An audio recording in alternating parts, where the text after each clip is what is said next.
बता रहे थे। कुंदन कुमार जुड़े हैं? कौन सा? नहीं, कुंदन गाँव नहीं जुड़े। ये वही है, कुंदन का है क्या? कौन सा? ऊपर में किए किरण कुमार। किरण कुमार, और कौन जुड़ गया है?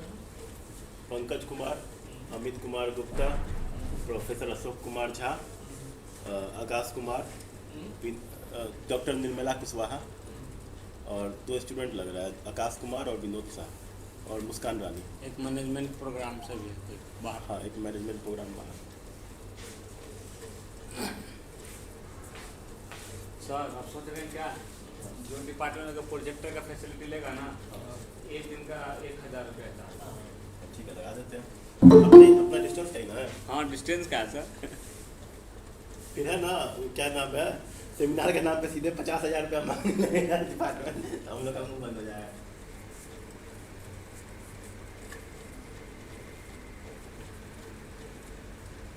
और प्लस सर्विस चार्ज, वो सर वो स्टाफ चार्ज।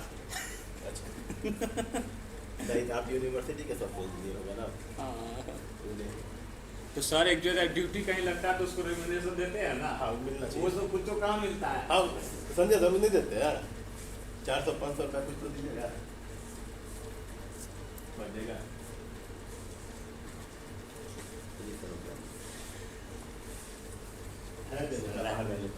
नाम पैसा के लिए, देखिए सर, पैसा के लिए हम काम ही नहीं करते हैं।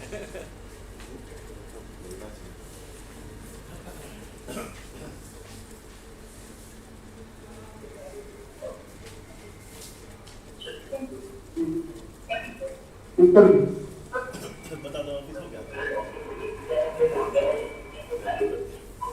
29 रस्तोगी रोहतोगी।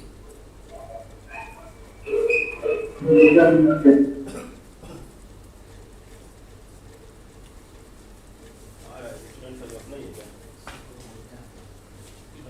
फ्रेंड्स आपको लोग जुड़ गए हैं। हाँ, हेलो, कहाँ रह गए? क्या नाश्ता है सर? हम भी बहुत देर से अंदर में हैं। अच्छा, नहीं नाश्ता नहीं करेंगे। गणेश नाश्ता किया? नहीं, कर लीजिए, चलिए ना सर। हम करेंगे नहीं सर। यहाँ पर मैं जोड़ दीजिए। जुड़ा रखा है, हम मोबाइल में कनेक्ट है सर, चिंता नहीं करना, कोई दिक्कत नहीं है। कैसे नहीं? तो स्टार्ट आप करिए ना, चालू कर सकते हैं प्रोग्राम। आप लोग जो आएंगे चेयरपर्सन, स्टार्ट कर दीजिए। बोलना शुरू करेंगे, बात करते हैं। हाँ हाँ, आप सुनिए।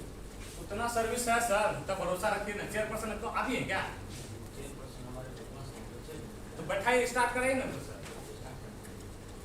या कुछ लोग स्टूडेंट को आराम दीजिए सर। आपका नाश्ता पहले कैंडी करके नहीं तो सर नाश्ता नहीं होगा, चलाएगा करना है।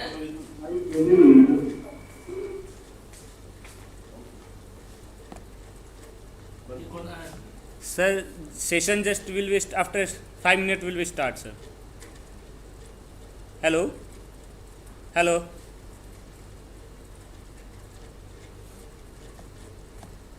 चलिए अब बोल दे क्या? हाँ बोल दीजिए सर। नहीं नहीं, कुछ किसी में बोल रहा वहाँ जाके बोलना पड़ेगा सर। माइक में। हाँ, ऐसा बोल दो, session is going to start with 5 minutes.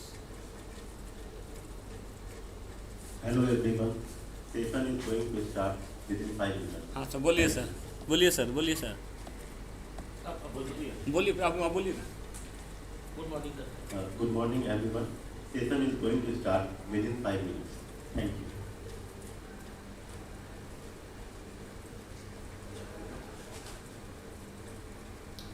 अब नहीं हो गया कई बार में।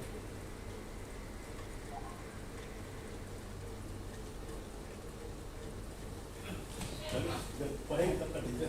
जी पहले से मेरा भी कीजिए। हाँ सर। गणेश, सर आप फेसबुक पे हैं? ये लीजिए। हाँ।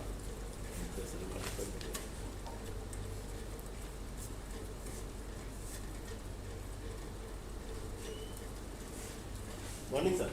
Good morning sir.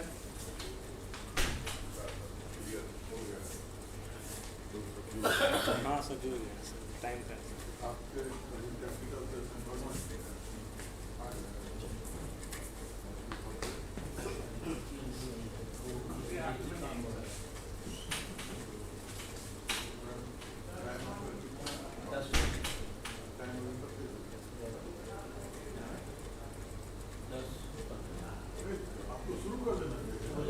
नहीं, पप्पू लोग के हुए।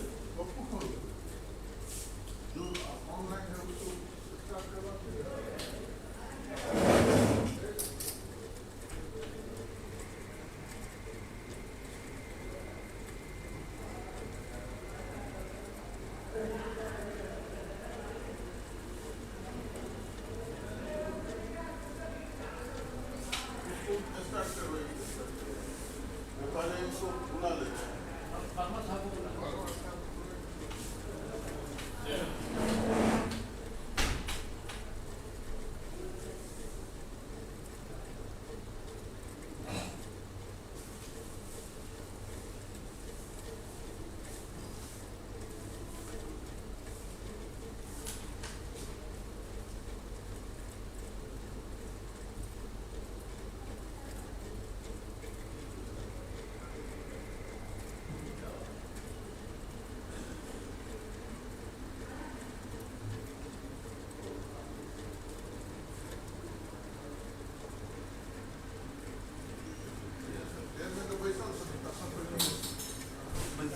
अरे पप्पू जी, सर आइए।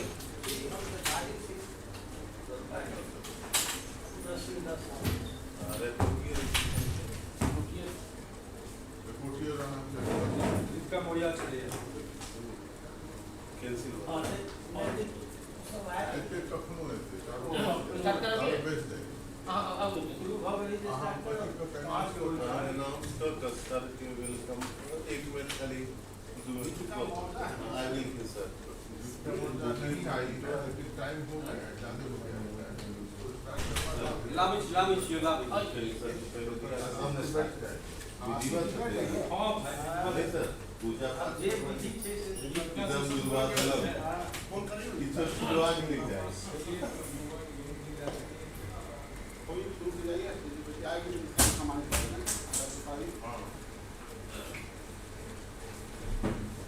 Very good morning.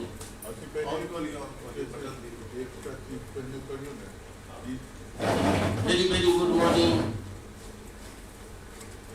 my dear participants. My chairman, Professor I.C. Verma, is on the dais, and we are going to start technical session 2 of this conference within few minutes. Now,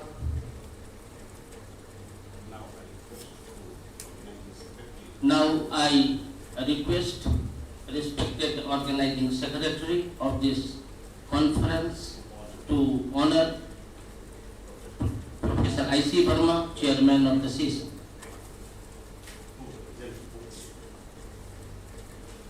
And hence he is presenting bouquet to the chairman. Organizing secretary presenting bouquet to the chairman.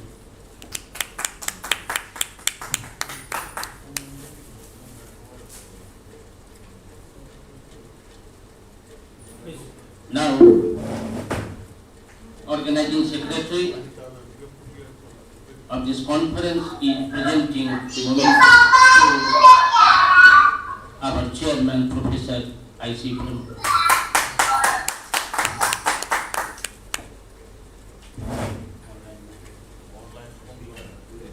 First speaker Akash Kumar को बुलाइए। अशोक कुमार। आकाश कुमार नहीं, आकाश कुमार हैं वो speaker. आप में हैं तो उनको इनवाइट करिए। Now we are inviting Professor Ashok Kumar Jha, Faculty of Management, Tribhuvan University, Nepal, to say few words. To deliver. Now I am going to request our respected Speaker of the session, Professor Ashok Kumar Jha, Faculty of Management, Tribhuvan University, Nepal, to deliver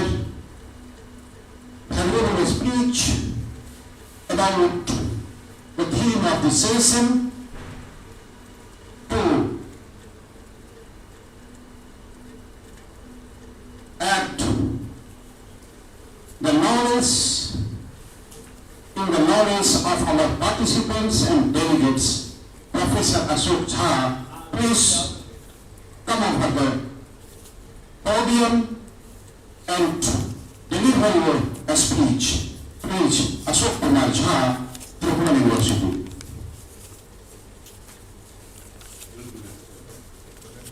नहीं connect, उनको wait कर लीजिए और Akash Kumar delegate से तब तक बुलाइए। Hello hello yes Nirmala ji, hello hello Nirmala जी,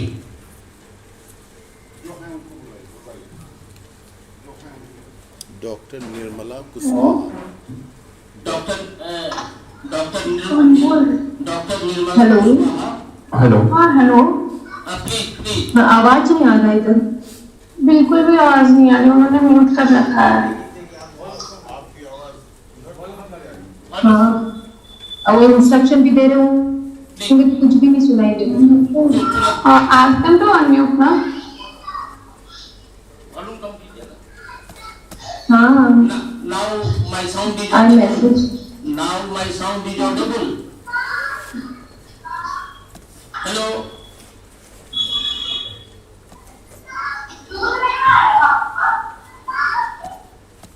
Hello.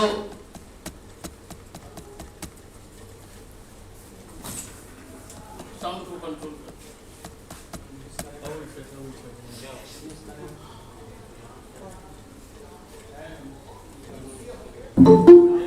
बोलिए। Hello. Now my sound is clear, audible. आ जाएगा आवाज। हाँ ये बस सब कर दिए सब, ठीक है, ओके। Yes, sir. Now. हाँ हो गया sir. Now, I Okay. am going to request Yes. a speaker of this technical session, Professor Ashok Kumar Jha, Faculty of Management, Tripura University, Nepal. Sir, please deliver your valuable. धन्यवाद, thank you sir, thank you, thank you sir.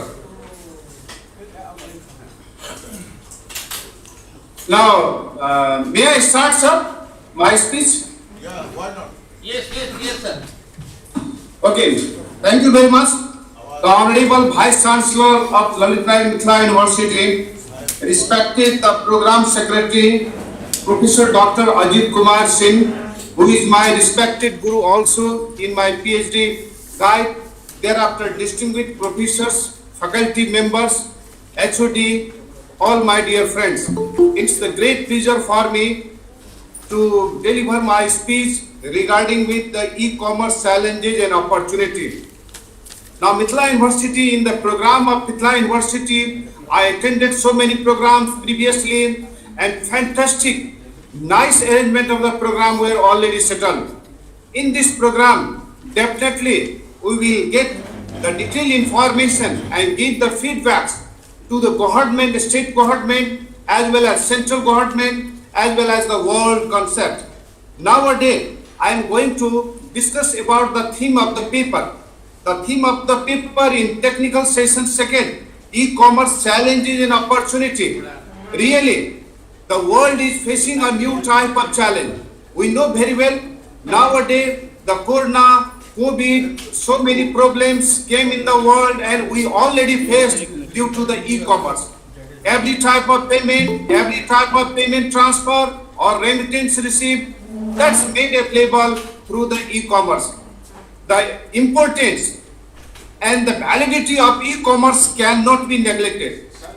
In the previous 5 years, we have faced so many problems regarding with the money demonetization as well as the COVID, thereafter the e-commerce, B2B, B2C and C2C.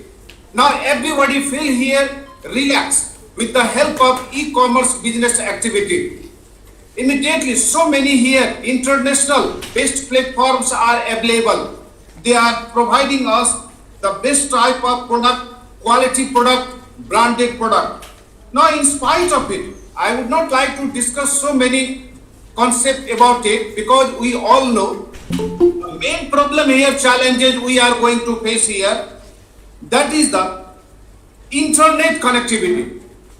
Now the internet is totally not provided in sufficient quantity for purchasing the goods and services by using the e-commerce. That's here the main problem, challenges, transportation challenges, application layer security challenges. The e-payment is made through the e-commerce, internet banking, ATM, credit card, so many tools which are going to be used.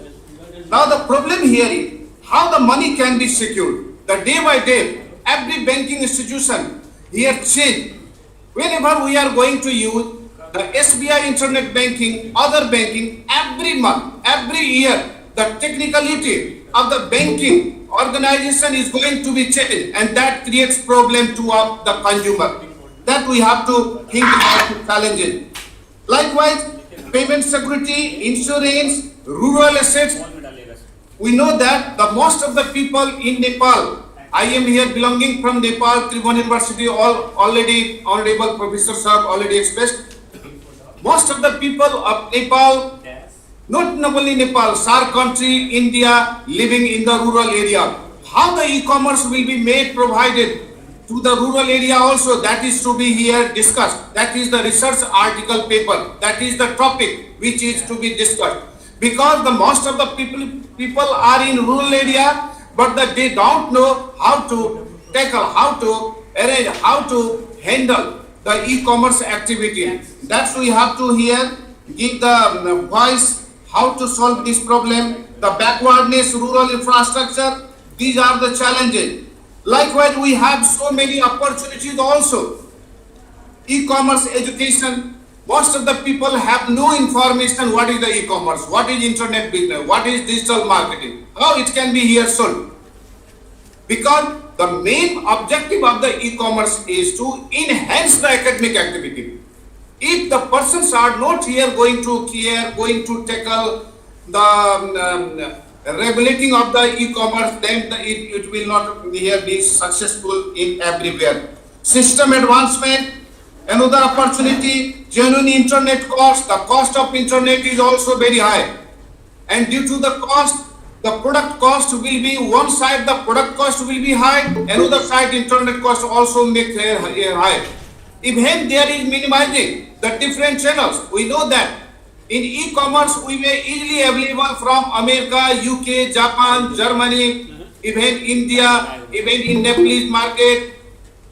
But the problem here is how the internet cost will be here reduced. That is the electricity supply, rural education. These are the main opportunity for which we will discuss.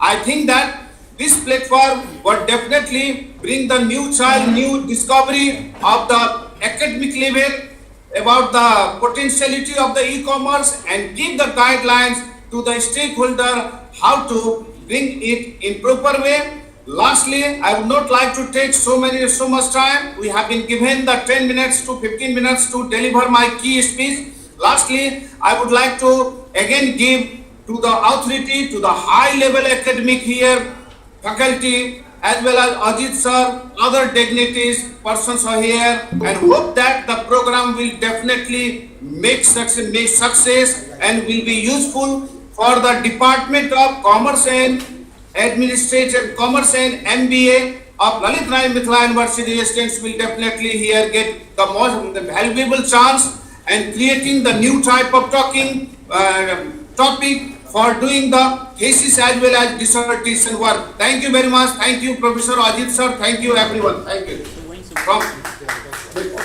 Thank you very much, sir, for your thoughtful speech. Now we are going to. Thank you very much for your thoughtful speech, sir. Now we are going to welcome our reporter, Deepika Moria. Sir, our organizing secretary will present the bouquet to Deepika Moria, our reporter of the session.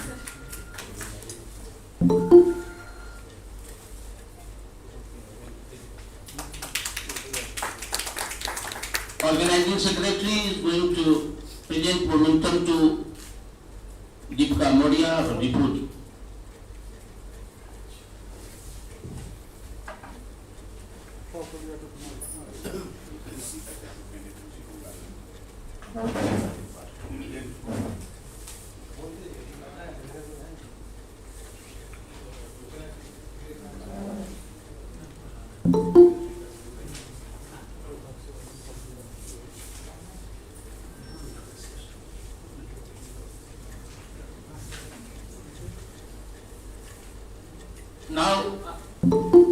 I request Dr. Kamini Kumari, please present your paper. Dr. Kamini Kumari.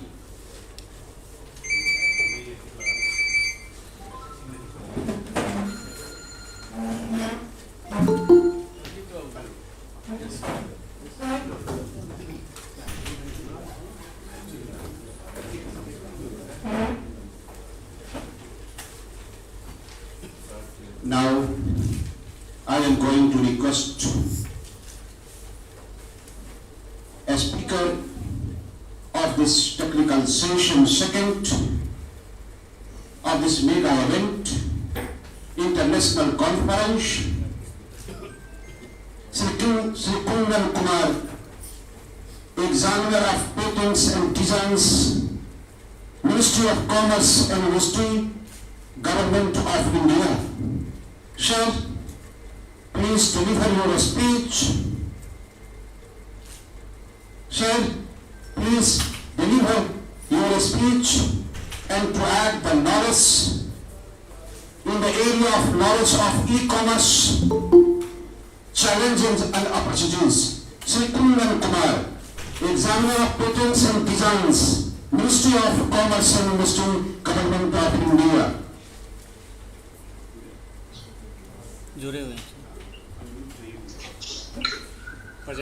Thank you, honorable professors and dear participants, for letting me, giving me an opportunity to speak on this platform.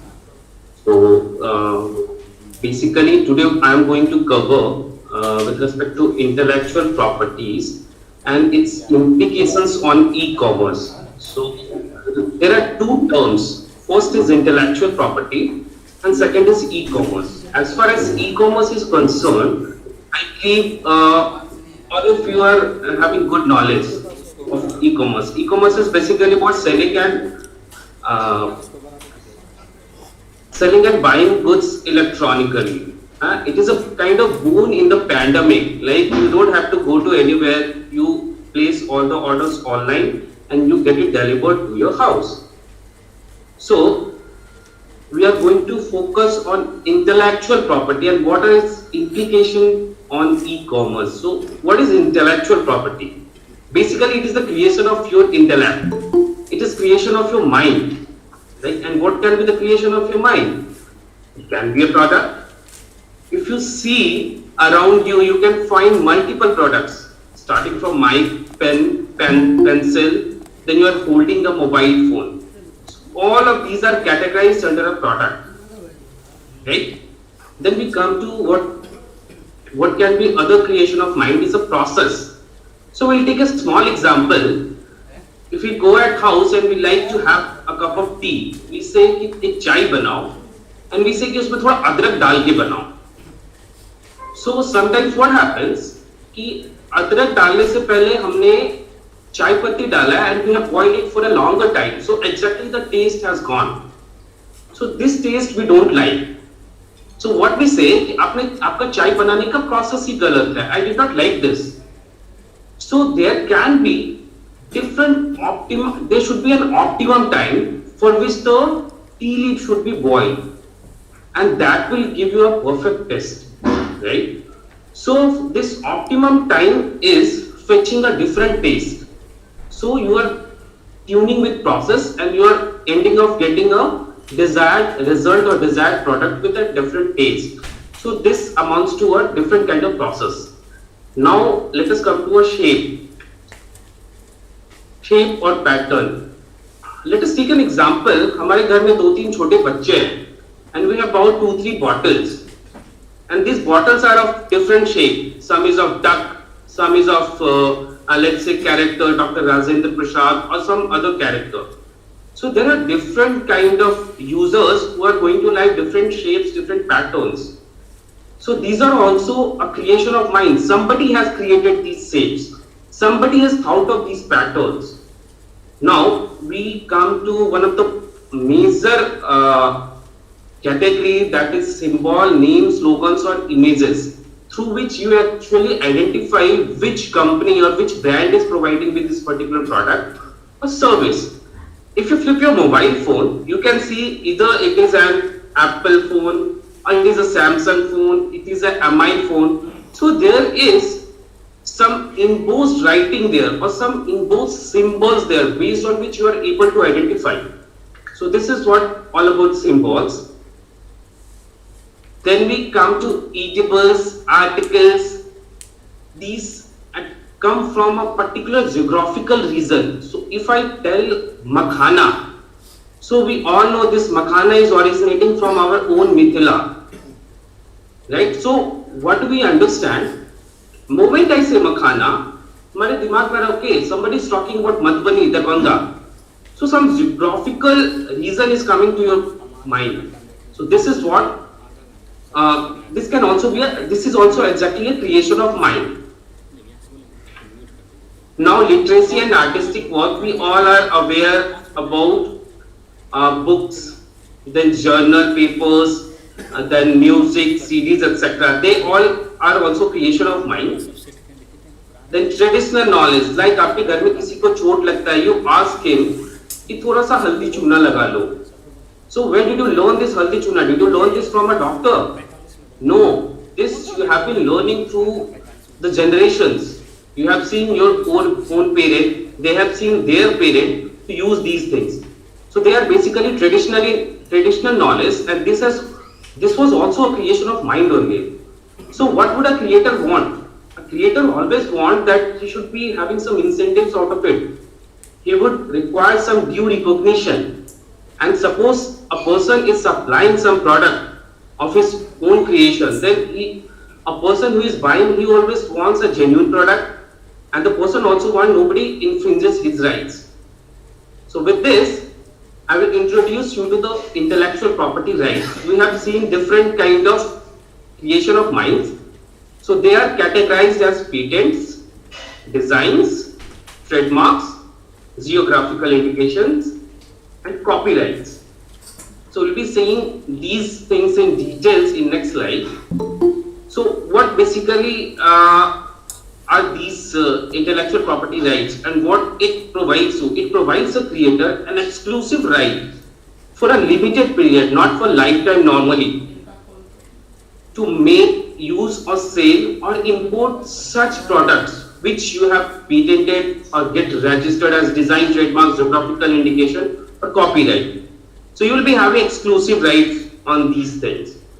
So first we will be seeing patents, and we will be mostly trying to see things through different examples. So first we will be covering under patents, products and processes. So here you see a baby shower cap. No baby wants to have a bath, especially if the water is coming to their face, they will start crying. So there came an invention from a creator. He has prepared a baby shower cap. So what exactly it is doing? It is prohibiting any water to go on the baby's face, and baby will go for the bath quietly. Now this is something very special. This is the first patent that was granted to Wright brothers back in 1906. This is the first aeroplane replica that you are seeing right now. Its drawing is there. So we'll move to the next slide. So can you guess what is this? Can you see the name here? Alexander Graham Bell. It is back in 1881, and it is the first invention of telephone, right?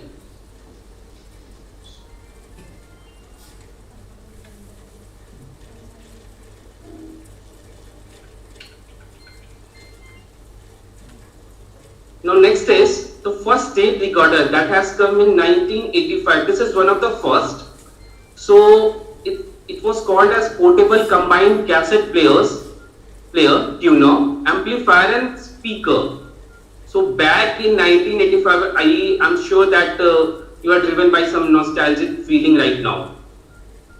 So these kind of tape recorders were kind of luxury back in 90s. Then I want to clarify one thing. If there is a patent on a particular product, it doesn't mean there cannot be other patents related to the same product. this is a pencil we are saying, and this is a simple pencil. Now you see, this pencil is having green grip. So if you ask a child to write down something, many a times they will write properly, and most of the times they will throwing away the pencil and they will be saying ये slip कर गया. So this is having a firm grip. So this is also a patentable subject matter. Then we come to another pencil which is having an eraser on the back of it. Then there is some curved pencils. Then you see this pencil was very famous back in 1990s.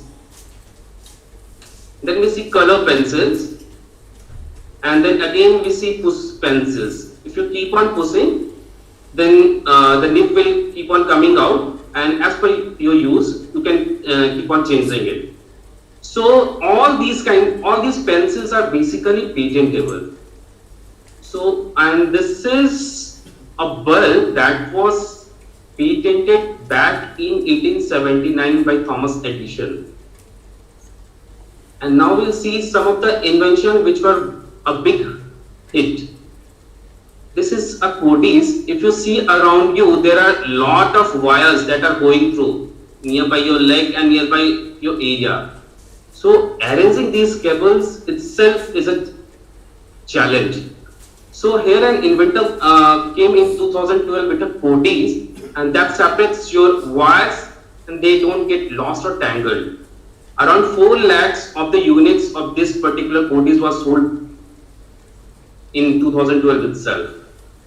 Then this is a bendable power strip, and around 5 lakhs was sold in 2012 itself. Now we'll come to the process part. So I have already talked about the process of making tea. We'll talk about the process of making nail. हमने आसपास में लोहार को कभी काम करते हुए देखा होगा, blacksmith. What do? They first heat a metal, it becomes hot red, then he hammers it, he shapes it properly, then he puts it in the water. And because he quenches it in water, there are some scientific properties that that particular article is achieving. So these are basically the process. If you dip it in the oil, then the properties that will be acquiring will be different. So exactly we are tuning the process. Then there are process of making sweets. Rasgulla बनाने का अलग है. We generally boil it in the sugar syrup. While we make gulab jamun, हम उसको पहले छानते हैं या फिर bake करते हैं. Then we put it in the sugar syrup. So these are different processes, and you are getting different product. So process of manufacturing articles, of course. Then process of making pickle. अभी आप देखेंगे हमारे तरफ traditional अचार जो बनता है, that is quite different than what you buy from the market. So all the making process of making these pickles are also a patentable subject matter. Then process of making medicines, they are all patentable subject matter.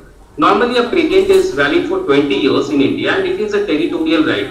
If you have got a right in India, that means the patent is valid in India only. You cannot go and claim in Nepal. Then we come to the designs. So we all have little knowledge about design. Okay. Before this, I would like to show you one video.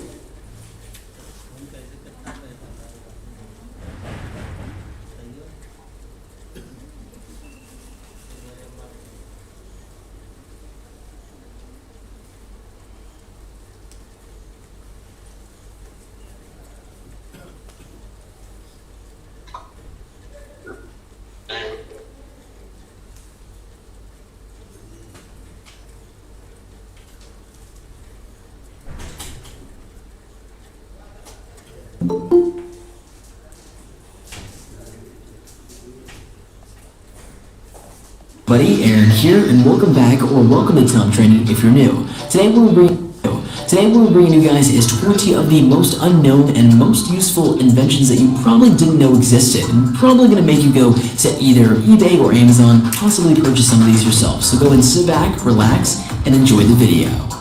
These LED traffic lights are the way of the future.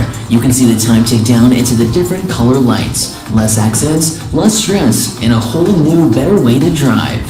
We have the ironing board mirror, which basically, like the name says, you can iron on the ironing board, flip the board over, and voila! You have a mirror where you can look at your sexy self in. Tired of not being able to sit on the bench after a rainstorm? Then this invention is just for you. Simply crank the bench to a dry spot and then you have a nice place to put your butt. Can't find that wrapping paper that you need that you've been searching everywhere for? Try this Word Search Universal Wrapping Paper. Simply circle the word of the event and you're done. Great for birthdays, Christmas, anniversaries, graduation, and much, much more. Picture this. It's Monday morning, you're tired, and it's raining outside. How are you going to hold your coffee and the umbrella at the same time? Introducing the Cup Holder Umbrella, where it only takes one hand for both items. Don't you just love one-hand multitasking? So you can't seem to get all the toothpaste out of the tube. Hands not strong enough for that? Then get yourself one of these fancy tube squeezers and say goodbye to countless hours of bad breath. Do you love babies and scooters? Then why not get this hybrid of a stroller and a scooter? Just simply place that little bundle of joy in the seat and away you go. Foggy mirrors are the worst. It happens to all of us. We get out of the shower and can't see what we're doing in the mirror. Have no fear, the mirror wiper is here. With his handy dandy suction cup, it's easy as 1, 2, 3. No more using your pretty hands. Don't you just hate when your outlets go to waste when you can't fit that one plug or charger because the others are in the way? Then this is the product for you. Simply attach all the Lego pieces and rotate them to your liking. Fit way more than you ever would before. Oh, just one thing. Don't misplace them because everyone knows there's nothing worse than stepping on Legos. Want a quick squirt of your favorite fruit juice? Then stick this spray spell in your grapefruit, orange, or tangerine and enjoy the citrusy goodness. Pizza cutters are the thing of the past when you have pizza scissors. What makes this even better is that you can cut, grab, and place the pizza with one movement of your arm. Introducing the Cat Table, the table that allows your cats to play while you work. Equipped with many fun routes for your cats to take, they won't have to be jumping all over you anymore. Some people slurp and others twirl. If you're a twirler, then this is the invention for you. The curved barbs on this specially designed twirl fork will make it easier for the spaghetti to stay on the fork and you can actually enjoy your meal rather than struggle to eat it. The Cat Crib will give your little feline friend an extra place to sleep that doesn't involve on top or around you. Take the extra precautions and make sure no one ever uses your coffee mug without permission again. This one has a key that you must use to unlock the mug. No key, no entrance, no coffee. This holder will make cutting fruits or vegetables a snap. No more chopped fingers and other strange injuries. If you decide to cut onions, you will most likely still cry. Onion Cry Guard sold separately. Do you want to be the life of the party or even a master bartender? Then buy the Ring Thing bottle opener. Simply place in your finger and open bottles like you never have before. Do you hate carrying around an umbrella but don't want to get wet? Then call right now to receive this inside-out retractable umbrella. Simply pull down and it's no longer a burden to carry. Do you want to be more healthy and just eat egg whites? Then pick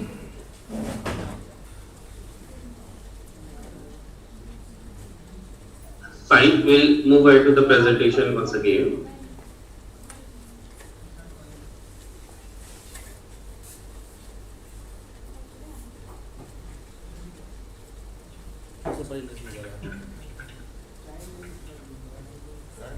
So now comes the design part.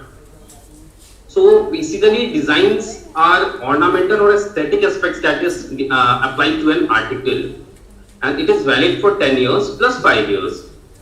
So we'll see there are two ducks, but they are having different shapes. So they amount to different design. Then we see the balls are arranged around one ball, and they are having one different color. So if we change the configuration, again it will amount to a different design. Then ornament is something that I need not to elaborate upon. Then you see these are the lines and having different thickness. So combination of line also amounts to a different design. When you see there is a pattern, a diamond is inside a diamond.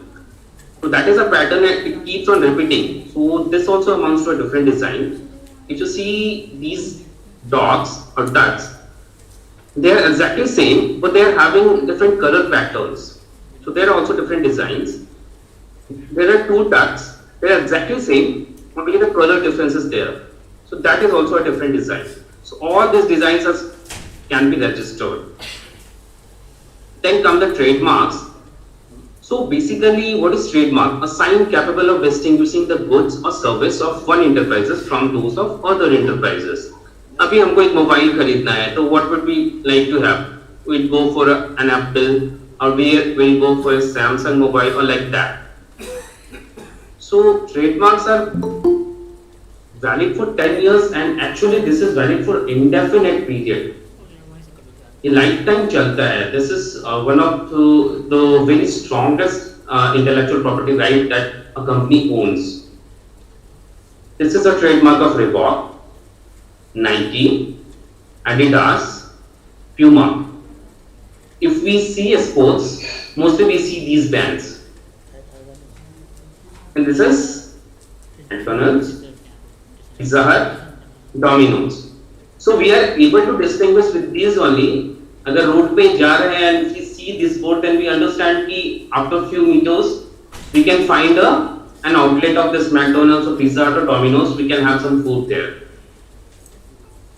FedEx, Blue Dart, India Post.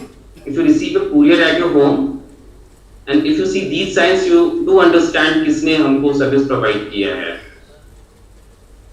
Then there is two different things that you see on an article. There can be a TM written or there can be a R written inside a circle. So basically trademark is not required to be registered. It can be registered, it cannot be registered. Like Coca-Cola and all. They may not get registered, but they are so famous that they have become a trademark. Tata, Apple, and Coca-Cola bottles that we are talking about. The bottle shape was never registered as a trademark, but gradually and eventually it has become a trademark. Now we move to the copyrights. So basically books, journals, lyrics, music, film, drama, building plans, drawings, photographs, they are all covered under copyrights. Copyright is also a very strong protection, and this is for a lifetime of the author. जब तक वो जिंदा है वो उनको copyright है, और उनके डेथ के बाद up to 60 years also. So literally it becomes a right that is carried for generations. So like आपने सुना होगा, एक कुमार विश्वास जी ने हरिवंश राय बच्चन जी की एक कविता पढ़ के YouTube पर अपलोड की थी. Literally he was served a notice by Amitabh Bachchan legal team that without his permission how he has commercialized this particular poem. Now we come to geographical indication. So as I have told you, a sign or a product which literally triggers your mind to some geographical point. So that is geographical indication. We'll see through some examples. So this is Hawa Mahal. If we see, we think about Jaipur, right? This is Akshardham temple. If you see this, we think of Delhi or Ahmedabad. Idli and dosa. So we literally think about Kerala, Karnataka, Tamil Nadu. And this is a Rajasthani thali. So none of these are actually registered as geographical indication, but they give you some sort of idea of a particular geographical point. This is our own very famous Madhubani painting, and this is registered as a geographical indication. Shahi Lichi. Shahi Lichi, I believe all of us know. This is also registered as a geographical indication. Tilau Khaja. This is from Nalanda, and it is also registered as a geographical indication. This is Bhagalpuri silk. They all are registered as geographical indication. So this mango, do you have any kind of guess among yourself? I'll give you 5 seconds. Ratnagiri mangoes. Fine, ma'am. That was a good guess. But actually, it is Jardalu, and this is from our own Bhagalpur. So this is also a registered GI. In a similar manner there is Ratnagiri Alfonso. which one of the madam has just not talked about. There are also, apart from Ratnagiri, Alfonso, there are different places also. So उनको भी एक registered GI दिया गया है. Then what is this? Any guess?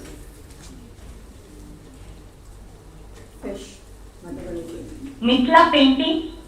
Well, this is not Mithila painting, but this is kind of derivation of it. Origin of Mithila painting is near about Sitamarhi. It is far 100 meter, and it is at the same time it is far 100 meter from Darbhanga also. So basically, it is a Suzani embroidery that is very famous near Muzaffarpur. And this is also a registered GI.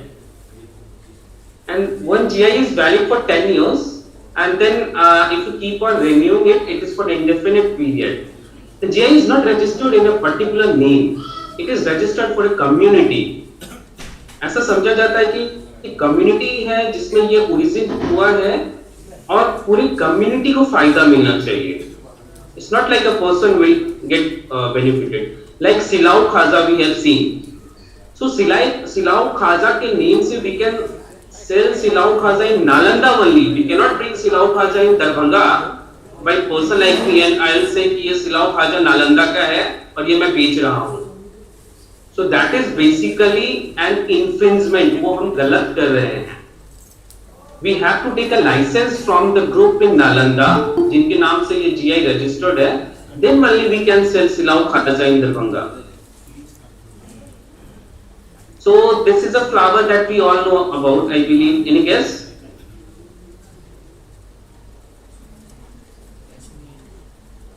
Okay, this is chameli or jasmine.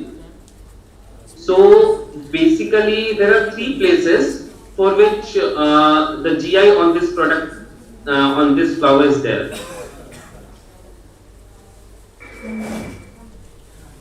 So these places are Udupi, Hadgali and Mysore chameli.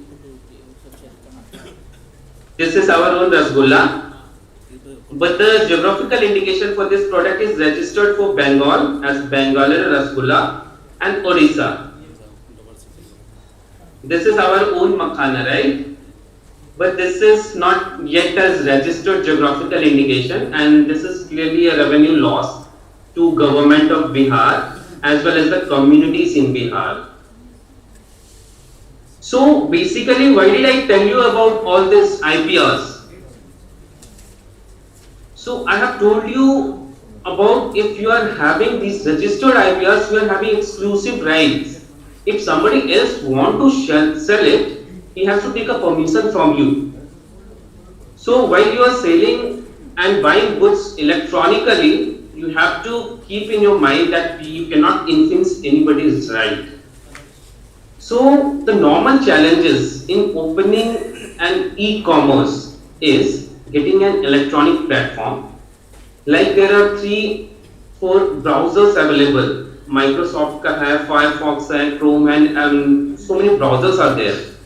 Apart from that, if a person wants to buy things on electronic platform through mobile, you need to have a mobile app. So these comes under electronic platform.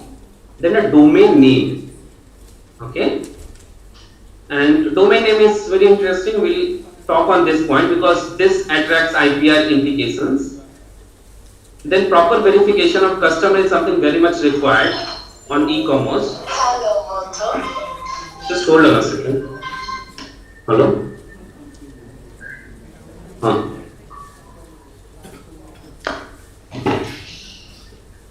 Then comes fund management, inventory management that you guys are having more idea about. Then comes supply chain management. So basically, domain name and supply chain management are the 2 aspects where the IPR implications are a lot. If you see this domain name, then you can see google.co.in. So this is a domain name. Now domain name should be attractive, it should be easily traceable, and don't use tagline or any other trademark of other company. Like there is a famous case, we all know about Yahoo. So one person in Akash Arora has registered a domain name Yahoo India, and he was restrained from by Delhi High Court in 1999. Also, we know about Google.in, and a person has registered a domain name Google.in. So, आप अपने आप को attractive बनाने के लिए कभी भी कुछ ऐसा registered ऐसा domain name use ना करें, which is going to influence other rights. In a similar manner, Starbucks.in है, जिसको Starbucks.co.in करके इंडिया में register किया था, and they were all restrained by the High Court. Then there was a fight in between Indigo and GoAir for the use of this particular word "go" in the same manner. Then on the e-commerce side, you should always restrain yourself from selling pirated products. Then sale of imported items are also banned because they infringe trademark, patent or designs or any other kinds of IPR. Sales of GI products, I have already given you an example of Silau Khaja. Mega discount, like 50,000 का सामान आपने 10,000 में बेच दिया in order to gain attraction. So that will also have multiple infringement cases. Then आपके domain name पे कुछ sellers registered हो सकते हैं, उनका नाम कभी ऐसा नहीं होना चाहिए like Tata seller, Reebok seller, Amazon seller. So they are all well known brands, Tata, Reebok, Amazon. So ऐसा करेंगे तो that is also an IP rights violation. Then all these problems have to be tackled with a proper legal team and a due diligence. And this is one of the examples that I will show you, and I will conclude this presentation. In the left hand side you can see the products of Monaco. These are all coming from Parle, Monaco, then Hide and Seek, and then Crackjack. So there is one company, Tasty Treats. They have also launched similar products with similar taglines. Monaco को Cracko, Hide and Seek को Peekaboo, and Crackjack को Cracker King. So ultimately they had to pay heavy damage to the parent company Parle, and they were restrained from selling these products. So you can basically visit these websites, ipindia.nic.in, copyrights.gov.in, and you can attend IPR programs in order to have more knowledge about IPR infringements. You can search patent on Google Patent on these websites. With this, I will finish my talk, and I am open to the questions. Thank you.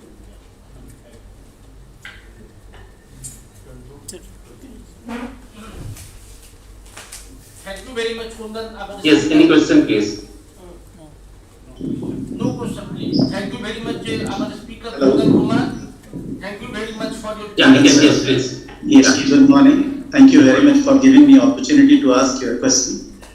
As you have discussed about, patents. Thank you, sir. Thousands of patents are being done by number of companies every year. Do you agree? Yes. Yes. Okay. When we talk about just one mousetrap, thousands of models of mousetraps has been patented, but we see only a traditional model or one of the models that we see in the Tom and Jerry shows.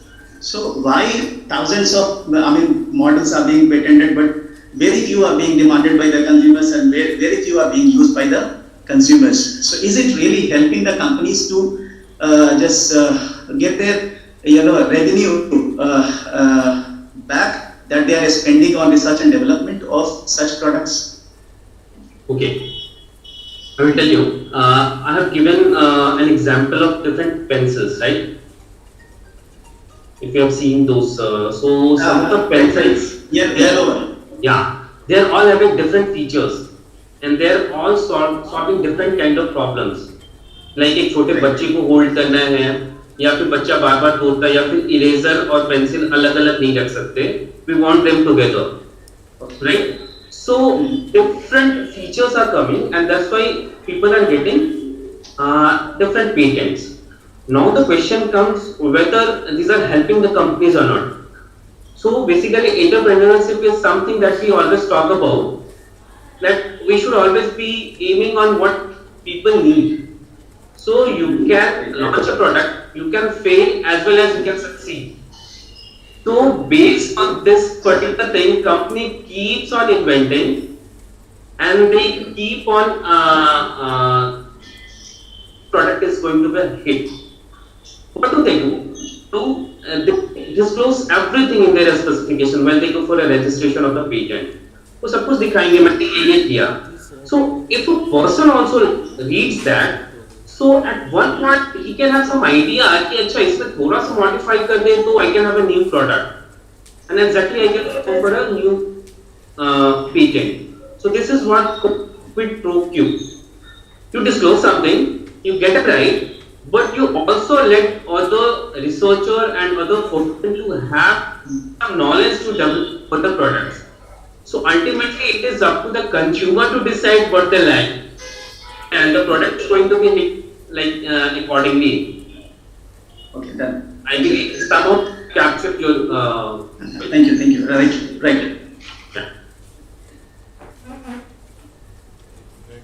Thank you very much, our Speaker Kundan Kumar. Thank you for your thoughtful speech related to e-com and intellectual property right. Thank you very much. Now we are calling our participant, Ms. Payal Jha. Please come on the dais and present your speech. Payal Jha. Serial number 51. Actually, we are unable to hear anything. Sir, it's not audible.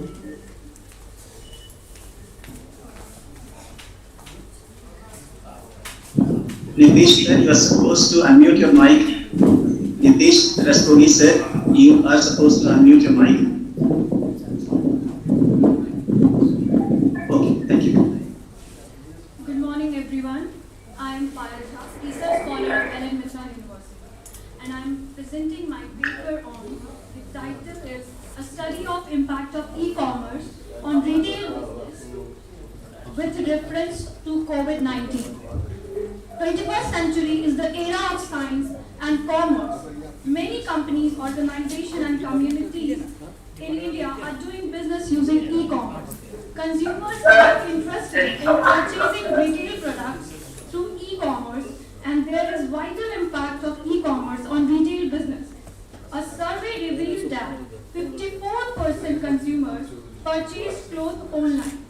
Consumers prefer to buy healthcare products and daily uses products through online.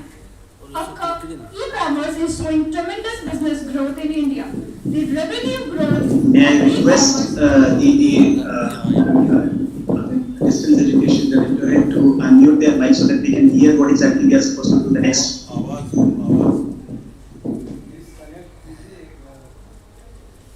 Thank you.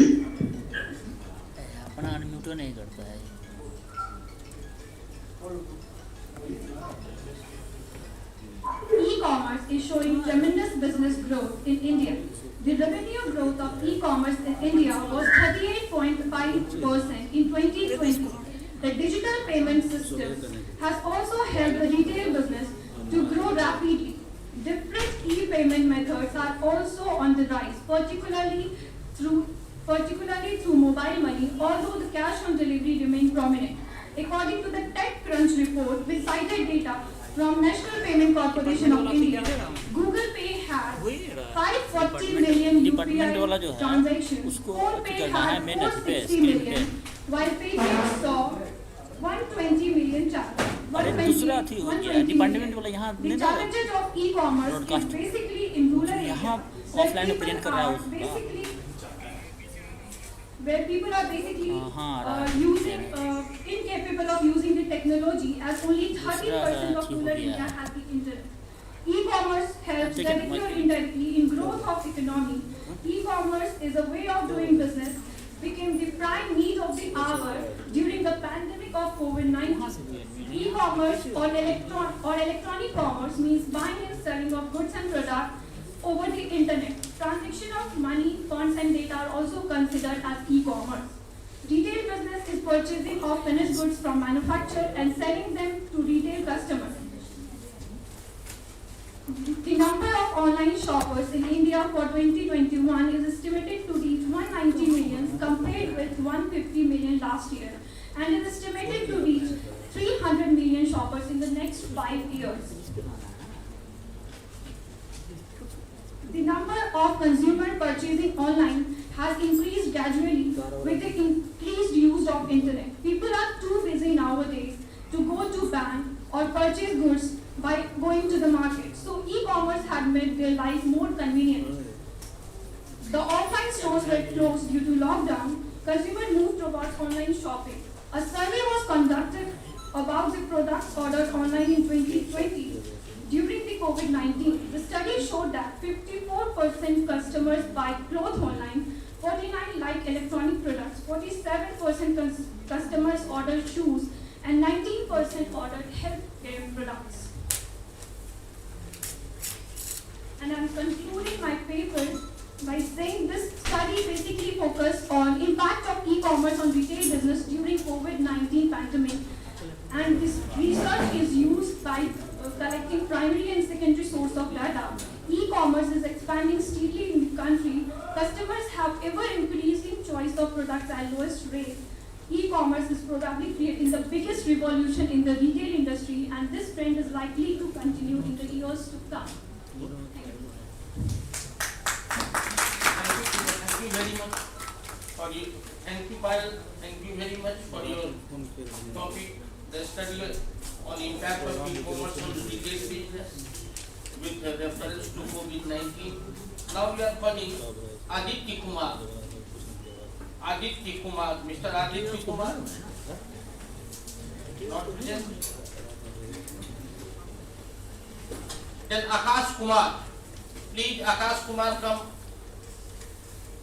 Online Is available? Unmute करने के लिए बोलिए ना unmute your से Akash Kumar, please. Unmute करें unmute करें Please unmute your mobile and connect with us online. Akash Kumar.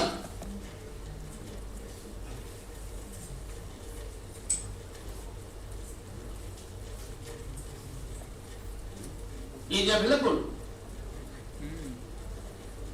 छोटी जी बात में बुला लें है अवेलेबल है कनेक्ट कर दीजिए कनेक्ट करने के लिए है बोलिए वही ना अनम्यूट करेगा Akash ji, unmute your mobile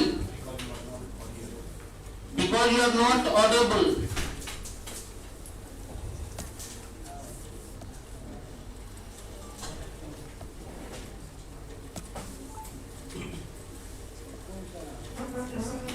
Akash Kumar, please unmute your mobile. You are not audible.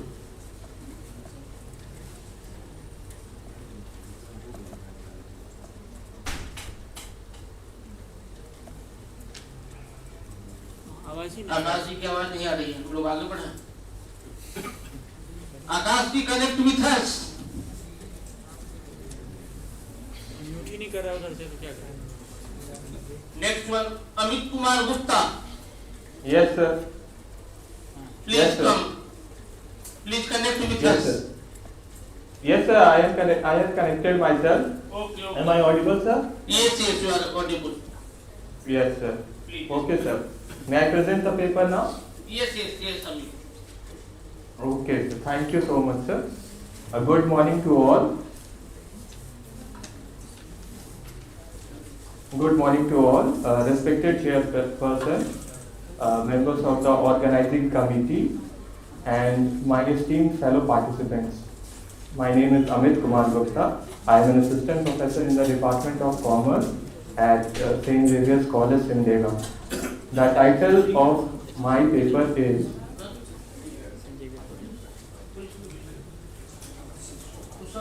The Impact of Online Retailing, the impact of COVID-19 on the promotion of e-tailing, that is online retailing in India. My paper tries to lay emphasis on the impact of COVID-19 on the promotion of e-tailing in India and measures to enhance the e-tail sector. As we can see, the important factors for the rise of e-tailing from the commerce side, from the consumer side are high discounts, convenience, greater variety, multiple payment options, and from the industry side, booming e-commerce industry, growing mobile internet users, appliance players extending online retail services, and untapped semi-urban and rural markets. According to the IBEF, that is Indian Brand Equity Finance e-commerce report, November 2020, the stake of online retail out of total retail in India was predicted to grow to 8% by 2030.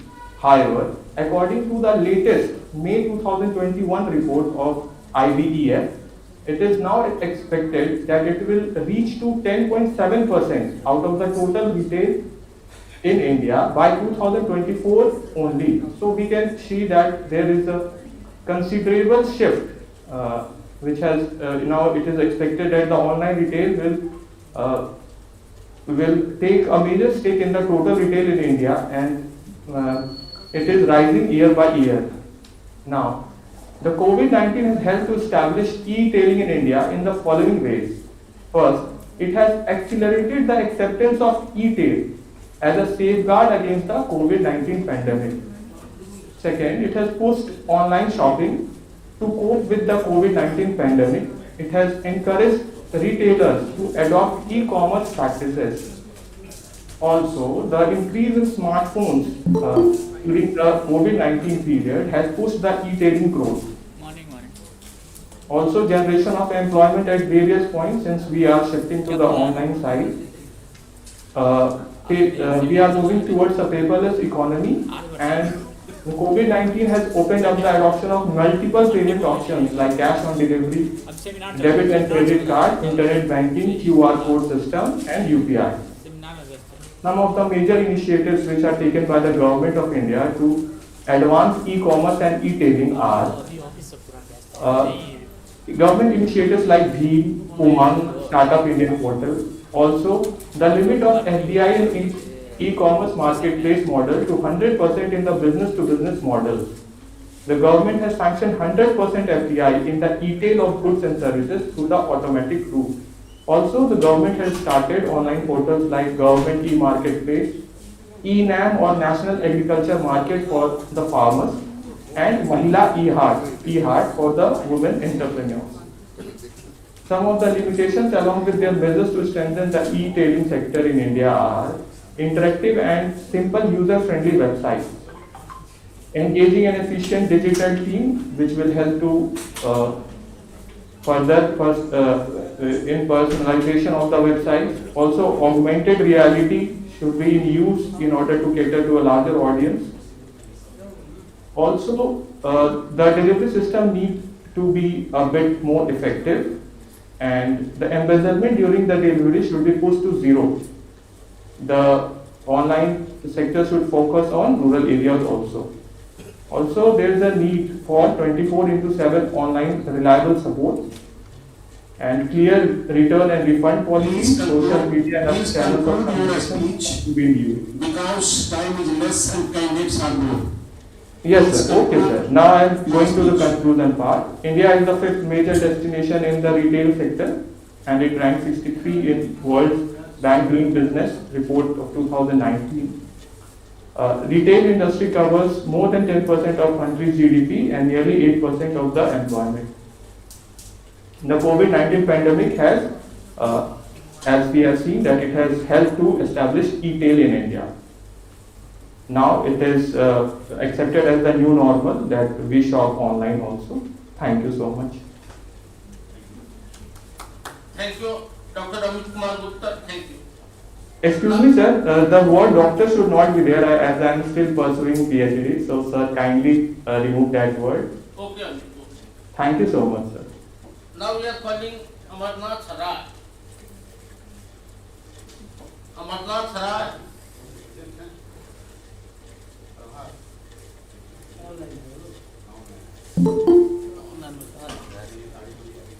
Now we are again calling Anamika Kumar. Next one is Anil Kumar Roy. Next one Anita Das. Dr. Anita Das.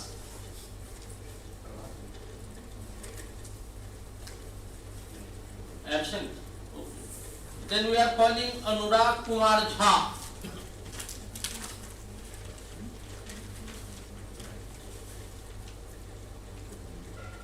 Next one, Archana Kumari. Next delegate, Archana Kumari.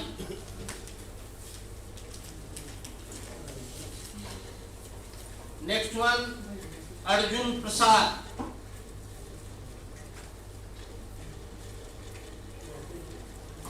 Next participant, Ashutosh Kumar Jha. Yes, am I audible, sir? Okay, Ashutosh, please come and present your paper. Yes, thank you so much, sir. So, may I present my PPT? Yes, Ashutosh, you are audible. You please start present your paper.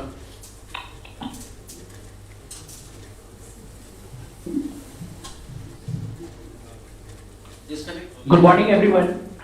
Okay. My research topic is the impact of e-commerce on local retail shops in India. I am Ashutosh Jha, research scholar, LMNU Darbhanga. The trend of e-commerce increasing day by day. So the people prefer to shop from online e-commerce websites like Amazon and Flipkart and Myntra. So it has affected the local market and retail shops. So first of all, we know about the retail store. Retailing includes all the activities involved in selling of the goods or services directly to the final consumer. There are many types of retail stores, like departmental store where we can find a wide range of the products at one place, discount store where we get the product at discount rate, and the supermarket where we get the product of daily usage. Mom and pop store, that is also called Kirana store, and we get this store in our nearby locality. Malls, as we know already, malls where we can find every kind of goods, whether it is daily uses or luxurious products. So the finally impact of e-commerce on retail shop, that is the turnover. First of all is turnover, there is a negative impact on turnover. The turnover of the retail store has decreased in the last 3 to 4 years. Profit margin is also low. There is a storage problem. In case of the e-commerce business, where there is no need for the large storage, but in case of the retail store, there is a need for the large store to keep more varieties. There is a funding problem. In case of the e-commerce company, get the fund from big investors, but there is a problem for the small retailers in raising funds from different sources like bank and any other financial institution. And there is also problem of advertisement in case of a retail store. Shares of the various segments in e-commerce, there is a consumer electronic and apparel segments where 40% share in the e-commerce. Food and grocery and jewelry 7%, furniture 4% and 2% respectively. So I want to give a suggestion to retail stores to compete with e-commerce. Local retail shops comes on the single digital platform. So when a local retail shop digitalized, consumer have a wide choice of the products and shops. So through digitalization, local retailers increase their sales, increase the consumer presence and involvement. So finally, I am concluding my paper. The local retailers have to change the way they offer their product and services to the customers in order to survive in the competitive market. So change like attracting the customer. So how to attract the customer? So first of all, there is a large variety of the product, offer large variety of the product, offer fair price, offer discount allotted on product that needed to adopted by the retailers. So they also need to avail the benefits of the technology by introducing online shopping concept to extend the possible to increase their sales, increase their revenue, increase their profit. Thank you so much. Okay, thank you, Ashutosh. Thank you for your presentation. Okay. Now we are calling Atish Kumar. Thank you so much. Atish Kumar. Next one is Bhola Bhaskar.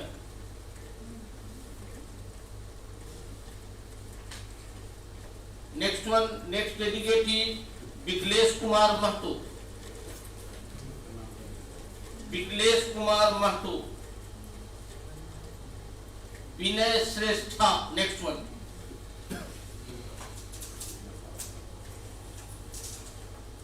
Prabha, Vinay Shrestha is connected? No.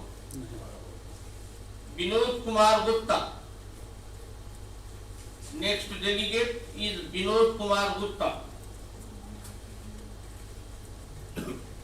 Next one, Brijesh Kumar.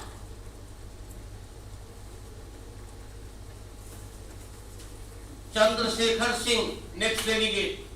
Chandrasekhar Singh. Next one is Chinky Agarwal.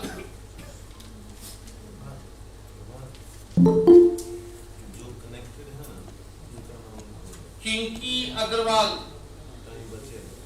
Durga Kumari. The name of next delegate is Ganesh Kumar. Garima Misra.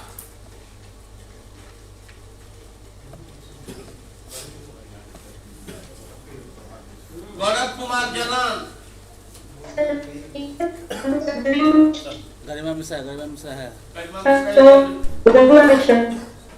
One minute please. Connect Garima Misra.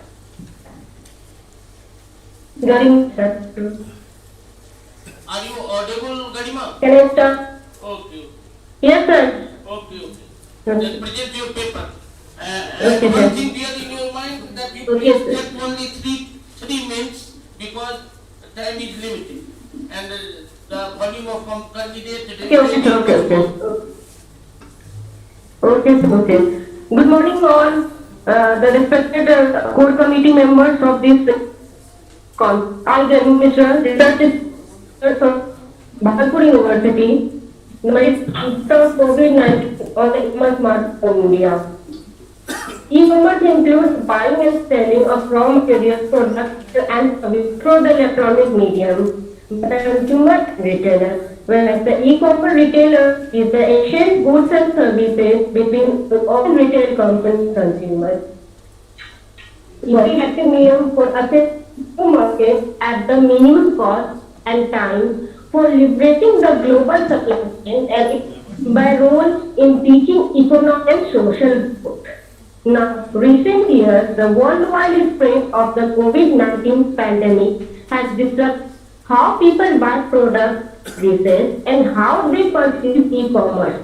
The standardized lockdown rules across India and the conditions among the consumers go hide and shop and tighten the mission for each.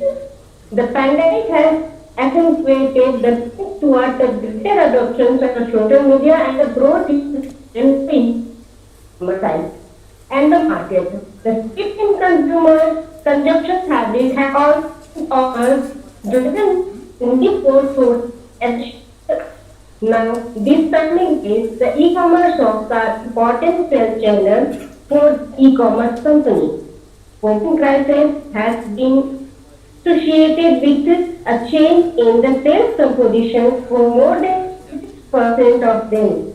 Additionally, the survey of that consumers have both for essential products, groceries, spices, as well as financial services are the category which showed largest increase in COVID-19 crisis through market sectors. COVID-19 is accelerating an expansion of e-commerce revenue for consumer and products, likely involving a long-term state of e-commerce production, luxury and service to everyday necessity. It also highlights policymakers can leverage potential of digital transformation and related areas to support the business adoption and to enhance the social distancing while ensuring that no one finds.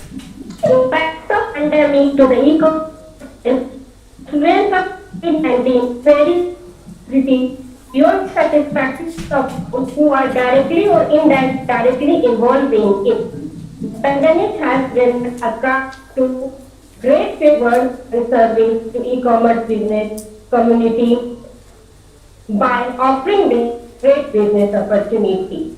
Thank you, sir. Akash Kumar नाम पे. Okay, thank you very much. Thank you very much for your paper presentation. Now we are calling Akash Kumar.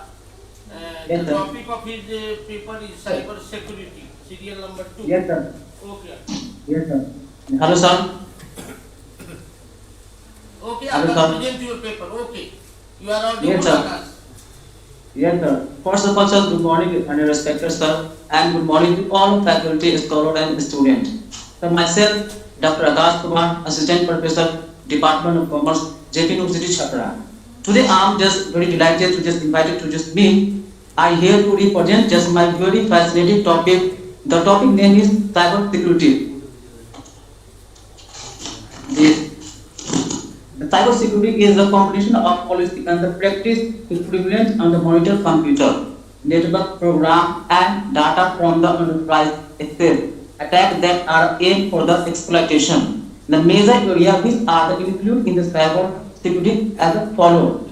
I'm talking about this application securities and information securities and email securities and mobile device securities.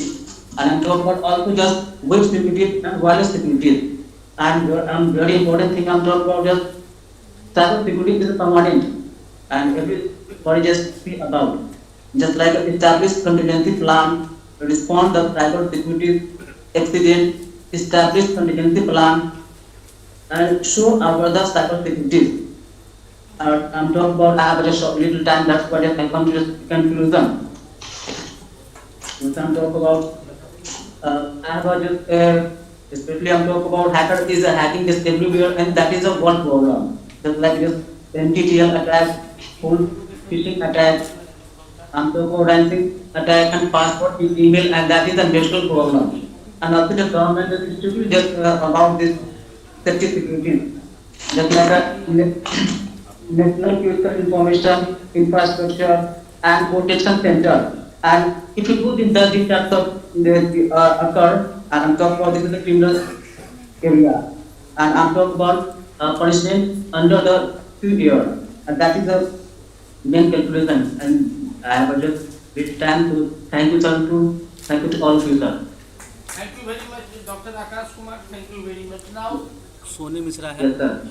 Thank you, sir. we are calling another delegate, Soni Mishra. Soni Mishra.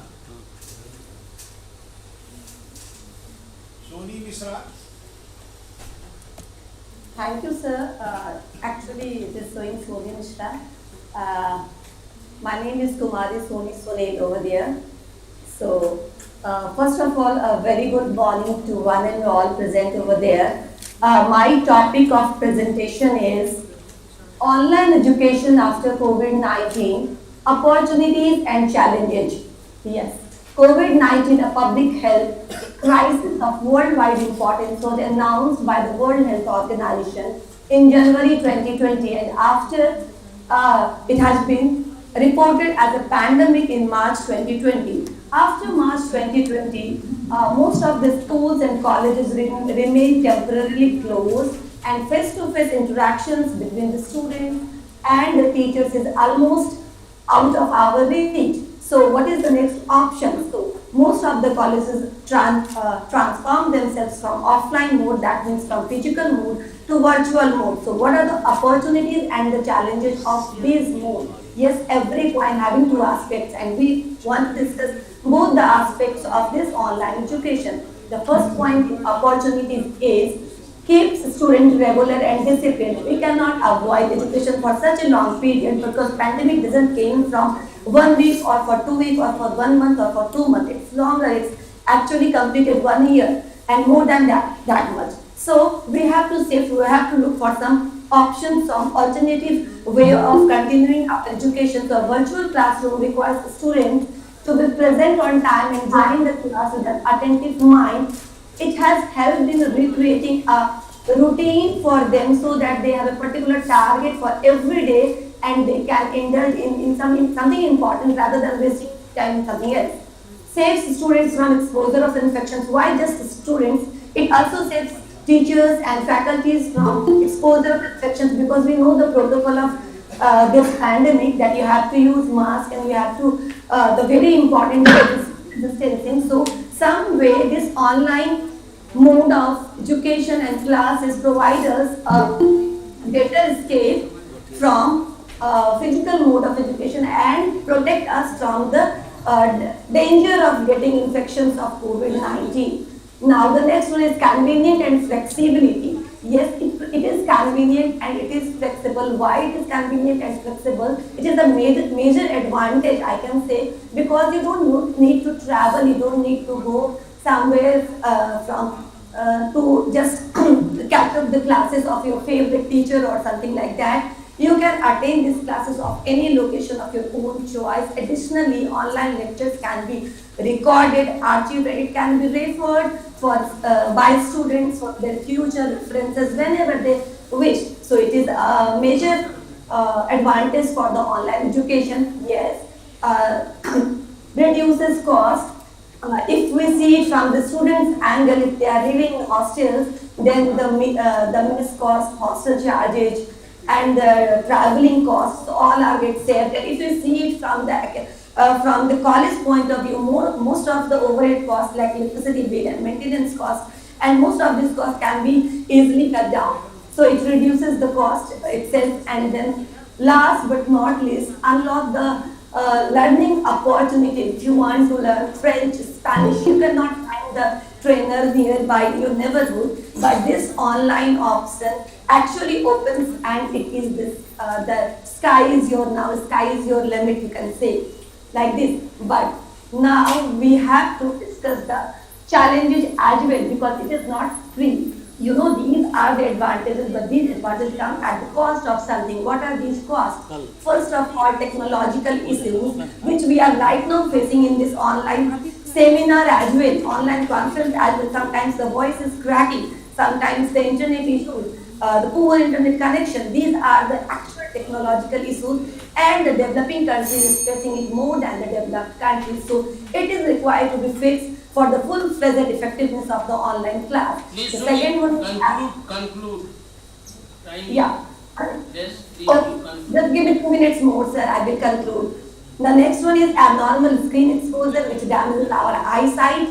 Social interaction, which gives the sense of isolation to students, because they are lacking the group discussion and the teachers' interaction kind of thing. Yes, it also increases the responsibility of parents. They have to keep check on their words, that what they are doing, and then the additional training for instruction. I wanted to explain this point because all the teachers, mostly those teachers who are very senior most, are not very apt in using these technologicals and tools, and they require additional training to capture the classes and on learning management software. So there should be a training program for the teachers who are not very much frequent and very much friendly with using all these technologies. Conclusion, if I have to conclude this in the nutshell, I will conclude it like the advantages is much more than the disadvantage, and this is the high time that we should use this platform. So fixing some of the problems and disadvantages of online classes, we can easily adopt this self in our education system. Thank you so much, all of you, and thank you so much, sir, for giving me the chance. Okay, thank you, Soni. Now we are calling Gaurav Kumar Jalan, serial number 25.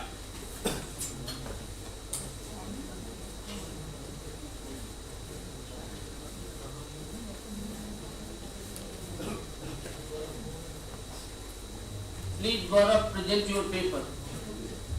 Good morning, everyone. My regards to the dignitaries present on the dais and connected to online mode, and my warm welcome to the researchers sitting in front of me and connected to online mode. Myself, Gaurav Kumar Jalan, research scholar, University Department of Commerce and Business Management. And the topic of my research paper is a study on the impact and importance of digital payment in India. I will keep my paper short and simple. E-commerce or electronic commerce is among the most popular services. that emerged as the result of the propagation of the internet all over the world. This research paper highlights the usage and digital payment services in India. The various modes of digital payments are payment cards such as debit and credit cards, unified payment interface, UPI, mobile banking and internet banking, NEFT and RTGS. And the objectives of my research papers are: first, to identify how online payment system works. Second, to analyze the impact of digital payment in India. Third, to understand the consequences of digital system. Fourth, to analyze and examine the impact of customer income and education on usage of digital payment. Understand different payment categories and Indian economic development field and the profitability of developing. However, these days we will discover even a world class has great quality and wide cell phones, but they don't have total information or working it in a superior way. And they date from utilizing banking through online because of online fraud, cyber crimes, restricted proficiency, uninformed of online guidelines, and so on. Additionally, people actually trust on visiting banks to make any sort of exchanges as opposed to performing it online. And my suggestions for my research papers are: a monetary education mission should be directed by government time to time to make populace mindful of advantages of electronic installments. Second, boost all segments for progressively embracing non-money electronic methods of installment in lieu of money. Third, training programs should be organized by the government to train all the people to make use of digital payments. Fourth, government can give continuous media coverage through TV news, shows, radio, and social networking on newspapers, magazines about the benefits of digital payment to the society and for the individual. And I am concluding my paper by suggesting that this framework and strategic improvement and development indeed, even gradually and step by step, can bring change. However, what amount of time it will require for it can't be decided at this hour, when innovation and advanced installment market has recently begun in the nation. Thank you for listening. Thank you. Thank you, Gaurav. Next delegate is Gajla Sahin. Please come on the dais.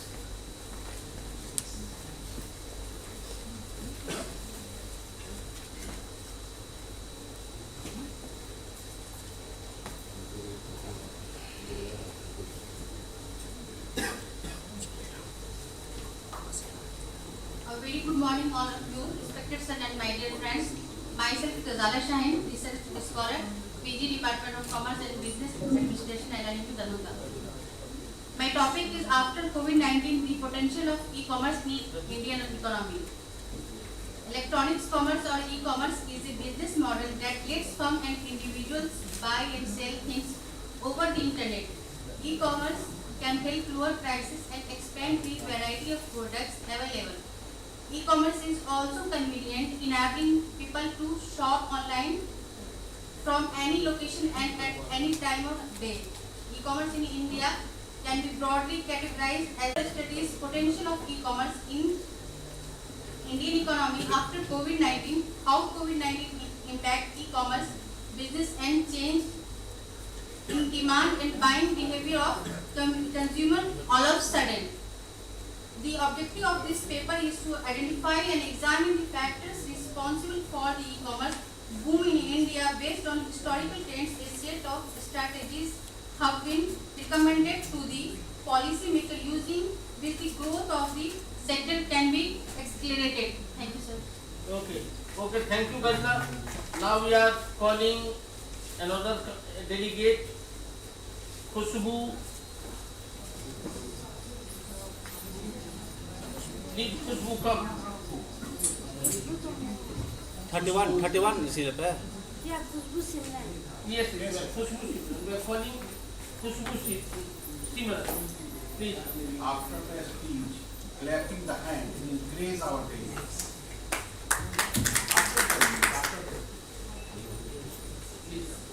Good morning to all of you. I'm Khushbu Simran, research scholar at Zina Institute of Social Studies, Patna.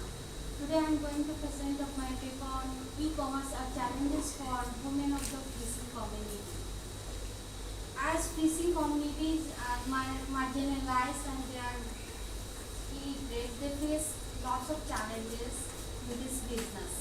And normally, fish flows through the marketing activities with the distributor, wholesaler, retailer, and then the service provider, and last to the consumer.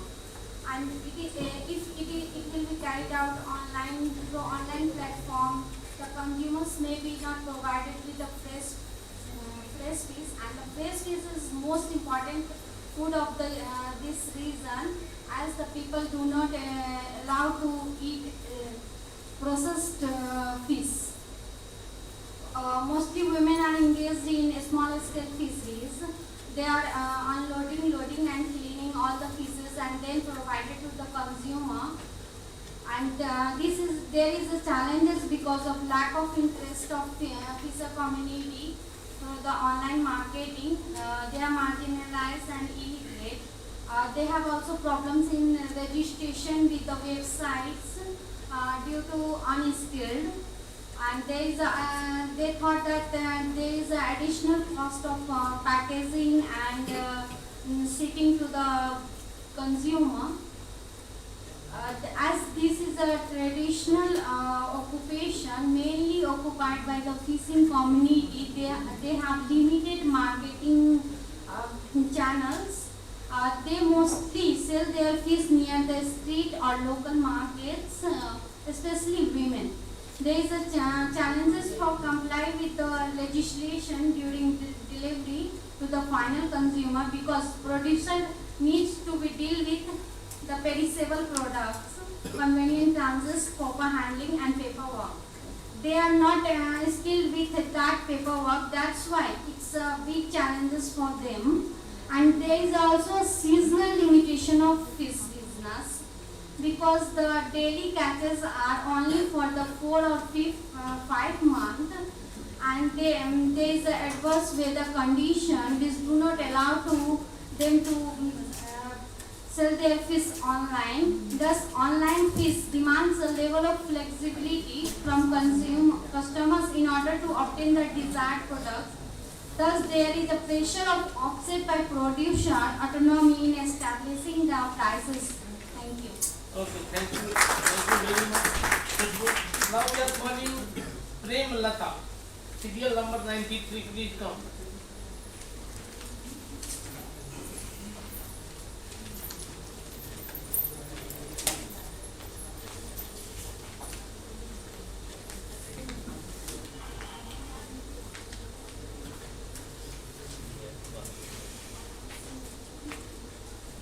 Within few minutes, 2 minutes, you please conclude your talk.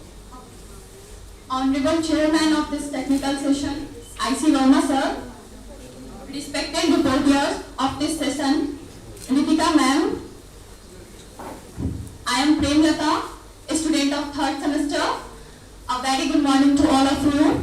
The topic of my research paper is e-marketing during post-COVID-19 pandemic period, challenges and opportunity. E-marketing is a process of planning, executing the conception, distribution, promotion and pricing of product and services in a computerized network environment such as the internet and the World Wide Web to facilitate exchanges and satisfy customer demands. It has two distinct advantages over traditional marketing. E-marketing provides customers with convenience and more competitive prices and enables business to reduce operational cost. It is changing the shape of completion, the speed of action and the nature of marketing. COVID-19 infection was reported originally from Wuhan, China in late December 2019 and quickly spread throughout the world and was declared a pandemic by WHO on 11th March 2020. The pandemic has caused nationwide, worldwide curfews and similar restrictions like stay-at-home orders, shelter-in-place order, shutdown, lockdown, etc. The outbreak of COVID-19 has impacted nations in an enormous way, especially the nationwide lockdown, which have brought social and economic life to a standstill. E-marketing also remained untouched. It deeply affected the traditional marketing. COVID-19 pandemic period reinforced the e-marketing at dizzying rate. E-marketing has become a very effective medium for accessing new market at the possible cost and time, leveraging the global supply chain and its key role in socio-economic growth. It refers to buying and selling of goods or the rendering the services using the internet. No doubt, COVID-19 pandemic has brought new challenges and opportunity to e-marketing. In this paper, these challenges and opportunity have been studied. Thank you. Okay, thank you. Now we are calling Vinay Shrestha.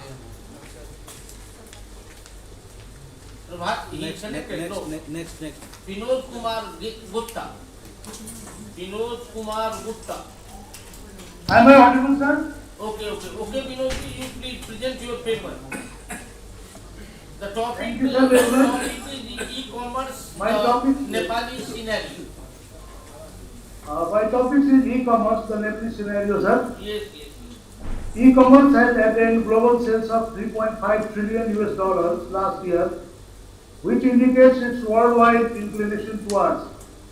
As it narrows down the gap between consumer and the business, it has contributed much to the growth of commerce and consumer market of India and China. As far as Nepal is concerned, although situated in between both the forefront leaders, it has not been successful in tapping the opportunity. After e-trade readiness assessment carried out by UNCTAD in 2017 and a recent review by the same agency, it has been confirmed that the government of Nepal is committed to make e-commerce engine of trade and development. In 2020 June only, a draft bill has been prepared by the authorities which still awaits parliamentary approval for enactment as law. The Nepali scenario is that Internet was first introduced in Nepal in the year 1993 as a venture of Royal Nepal Academy of Science and Technology and a private company, the Mercantile Office Systems. However, Internet use was limited to only 9% of population till 2011 and 20% in 2017. In 2019, it was 34% only. It has now grown to 63% in recent days. UNCTAD and Yuhan Enhanced Global Integrated Framework conducted an e-trade readiness assessment in 2017 to promote e-commerce in Nepal and started assisting on policy formulation to the government of Nepal. As a result, the government in June 2020 has completed a draft bill which still remains to be presented in the parliament for endorsement and enactment as law. A recent review of UNCTAD confirmed government commitment to make e-commerce engine of development in Nepal. The total population of Nepal is 2,93,91,883, means nearly 3 crores, and the age structure is 0 to 14 years, 34.60%, 15 to 64 years, 61.10%, and 65 years above, only 4.4%. The mobile market in Nepal, total GSM market size is 10.12 million and SIM subscriber of GSM, Nepal Telecom 49% and Ncell 51%. Market rate in all forms of telecom, Nepal Telecom 54%, Ncell 41%, United Telecom 4% and others 19%. As of 2019, there were only 31 ISPs in Nepal with nearly 16.67 million internet users nationwide, and nearly 40% of these accounts are commercial. E-commerce activities are mainly concentrated in capital Kathmandu Valley and few major cities. like Pokhara, Biratnagar, Nepalganj and Gilganj. There is very little known about B2B and B2C at infant stage is just picking up with following challenge. Sir, I list out the challenge now. Number one, at domestic front, there is lack of transportation facility in hilly regions and proper street address system. Although 63% have access to internet, but the speed is very slow and the change charges are very expensive in South Asia. Only 35% of the users have smartphones at their disposal. Number four, nearly 40% of the customers purchasing from online are dissatisfied due to lack of reliability and product accessibility. The vendors either run out of stock quickly or are left with wrong size, colors and brands. Middle-aged persons of 35 to 50 years age group have traditional shopping habits and they rely on bargaining and enjoy more artificial shopping. Last one, number 6, lack of governing laws as the draft bill still awaits endorsement from the parliament and dollar account opening facility on part of Nepalese making them unable to make the payments in foreign currency. Now I come down to the future of e-commerce in Nepal. Future of e-commerce in Nepal is promising subject to overcoming the challenge by endorsing and enacting the governing laws.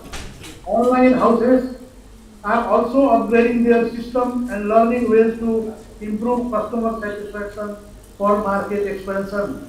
The COVID pandemic has added further impetus to the online activities in capital cities, followed by other major cities. Finally, it can be concluded by saying that since a lot of infrastructure is lacking, a careful analysis and perseverance can be expected to pay off in future. Thank you, sir. Thank you, Gupta sir. Thank you very much. Now we are calling Chandrasekhar Singh, our next delegate. Next one is Atish Kumar. Please connect with us. Atish Kumar.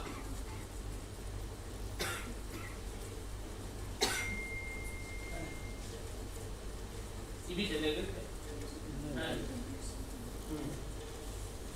एक बार पर Atish Kumar, serial number 12. Topic is impact of e-commerce on small scale industries in global economy. Please connect with us.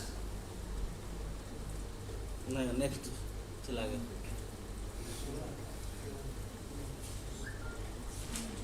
Next one, Kamini Kumari.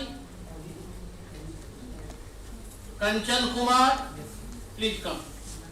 Please come on the dais and present your paper.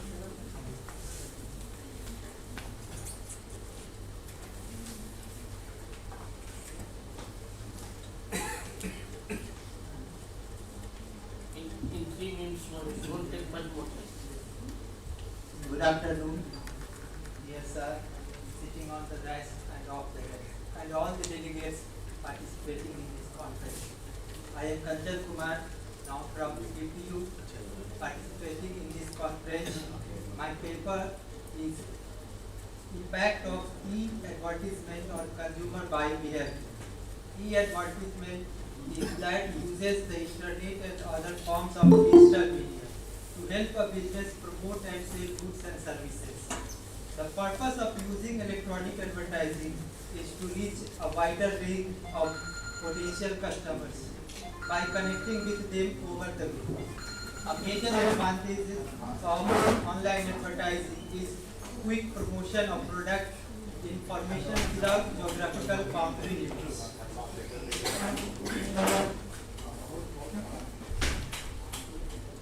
The researcher has attempted to know the impact of some online advertisement tools.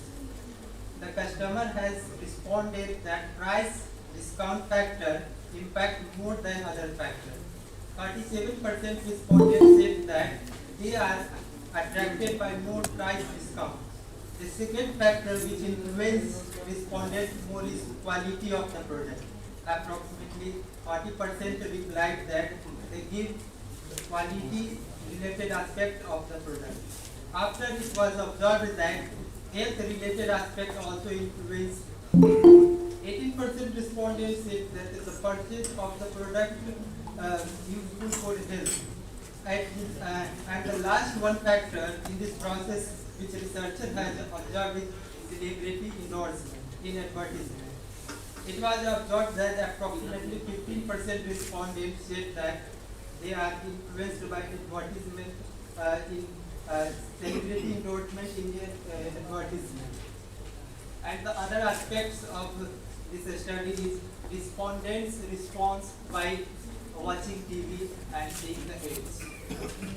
The study shows that impact of advertisement while watching the TV, what they do.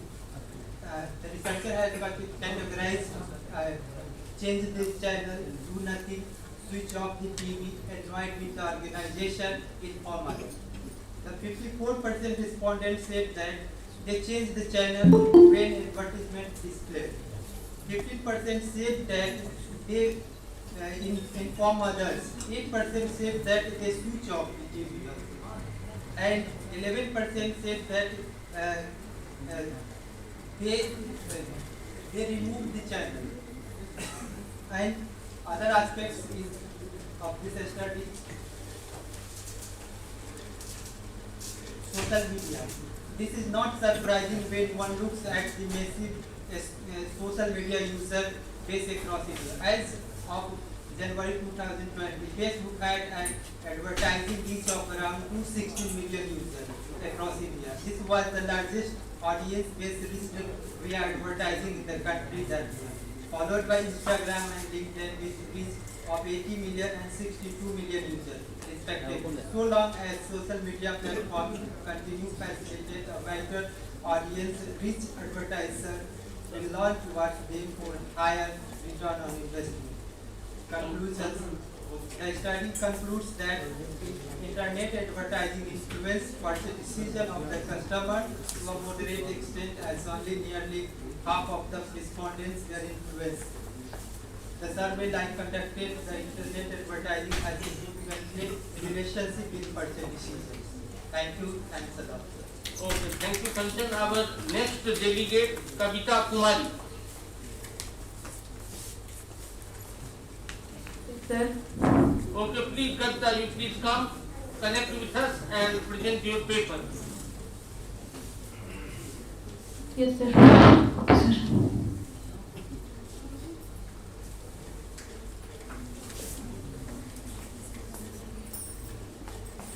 First of all, good afternoon, respected sir, and good afternoon, faculty, scholars, and students.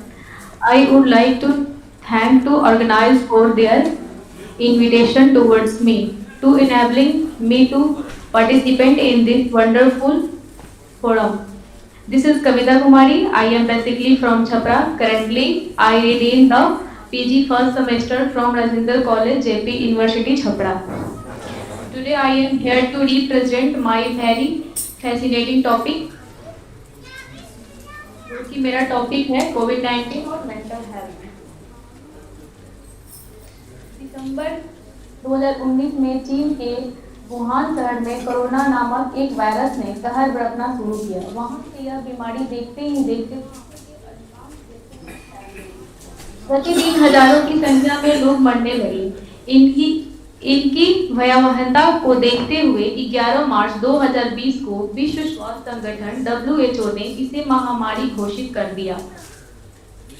Corona virus से बचने के लिए अधिकांश देशों ने अपने यहाँ संपूर्ण लॉकडाउन घोषित किया। लगभग सारी दुनिया एक साथ अपने घरों में कैद है। कोरोना वायरस को कोविड-19 के नाम से भी जाना जाता है। इसके कारण हमारे मानसिक स्वास्थ्य पर भी काफी असर पड़ा है। 2003 में सार्स के प्रकोप और दौरान के दर्शकों की बीमारी आने वाली कई मानसिक स्वास्थ्य चिंताओं को भी रेखांकित किया, जिनमें अवसाद, तनाव और मनोविकृति और पैनिक अटैक शामिल है। इनके कई कारण संभव है। सार्स के संक्रमित और उसका इलाज आ रहे लोगों को संभवतः सामाजिक एकांतवास का भी सामना करना पड़ा। ऐसा इसलिए हुआ क्योंकि उन्हें अलग अलग रखा गया था। इनकी बीमारी को भी शायद कलंक के तौर पर देखा गया हो और जिनके कारण उन्होंने अपने साथ भेदभाव होता हुआ महसूस किया। समय के अभाव के कारण मैं थोड़ा शॉर्ट में बता पाई और मैं निष्कर्ष पर आती हूँ। संक्रामक रोगों का सभी पर एक गहरा मनोवैज्ञानिक प्रभाव पड़ता है। सूचनाओं का अधिक भार, अफवाहें और अप्रामाणिक जानकारियां कोविड-19 के समय में हमारी मानसिक स्वास्थ्य पर काफी हद तक नुकसान पहुंचा सकती है। शायद यही कारण है कि विश्व स्वास्थ्य संगठन समेत कई प्रमाणित स्वास्थ्य संगठनों ने यह सिफारिश की है कि तनाव और बेचैनी का सबब बनने वाली फर्जी जानकारियों से बचने के लिए विश्वसनीय स्वास्थ्य पेशेवरों से ही जानकारी और सलाह लें। Thank you sir.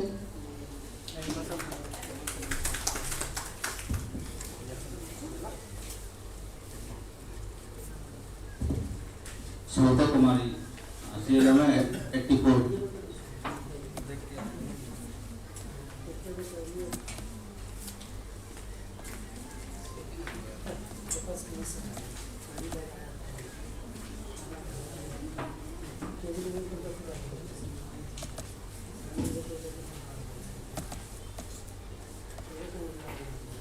Good morning, everyone. I am Shweta Kumari, research scholar from Patliputra University, Patna. First of all, I thank you, respected sirs and delegates, for giving this opportunity, splendid opportunity to speak in front of you. Here to come to give you a new challenging impact of e-payment on consumers and retail business. We are living in the age of e-payment or digital payment or online payment. In one word, we are in a cashless world very soon. Become more efficient and convenient for the masses. We can also show the digital payment in rural area also. Speed up the process of financial transaction. Digital payment like bank cards and mobile wallets can have significant positive impact on a small and medium business. Our PM Narendra Modi will launch a new digital payment solution called e-Rupee on 2nd August 2021. Basically a prepaid voucher. NPCI has partnered with 11 banks for e-Rupee transaction. Today, the majority of consumers are actively using a e-payment for most of their daily usage. An e-payment system or online payment system allow customers to pay for products or services via electronic means. The most popular method of e-payment are debit card, credit cards, e-wallet, bank-to-bank transaction or prepaid vouchers. Advantage of electronic payment: customer can buy or pay for products online 24 hours a day, 7 days a week, or no matter where they are located. The online payment increase our sales and profit. Online transactions can help merchants globalize their business and attract customers from around the world. Reduction in transaction cost and time. In electronic commerce, where online payments are being used, funds are transferred digitally between the buyers and the sellers. The most drawback of e-payment are also security concern. As we know very well, the fraud risk in electronic payment system transaction is one of the main concerns of online payment. Fraud are falling very fast in this era. Increases cost required to protect sensitive data. Online payment has around since the first half of a century. In fact, Standard Federal Credit Union is considered as the first financial institution to offer online banking, online bill pay in 1997. On the other hand, the popularity of e-commerce as an assure for buy and sell may be attract for the launching of Amazon in 1994, along with the e-commerce sites. As we know, the electronic payment system has grown increasingly over the last decade due to the growing speed of internet-based banking systems and shopping. A retail sale occurs when a business sell or sell a product or services to an individual for his or her own usage. India was among the few countries showing growth in retail sales 2020. The advantages of using an electronic solution for payment are not just limited to this. There are some essential benefits of electronic payment are also, like instant payment. We can do an instant payment, ORULI. Higher security, higher payment security, better customer convenience. As your convenience, you can use an e-payment system. Better customers transparency, contactless. As you know, in the times of COVID-19 pandemic, people have started finding way of avoiding human touch to save themselves from getting affected from coronavirus. Due to this, the need of contactless payment has increased. We can use POS terminals in your business to avoid the human touch. In this system, the payee needs to hold his phone near the terminal and his payment will get automatically proceed. As you know, the potential of e-payment. Digital payment in India are set up to the account of 71.7% of total payment value by 2025, leaving cash and check at 28.3%. In 2020, transaction value share stood at 15.16%, 20.9% for instant payment. We conclude our title that e-payment system has influenced customer buying behaviors. The survey likewise concludes that internet advertising has significant relation with retail business. The study concludes that a better integration of online payment system with the present financial and telecommunication infrastructure is necessary for the bright future of this payment mode. Thank you, all of you. Mohammad Rashid Iqbal, seal number 40. Mohammad Rashid Iqbal. Sir, good morning. Good afternoon, brother. Sir, can you hear me? I would request to the chairperson that I, Dr. Nawab Akram, along with my co-author, Mohammad Rashid Iqbal, we have written the paper, research paper together, so we should be allowed to do the presentation together. Otherwise, it would be very difficult for us. So can we, I'm standing at number 45, sir. If you can see the list. He is standing at 40, Mohammad Rashid Iqbal, and I'm standing at 45. So we are supposed to make the presentation together. Okay. Are we allowed? Okay. And I believe that chairperson would be kind enough to give a little more time because we are two together. Thank you very much. Very good afternoon to the honorable chairperson and everyone who is connected with us. As we have submitted our paper for the presentation, and the topic which we have chosen is the online branded apparels buying behavior of consumers as precedings of trust, perceived risks, and information seeking behavior in Bihar. An empirical study that we have conducted with special reference to Patna district. Now I would like to share the slide with you so that we can proceed smoothly. Just give me a moment.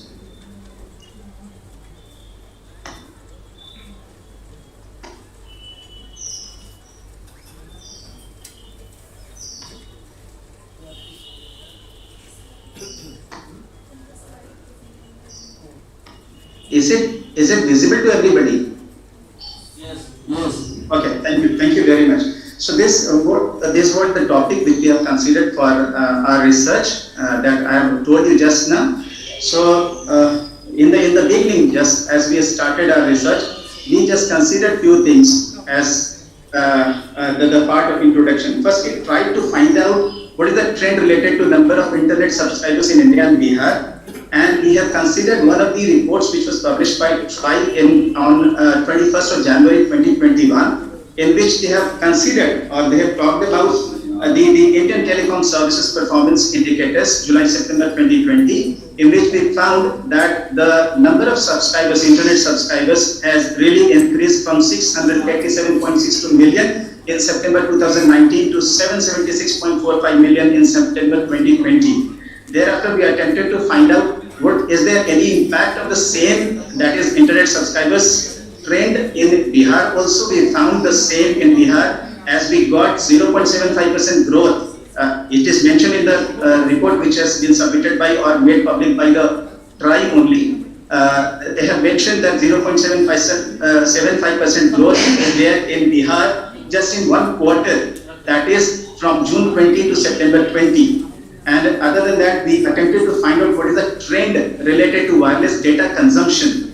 So we also find there is increasing trend regarding this also. As per the same report, we got the information that 19,374 petabyte was the consumption of wireless data in September 2019. That has increased to 25,227 petabytes in September 2020. And by understanding these two things, we attempted to find out, is there the people only just subscribing or just they are using the data? Where they are using the data? We've gone through some of the researches and we found with the help of one of the researches which has been conducted by Brown and Dugin in 2017, they have mentioned that the people are spending 3 to 4 hours on daily basis on the social media platform. So thereby we try to understand if they are just spending such a good amount of time of a day on the social media platform, what exactly they are doing. So with this, we started to conduct our research. As far as research methodology is concerned, in the first step, we identified 6 most commonly used social media platforms which are being used here at Patna by the people of Patna.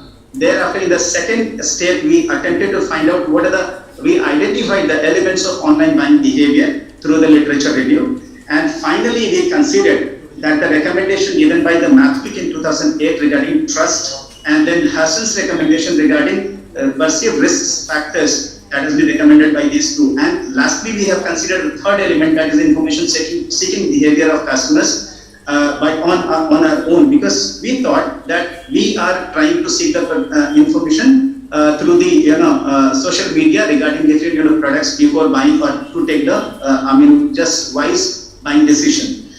In the next step, what we did, we just developed the self-administered questionnaire. We divided the questionnaire into 2 sections. One, to gather the demographic information so that we can see the impact of demographic variables on the buying behavior. And the second section, we have considered the 18 elements or 18 items that we have developed just to assess the respondents' opinion towards factors that drive the consumer's online habit. In online shopping behavior, we attempted to just consider the elements. We categorize the 3 elements: information seeking behavior, perceived risks, and the trust. Right? We have used a 5-point Likert scale of our questionnaire, in which 5 for the most important items and 1 for the least important items that we have mentioned in the table 2. We met 150 respondents here at Patna in different localities in the different societies. We approached them individually. That is why the responses which we got were really up to the mark, and there was no error, because we were right there talking to the researchers. Now, for the next slide, I would request Muhammad Rashid Iqbal to continue. Please conclude your paper, sir. Thank you very much, sir. Thank you, everyone. Okay, thank you. Thank you, doctor. Now we are calling another delegate, Monica. Please come. Impact of e-commerce on MSMEs in India. Please come on the dance.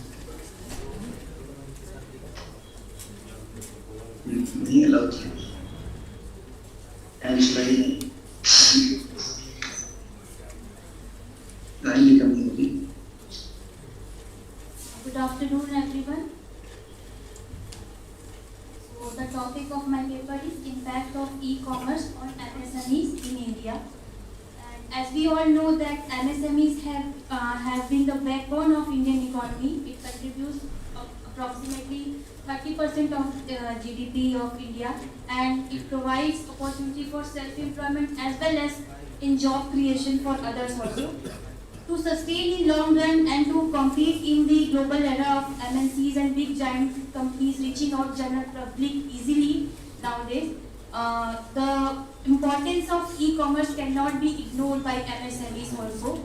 And similarly, the e-commerce companies also are understanding now the importance of MSMEs in the growth of their business as well as the development of economy, and that is why they are joining hands nowadays with MSMEs like Amazon Saheli for SSG, women-led SSG products, or Flipkart Samarth for Indian traditional intricate items, or there is a special tab in Myntra app also for made in India products.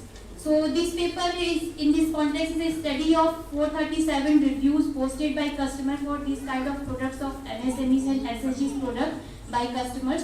And these reviews has been studied from Amazon, Flipkart and Myntra.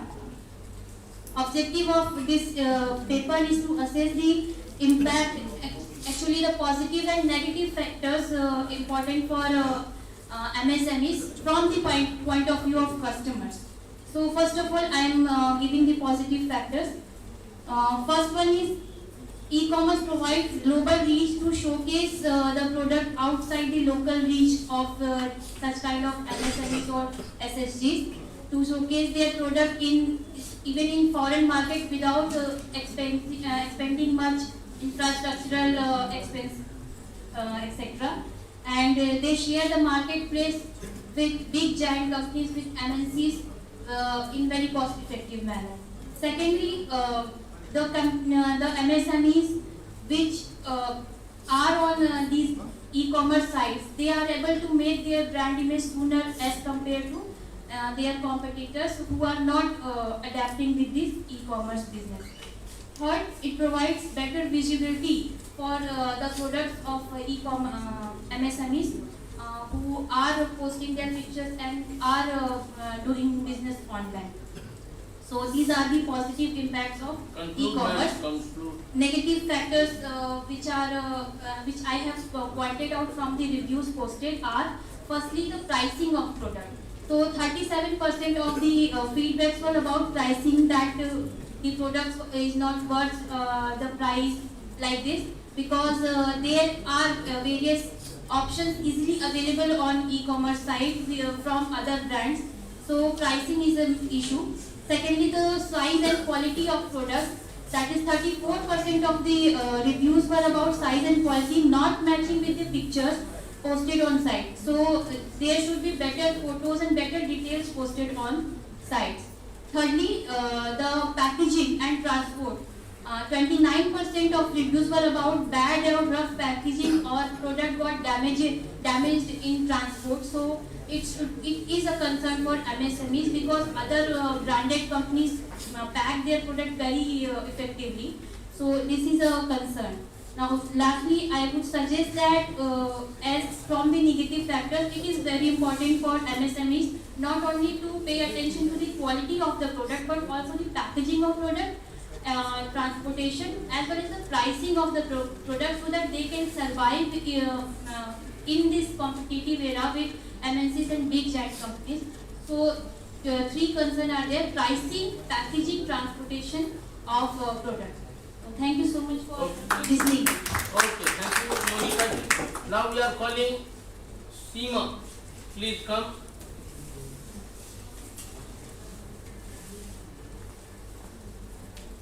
Only 2 minutes.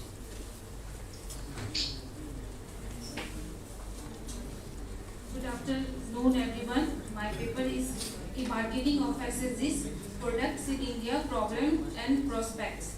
SSG is the small group formed by the women members residing in a particular locality, possessing the case, skill, capability of producing a product individually or in groups, and have started business venture of their own with the support of the government agencies. The objective of this study is to find the marketing issues faced by self-help group members, some factor influencing a marketing of SSG product.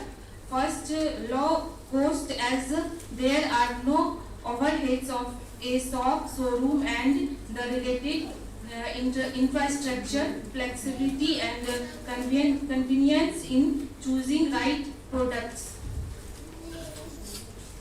Third, multitude of option for customer, easy advertisement for seller, immediate response of customer help in improvement.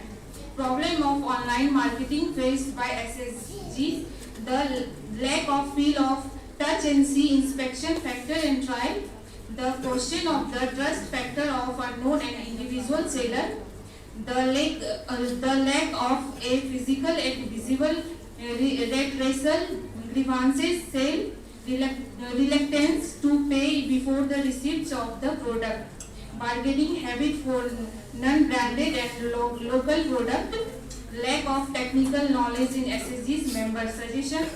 Members should attend training and development program to gain knowledge about online marketing. They should learn from the experience of the SSGs who have chosen online marketing and are successfully running their business. Thank you. Okay, thank you, Shiva. Now we are calling another delegate, that is Mithilesh Kumar. Are you connected, Mithilesh?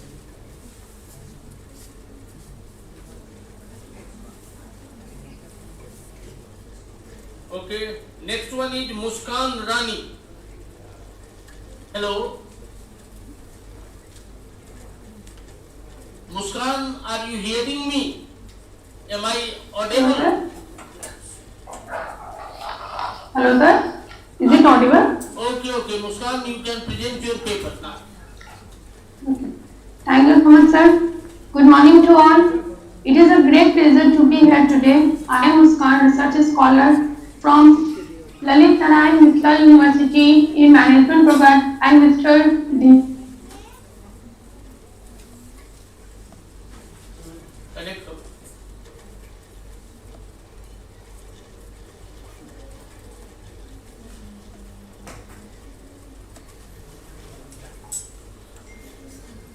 Select group of Lalit and Mittal University affiliates, faculties and students. In my remarks today, I address trends, opportunities, challenges of e-commerce during COVID-19 pandemic in India.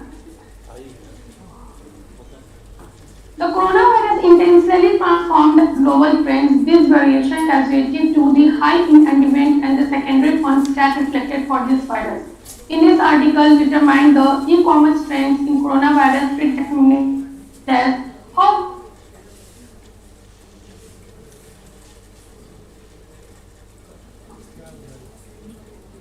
that e-commerce grew due to coronavirus. E-commerce has become a substitute source and considered top in the condition. And e-retailers provide food and usually consumer bought in a superstore traditionally. Coronavirus impact on whole e-commerce. Meanwhile, we want to comprehend their efficacy to stability, both cost and benefit as well, connected to the action in loving upcoming. Today, I hope to clarify the concept and sketch a path for the way forward. That's all about my article. Thank you all for listening patiently. Thanks to all. Thank you. Okay, thank you, Muskan. Now, next delegate, that is Pooja Verma, offline. Pooja Verma.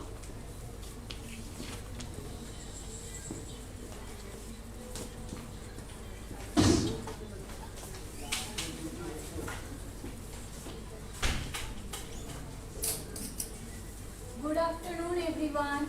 My name is Pooja Verma. I am from Patna University. I am today presenting here on my topic, role of e-payment system in practicing corporate social responsibility activities during COVID. With the advent of 2020, the most dreadful disease, COVID-19 came and outspread all around the world in a short while. It changed the lifestyle of each and every person, due to which people started maintaining distance and live aloof. The way of making payment has also changed.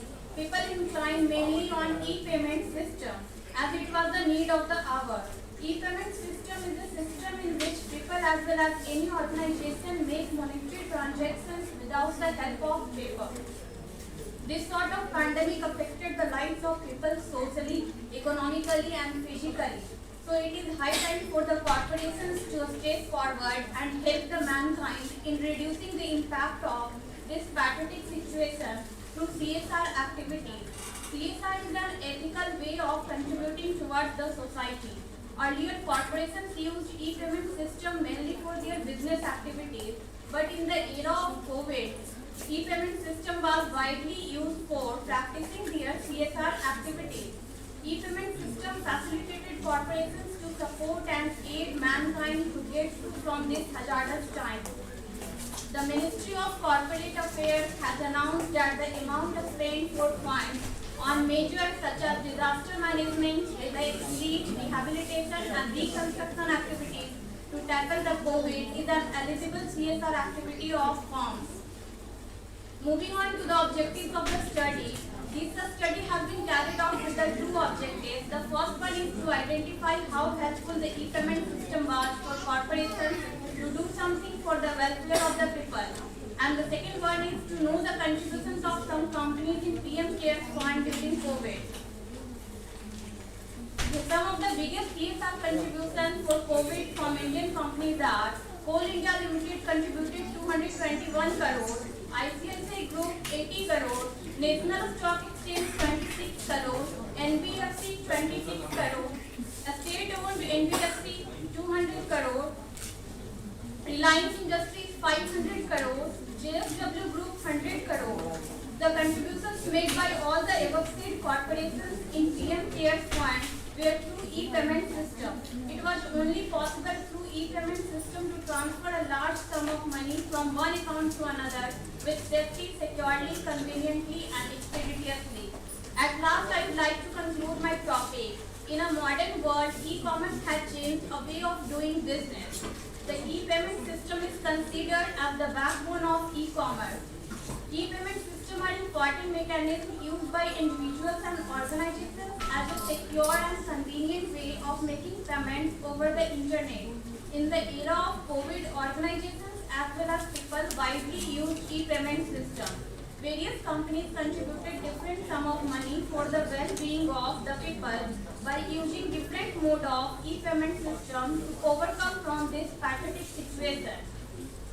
CSR activities by the corporations of India during COVID, as a large amount of funds are easily and expeditiously contributed by them to PM CARES Fund, which is for the welfare of the mankind. Thank you all. Okay, thank you. Thank you very much, Pooja. Now we are calling Ravinandan. You please come. Come, Ravinandan.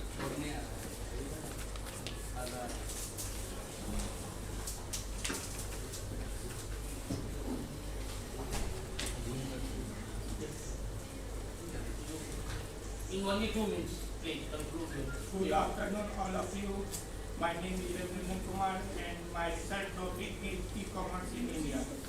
Electronic commerce, e-commerce as a part of the information technology revolution become widely used in the world trade in general and Indian economy in particular.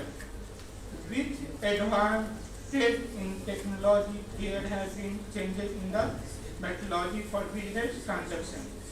India, being a rapid adopter of technology, is apace with the current scenario of electronic data exchange and has taken to e-commerce. E-commerce stands for electronic commerce and pertains to the trading in goods and service. Through the electronic medium, India is showing a tremendous growth in e-commerce. The low cost of PC and growing use of the interest in one of reasons for that. It also creates new opportunity for education and academic land. It raises key challenges that are being faced by consumers related to e-commerce. ethical issues, presentation of risk in e-service encounters, challenges, application is backbone of the industry development. This can happen only when e-commerce manufacturing happen in India. India needs to promote e-commerce business to develop rural available goods and services at low cost of the consumer. Textile garment industry has got advantageous support by e-commerce by online web portal, but consumer needs to be taken into confidence by educational program in rural India. Thank you. Okay, Professor Munal, very good. You have presented good paper. Now I am calling Nirmala Kushwaha. Nirmala Kushwaha, please. Paper. Yes, sir. I am here. Hello. Dr. Hello. Nirmala Kushwaha, please. Hello. Yes, yes, you Hello, sir. I am audible. Yes, you are audible. Okay, sir. Okay. एक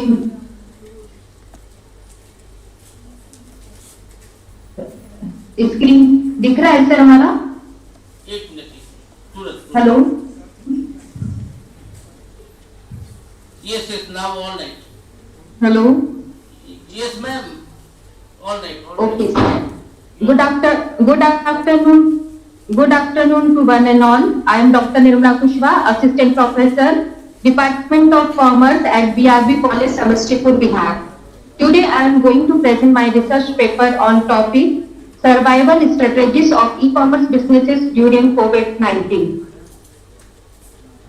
With some objectives these studies have done, they are to know about what is e-commerce, to find out the effect of COVID-19 on e-commerce businesses, to discuss the role of e-commerce, to know about considerations before trying a new e-commerce strategy, and last one is to find and analyze strategies of e-commerce businesses. Now, I would like to focus your attention on some considerations before trying a new commerce strategies. First one is ideal buyer.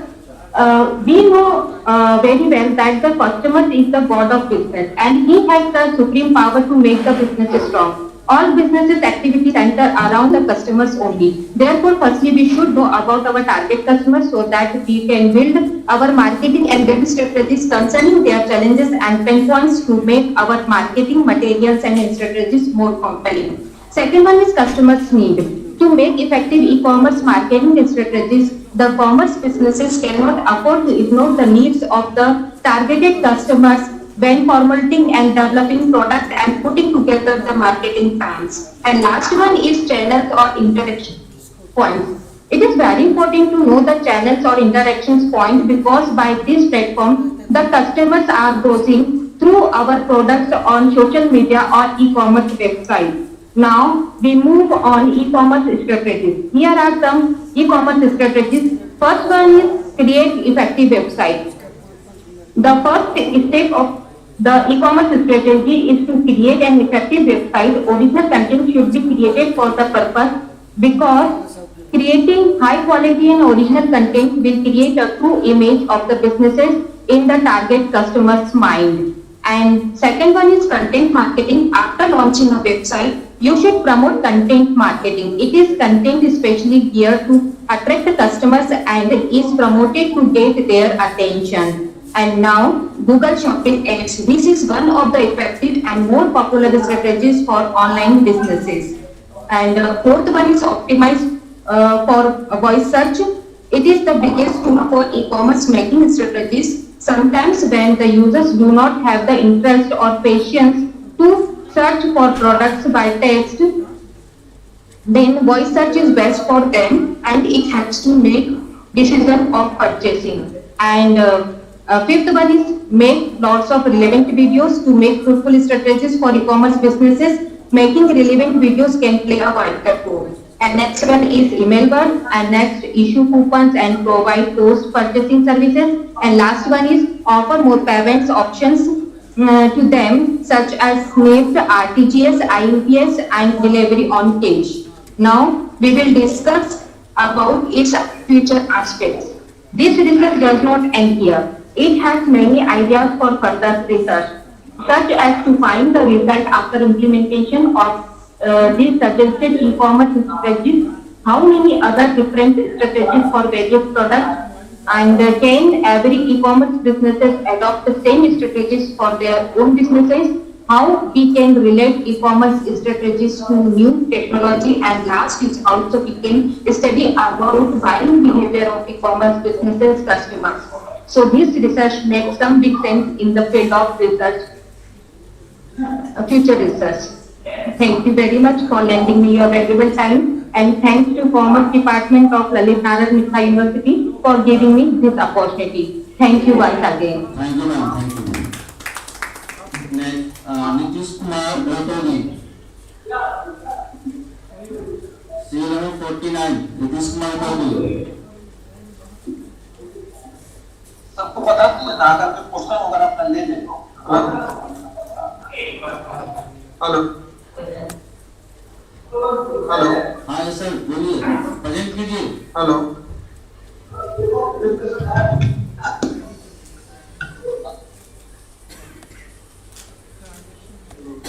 Hello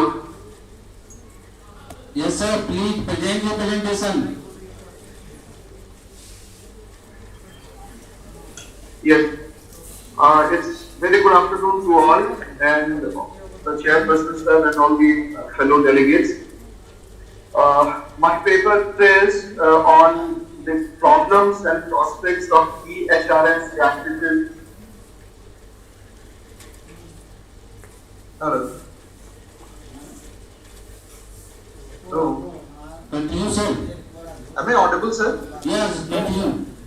Yes, you are audible to us. Please continue. Hello.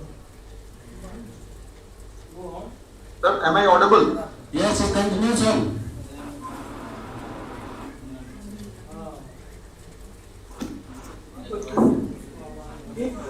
Mr. Nitish, you are audible to us. Please continue.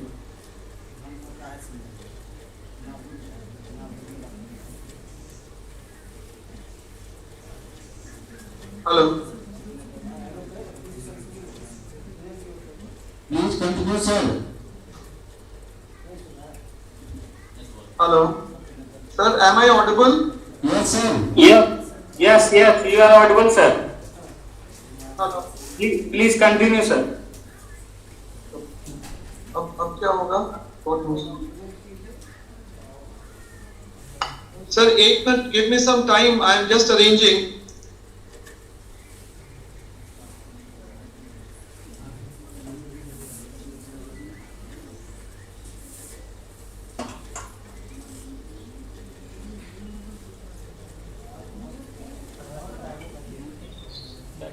Hello.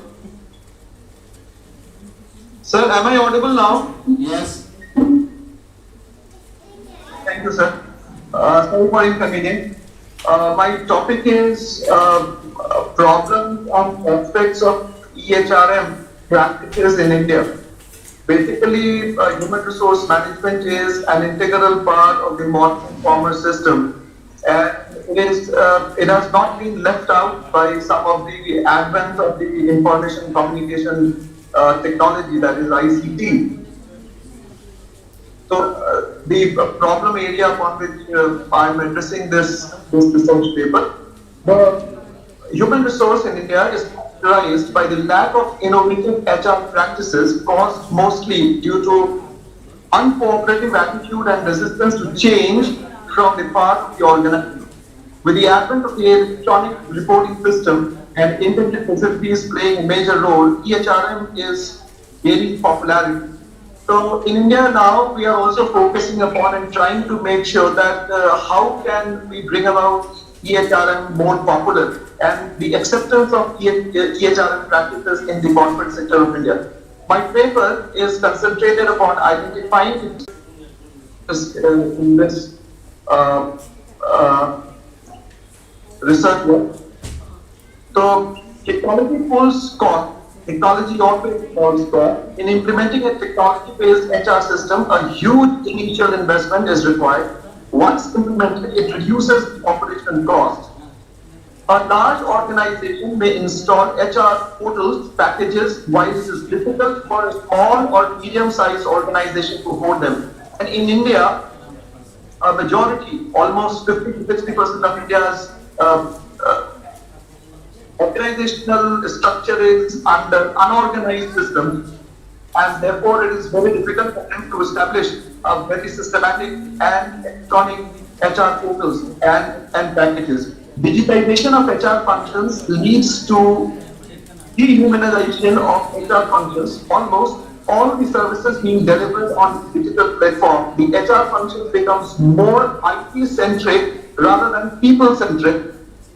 Hence, putting a limitation on HR executive role. Now, they may be supposed to play secondary role and mere facilitator of IT functions in delivery of HR services. It's a very big concern. It's a very big problem that we are shifting the interpersonal skill of HR personnel or the HR manager to him or her acquiring more IT knowledge or becoming the HR professional. HR functions are likely to be more passive, and looking and lacking human touch, posing a big challenge for the HR as a function. HR managers will show more willingness in acquiring high IT skills rather than gain top management skills. Sometimes, to safeguard interest and presence, HR managers may put hindrance in digitization of HRM functions. This is referred to as resistance to change. Further, all the HR issues cannot be mechanized and has to be resolved with case-to-case merit, where HR manager have to take a leaf out of the cap and look beyond electronic solutions. There is the problem of maintaining a full-fledged back system. Overall, HR system needs a hefty maintenance cost. On the basic blocks of the HR is that the data gets freely accessible to all and anybody can access the static information and use it anyway. Therein we are talking about the cyber crime anyway without any competition. It is a process of corruption, lawsuit. To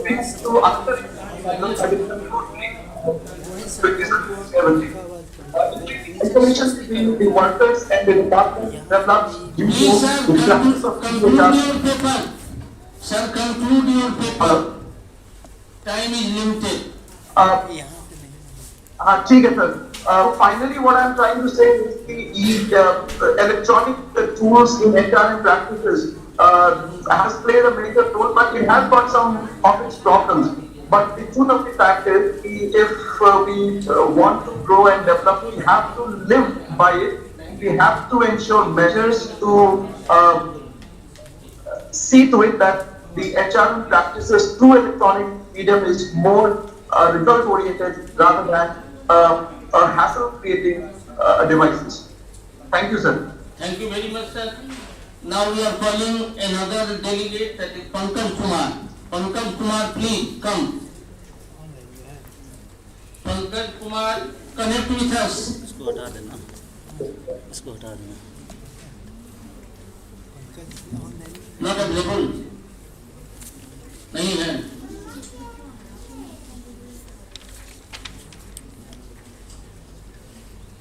नहीं है. Next one, Rashid Iqbal.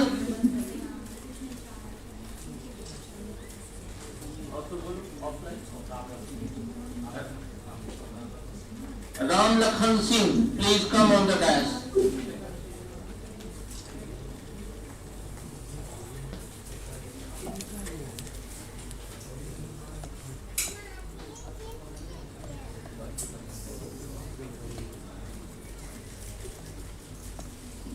Good morning for all of you. Good afternoon to our respected and honorable teacher. My topic is impact of e-finance in Indian economy. E-finance is a new means of delivering financial service electronically. The provision of financial service and market using electronic communication and computation. E-finance requires a new field retail finance and middle stage, which has a greater importance and playing a vital role of developing economics like India, China and Brazil. The proposed e-finance portal provides an integrated enterprise platform for retail banking service as well as for other financial service. In the maintain, the proposed multi-solution will keep monitoring and analyzing the huge volume of dynamic information. Technological developments should reduce the costs and enhance the security and convenience of dedicated digital media. There is a clear need to ensure open markets, minimizing the effects of switching costs and police the pricing structure of both new and old transactions, media regulations and supervision of payment markets must promote the development of digital money. So, e-finance service is very important payment system for future time. Every financial service, this method is very safe and easy portal of payment system. Thank you for all of you. Thank you. Now we are calling Ravi Shankar. Please come on the dais, Ravi Shankar.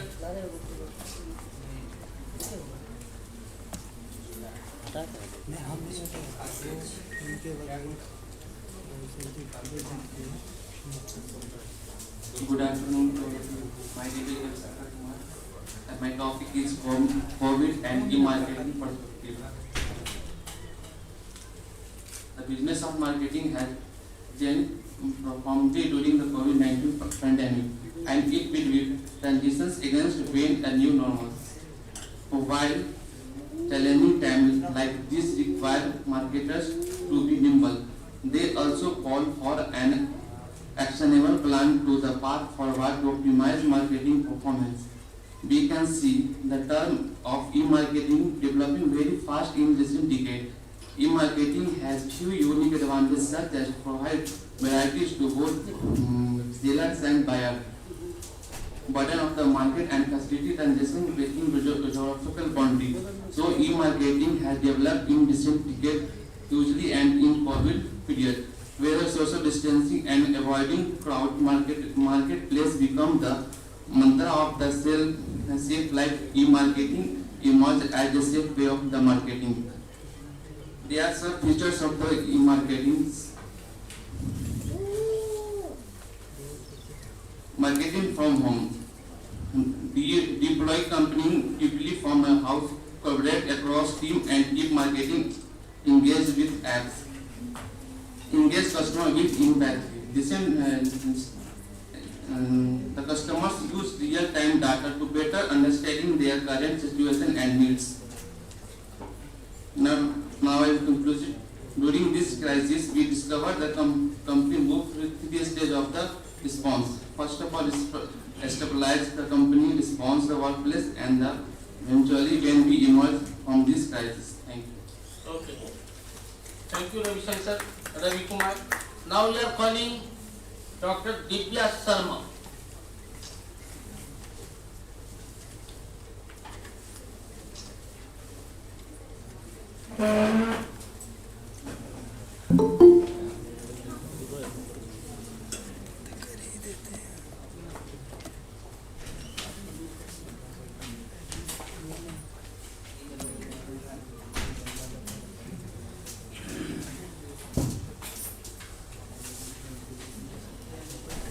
Respected chairperson and dignitaries on the dais, my fellow colleagues and dear students, good afternoon all of you.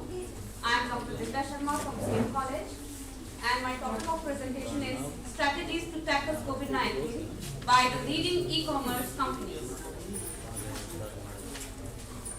With the mounting popularity of online shopping in this tech world, most of us were already enjoying the comfort of shopping at home. But with the rising concern regarding COVID-19 infection, Many more got accustomed to online shopping. The way consumers used to think about making purchases is totally changed now. Due to the coronavirus, consumers were less tending to visit a physical store to buy almost anything. Consumers were being forced to change their buying behavior. The retail industry consultants assumed that people were buying products online that they never had before, and because the behavior could stick. The social distancing compulsions, massive smartphone base, the reliable broadband galvanized the e-commerce uptake beyond metros, deep into the smaller cities, towns, bringing the element of trust in online commerce. As per a survey conducted by the Retailer Association of India, shopping malls witnessed about a 77% of degrowth in the first half of June 2020 as compared to the same period last year. The lockdown relaxations did not prove to be of much help either. Meanwhile, the Indian e-commerce industry was estimated to grow at 32.8% in 2020, higher than the pre-COVID projection of 29.7%. The physical stores, however, faced a blip as Indians opt to shop online in the wake of COVID-19 pandemic. The major challenges, the problems the e-commerce industries faced during the pandemic period were the online retailers operating in India were forced to suspend their operations hours after the first 21 days nationwide lockdown stay-at-home order was announced. Due to the lack of clear guidelines, there was a mass exodus of employees in anticipation of further lockdown. Most of the Amazon, more than 60 fulfillment centers across the country were reportedly shut down due to the lockdown. In some states, delivery workers were not provided passes and to make deliveries. Some were reportedly bedridden by the local police for flouting the lockdown. By the time the confusion erased towards the end of the March, e-commerce companies were starting a huge backlog of deliveries, particularly for essential items most sought after by the consumers during the crisis. Many of the migrant workers that comprise a large portion of their staff left for their villages just as the demand surged. Many e-commerce companies had not anticipated the 3 to 6-fold increase in demand. Consequently, they couldn't pick up orders and deliver them in sufficient number to satisfy the consumers. Chief among the e-companies was for the ban on the high-margin non-essential goods, which amount about 90% of their sales, and the electronic items that account for nearly half of the all online sales in the entire country. So according to a survey by the online social community platform, after the first lockdown, the prime demand was for the grocery items, but the Indian consumers were still facing difficulties in ordering groceries online. Although the situation had improved, most of them had already turned to the neighborhood kirana stores, which were just a phone call away, and have been far more effective in fulfilling the consumer requirements. Amazon tried to tap into kirana stores with its grocery delivery app, the Prime Now, to help with the order fulfillment, but due to the lack of adequate access to inventory, the project failed, and Amazon India had to fold the Prime Now into its main services during lockdown. Flipkart also tried to tie up with the Tata Consumer Product Limited, Special Retail Limited, and Uber Technologies for grocery delivery during lockdown. Still, it was not that effective. So, in response to these adversities, the e-commerce companies came up with the new and improved ideas. Those were following. First one is leverage technology. Understanding the importance of communication in the critical time, the team enabled and leveraged the technology to stay connected with the minimal interruptions. This helped the teams to work and coordinate effectively. Please, Dr. Divya, conclude your paper. Second one was cashless, contactless, and convenient. The customer-centric thinking was crux to their solutions. Next was Kirana's Go Digital. To help meet increasing consumer demands for essential items during lockdown, the team also onboarded more kirana with the neighborhood grocery stores across India as last mile solution. Then there was the grocery line program by Flipkart. And there are some suggestions also for the e-commerce companies to improve their services. First one is that communication is the key. Next is ensure safety within. Then it's time to take action, not to stay back. Next, coronavirus pandemic is pushing the big offline retailers online. Then break the language barriers, and in response to this, the big online retailers just like Snapdeal, Amazon and Flipkart have made available different language options. Then making transactions easier and improving the last mile logistics. Thank you. Thank you, Dr. Divya. Now we are calling another delegate, Dr. Pranav Shankar. Dr. Pranav Shankar, online. Please Pranav Shekhar. Online. Yes, sir. Am I audible? Yes, you are audible, doctor. Just present your paper. First of all, I want to thank the organizers, the chairperson, and the delegates who are here to listen my views on the impact of COVID-19 and its recovery. We all know that what COVID-19 has done to us. COVID-19 not only taken the life of the people, but also has taken a huge toll on the economy. We know our economic activities of production and consumption are very vital for economic growth. But in this COVID-19 period, the activities of production came to a standstill as the production plants were closed. As far as consumption is concerned, majority of the markets remain closed, and in this era where offline or retail market is closed, there is a huge chance for e-commerce to flourish, and e-commerce has not only cast on the opportunity but has become a big phenomenon now. E-commerce was luxury before COVID, but after COVID it was felt that in the era of social distancing it is a necessity. It is a necessity where we can follow COVID protocols and we can remain safe at homes, ordering our products through online medium. Now I will come to my topic, that economy runs on the two basic economic activities, that is production and consumption.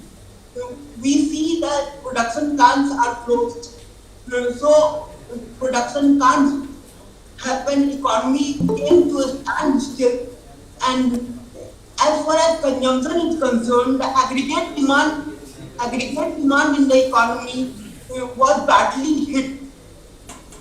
People in unorganized sector lost their jobs. Sir, conclude your paper. Time is limited. Please conclude your paper. Yes, sir. We see people in private sector facing salary cuts.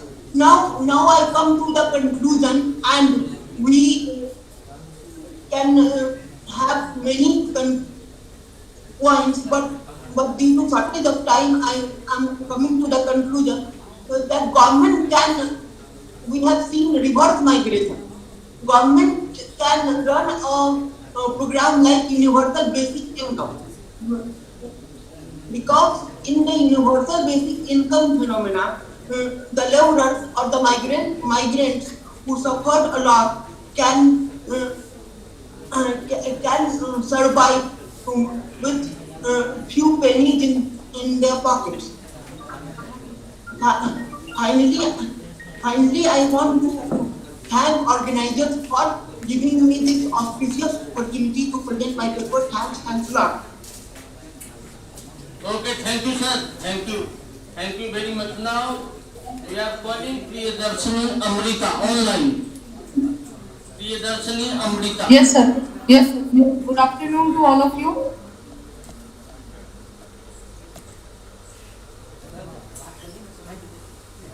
Not connected. Connected, sir. Are you connected? Yes, sir. Sir, connecting, sir. Okay, okay. Give me 2 minutes. Okay, ma'am, just you present your paper.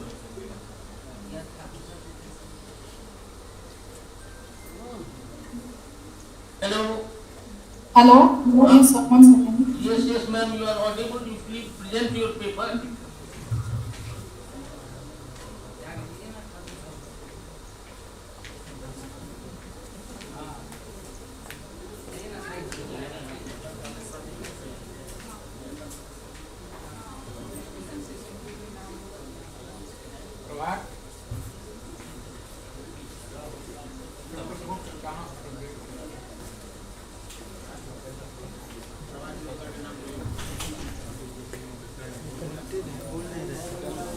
बोल नहीं रहे हैं हाँ? बोल नहीं रहे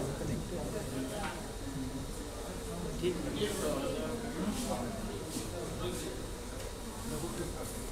next के call कर लीजिए Shivani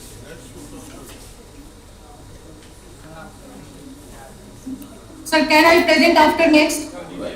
In 1 minute, ma'am, just in 1 minute, you please summarize your paper. नहीं नेक्स्ट शिवानी कॉल कीजिए शिवानी शिवानी बोलते हैं कॉल कीजिए और ईशान हम भी ऑनलाइन थे Hello, Shivani. नीतीश रोगोई वाला में हमने Yes, sir. Just you please present your paper in 2 minutes. Oh, okay, sir. Good morning, sir. Good morning, everybody. My name is Shivani. I am research scholar from Magadha University. My topic is the role of e-commerce in electronic customer relationship management. As is a study about to explore the concept of e-commerce and customer relations management for our technology, designing its practices and application for building customer relationship through review of the paper. It is also allow the company to examine the past, future and present customers relations and how the products are going online relations. Its e-commerce relation is mainly focused on the sales and customer experience while conducting online. Some of the points we are getting saying that conversion rate of the product, customer clicks throughout the website, email, customer interested also for the product and requirements. In very simple, we can say that e-commerce is the buying and selling of goods and services through data or through internet. But whereas customer relations management is a process which is a business or organizations to interact with the people and also interact the data analysis for a long amount of information. We can give some points of main points is to improve our customer interactions, also for the cost-effective customer acquisitions, to develop our approaches for sales, services and marketing for the customer. And also we can give some important impact, that is the trust of the people, trust of the product, quality of the relationship with customers, customer solving contingency. We can also give some of the points that is related with the customer relationship management and e-commerce are, it is better to understand for supply and demand. Customers are able to negotiate its sites for issues. It is also better for customer services. It check out our process, the ability better for records and decreasing all loss of the cost.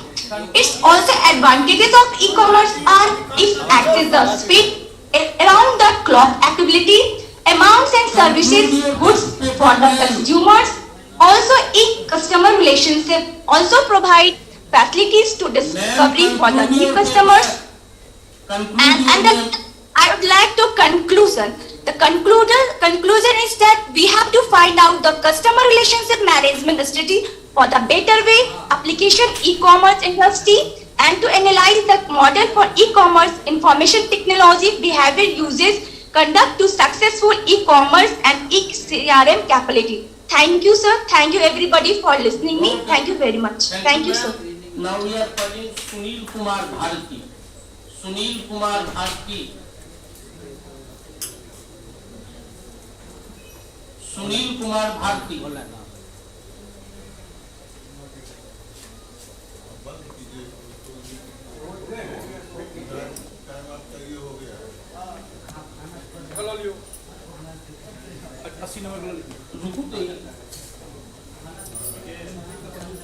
बोले ना unmute करने के लिए unmute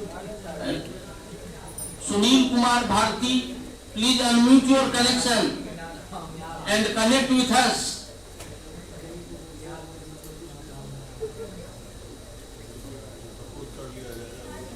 Or deemed to be presented.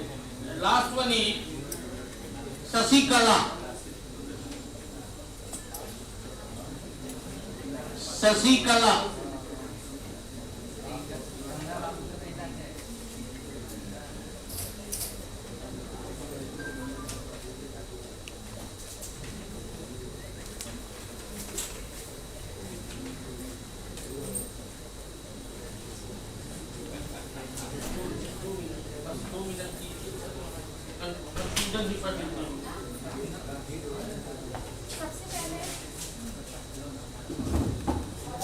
यहाँ उपस्थित hello. गुरुजनों के सभी गुरुजनों को चरण स्पर्श और सभी सहपाठियों को मैं अपना परिचय देती हूँ। मैं शशिकला यूपी मऊ से होम साइंस डिपार्टमेंट से PhD स्कॉलर हूँ और मेरा टॉपिक है कोविड-19 एंड ई कॉमर्स। कोविड-19 संकट के दौर में जहाँ सब कुछ ठहर गया था, वहाँ ई कॉमर्स ने बहुत तेजी से अपने पंखों को उड़ान दी, जिससे कोविड-19 केवल मनुष्य को ही प्रभावित नहीं किया बल्कि पृथ्वी पर विद्यमान सभी जीव जंतुओं को प्रभावित किया। ई कॉमर्स एक नया बदलाव लेकर के आया जो साफ तौर से लोगों की खरीदारी में जिसे देखा जा सकता है। ई कॉमर्स को सबसे अधिक फायदा डिजिटलकरण से, नेट बैंकिंग और मोबाइल से मिला। इसने खरीदारी के मायने ही बदल दिए। अब ऑनलाइन खरीदारी लोगों को अधिक सुविधाजनक लगी और कम समय में ये लोग अपने सामान को ऑर्डर करते और आवश्यकता अनुसार मंगा लेते। ई कॉमर्स ने संकट के समय में लोगों को बाहर निकलने से बचाया और यहाँ तक कि एक दूसरे से संक्रमित होने से भी बचाया। इसने रोजगार को नए आयाम दिए तथा छोटे बड़े उपभोक्ता, कारोबार, सेल्सकार और अन्य सेवाओं को भी नए बाजार तक पहुँचने, नए अनुभव लेने और नई पहचान बनाने का मौका दिया। इससे लोगों को नए अनुभव भी मिले। Thank you. Thank you, ma'am. Due to time constraint, we are. Due to time constraint, we are going to over this session, technical session 2, and near about 25 participants have been presented their paper. Rest participants' paper are deemed to be presented. In this concern, I will invite Hello. our Excuse me, sir. chairman. Hello. Hello. No, time is over, ma'am. Sir, am I audible? No, ma'am. Time is limited. Time is over. And your paper is deemed to be presented in the technical session too. That's why it is not a big question. No problem at all. Now we are inviting our chairman to give concluding remarks related to technical session 2.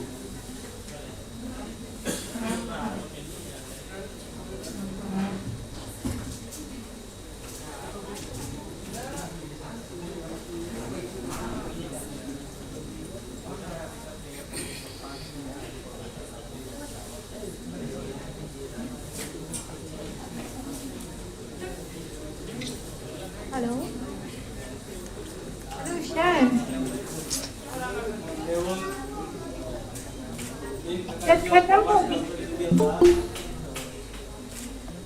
Professor I.D. Prasad, Associate Professor, Department, Ms. Maurya, and scholars, paper presented in this technical session on the line of the line. More than 100 papers were submitted, but out of 100, only 27 have presented and discussed. Rest are accepted as deemed. We have discussed more about e-commerce, but in one sentence we can say online shopping is e-commerce. Online shopping or marketing is called e-commerce. Methods may be different. You have to keep one laptop or one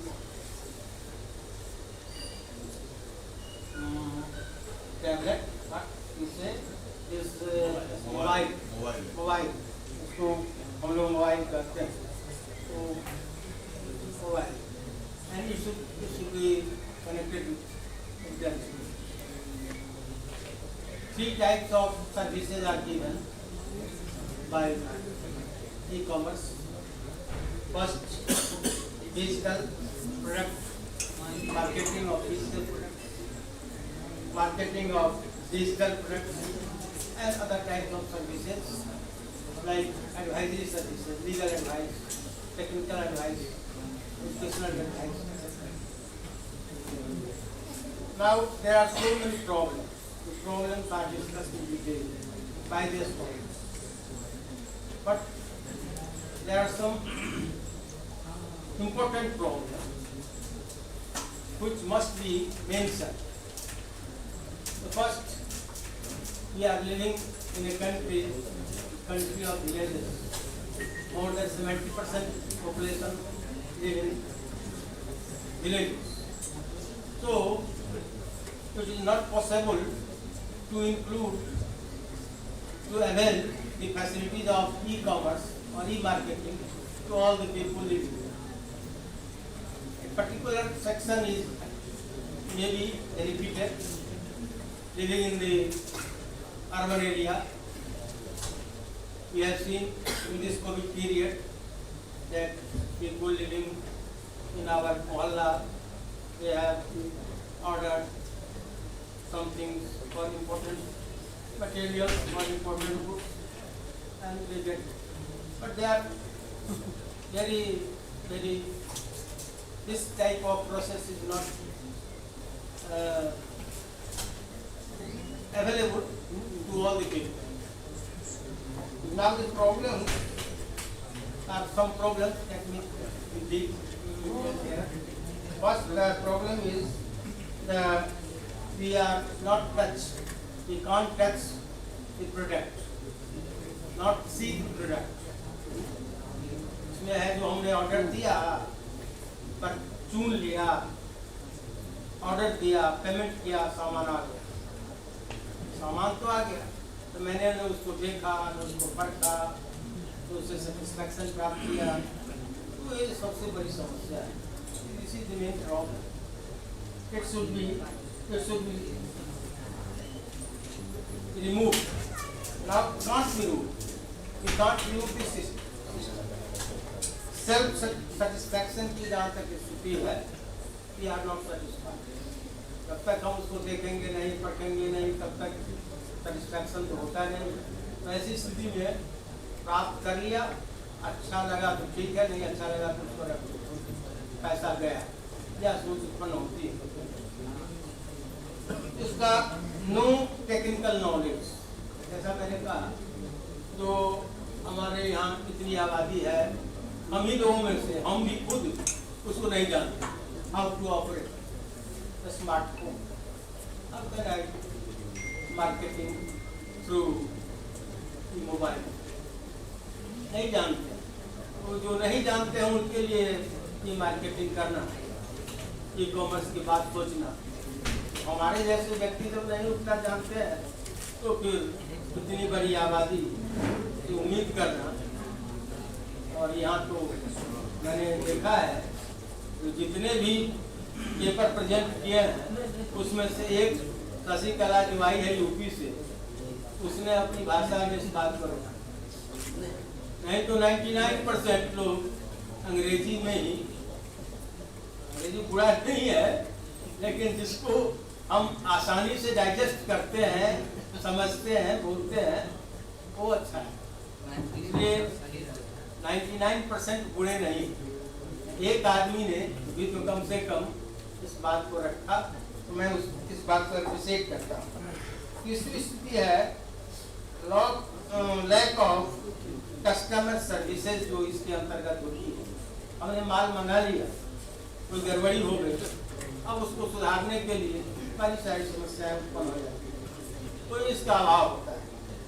और time taking है और इसमें हम कह सकते हैं तो delivery order दे दिया, आने में 15 दिन लग गया, 20 दिन लगा, तो तुरंत डिलीवरी इसका नहीं होता है। ये सब इसकी समस्या है। और हमारे सबसे बड़ी समस्या जो है तो इसमें चांस ऑफ चीटिंग भी है। आप ऑर्डर दीजिएगा कुछ का, आ जाएगा कुछ, ये भी समस्या है। तो इसकी वाहवाही करने की जरूरत नहीं है। हम इसकी कितनी भी वाहवाही करें, ठीक है, सर्टेन पीरियड में कोविड-19 के तहत जो घर में तालाबंदी थी, लॉकडाउन था, उसमें हमने इसका लाभ लिया, कुछ लोगों ने लाभ लिया। अब सब्जी और मछली थोड़े आ सकता है ई कॉमर्स के द्वारा या ई मार्केटिंग के द्वारा, तो ऐसी स्थिति नहीं, वैसी चीजें जो प्राप्त हो सकती है। हाँ, देखते हैं मोहल्ले में भी देखते हैं, फूड पैकेट भी अब आने लगा है, मोहल्ला में लोग ऑर्डर देते हैं मोबाइल से और फूड पैकेट आ जाता है। तो ऐसी स्थिति में इस सब का एडवांटेज कुछ हुआ है, मिल रहा है, लेकिन इसकी उम्मीद, हम गाँव में रहते हैं, हमारी आबादी का अधिकांश भाग गाँव में है या शहर में भी है, तो अनुभव है इस सिस्टम से अनुभव, उसके पास टेक्निकल नो हाउ की कमी है, उसके पास कोई इंस्ट्रूमेंट है उसकी कमी है। तो ऐसी स्थिति में उससे हम यह उम्मीद करें तो ई मार्केटिंग के द्वारा ई कॉमर्स को डेवलप कर सकेगा, या फिर भी विषम परिस्थिति में या असामान्य स्थिति में इसका लाभ लिया जा सकता है। और जैसा हमने इस पीरियड में लिया है, पिछले दिनों हमने इसका लाभ लिया है, तो ये सारी स्थिति है। तो मैं इस कार्यक्रम में जितने भी हमारे पार्टिसिपेंट सहभागी हुए हैं उन सबों को मैं हृदय से उनको आभार उनके प्रति व्यक्त करता हूँ कि उन्होंने दूर दूर से आकर के इस कार्यक्रम में भाग लिया, अपनी सहभागिता दी और अच्छे विचार रखे। कुछ विचार तो काफी उत्तम थे, इसमें ई बैंकिंग से जुड़े हुए भी कुछ प्रश्न या कुछ पेपर्स थे, ई बैंकिंग से भी कुछ पेपर थे, एक अलग चीज है, इसी का एक अलग पार्ट है। तो इस तरह से हम कह सकते हैं, या काफ़ी जो कार्यक्रम हुआ या टेक्निकल सेशन अधिक फ्रूटफुल हुआ, लेकिन सहभागिता जितनी होनी चाहिए 100 में 30 का 127 की उपस्थिति या उतना नहीं उत्साहवर्धक कहा जा सकता है, फिर भी कुल मिलाकर के या हम कह सकते हैं कि इसका जो आउटकम है वो अच्छा ही रहा। इन्हीं शब्दों के साथ अपना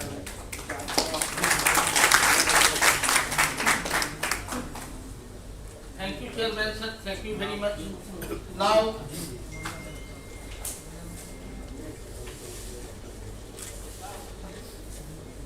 we are thankful to our Chairman technical session 2, Professor I.C. Verma, and our deputy chair, Ritika Moria ji. Near about 25 more papers have been presented online and offline in this session.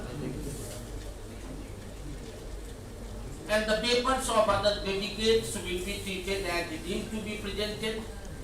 So, keeping time constraints in mind, the organizing team has been decided to treat other papers as deemed to be presented. So keeping these things in view, I, on behalf of this technical session, is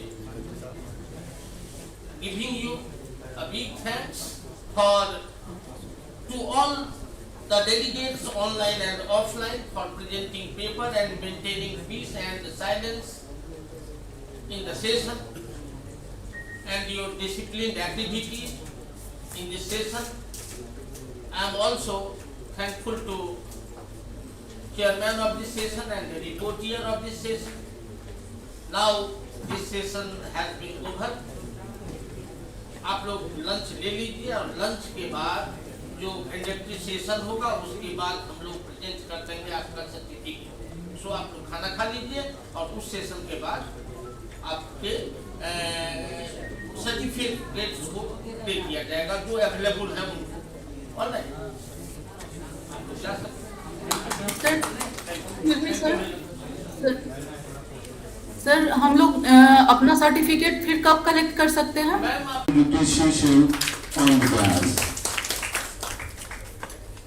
May I request you again, sir, please take Dr. I.D. Prasad, sir,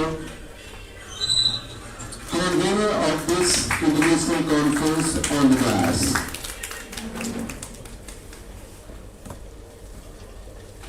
May I now request you, sir, please, you take your seats, sir, please. Thank you, everyone.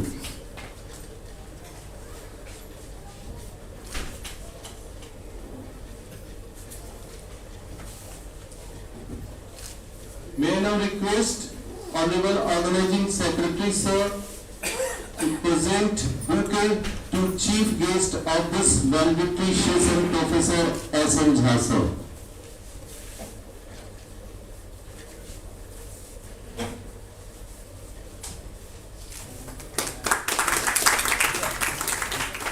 Thank you very much, sir. May I now request you again, sir, to present a bouquet to Professor L.P. Singh, sir, valedictory speaker of this international conference. May I now request you again, sir, to present a bouquet to co-chairman of this valedictory session, Professor P.B. Das, sir. Thank you, sir. May I now request you again to present a bouquet to Dr. I.D. Prasad, sir, convener of this international conference. Thank you very much, sir. May I now request Dr. Diwakar Jha, sir, please present a bouquet to Organizing Secretary of this international conference.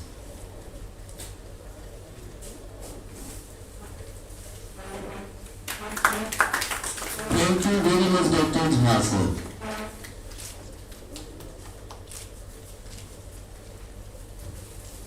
Definitely it was a very difficult task for the department to organize this international conference because time span was very short.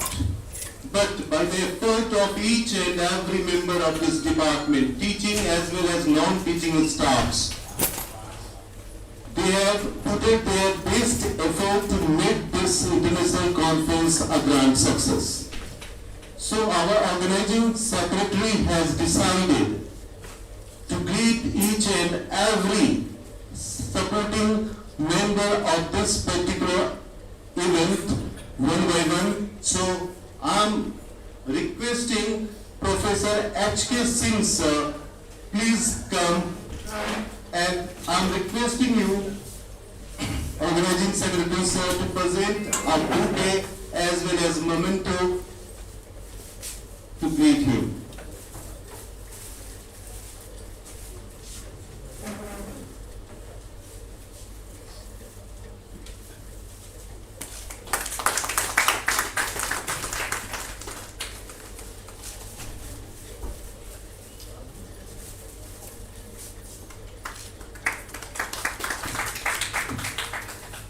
Thank you very much, sir.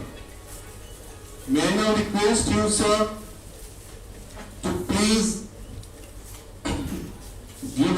comes to Dr. Diwakar Jha sir, Joint Secretary of this 4th International Conference. Sir is very dedicated team member. Always he has taken care of all the activities of this international conference. Thank you very much, sir.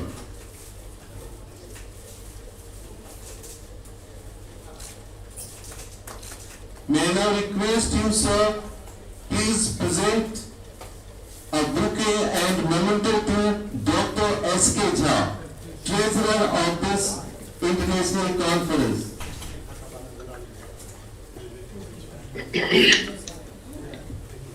He is unavailable right now. Dr. Sanjay Kumar Thakur, sir, please present a bouquet and memento to Dr. S.K. Thakur, sir.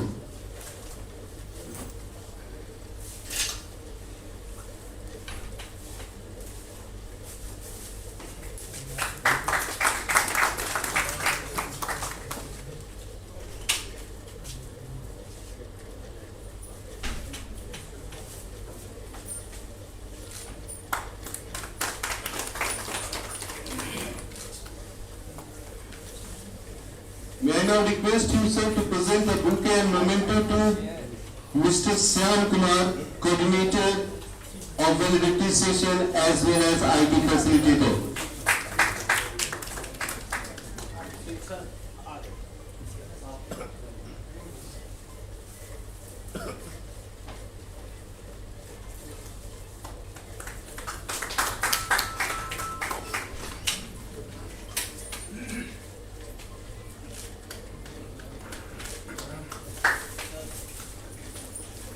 Now, Dr. S.K. Jha sir is available. Sir, please come.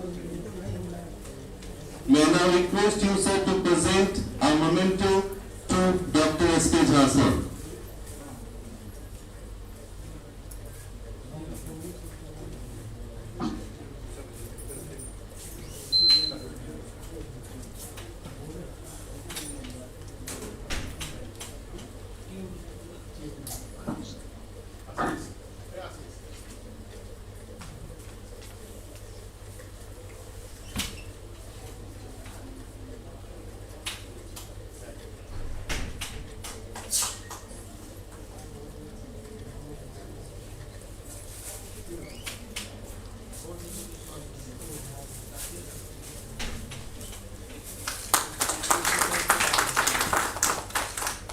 Thank you very much, sir. May I now request you, sir, to present a memento to Dr. Ashish Kumar Jha, Coordinator, Inaugural Session.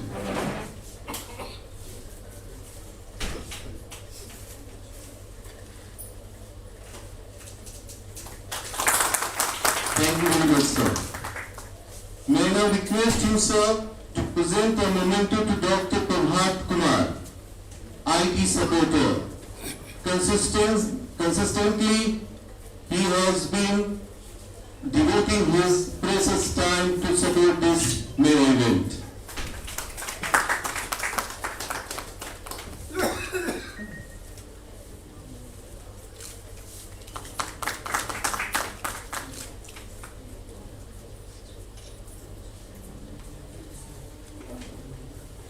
We now request you again, sir, to present a memento to Dimple Sarso, a rapporteur of inaugural session.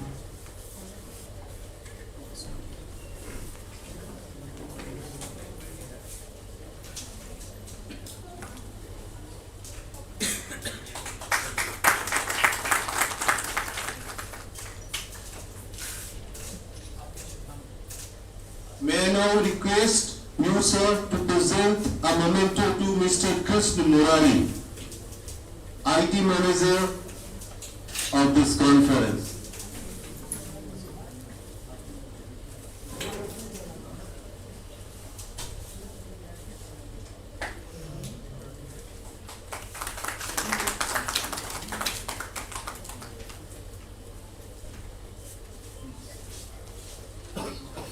May I now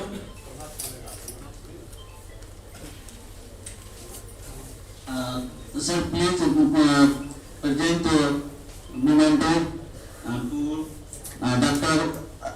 Ashish Kumar.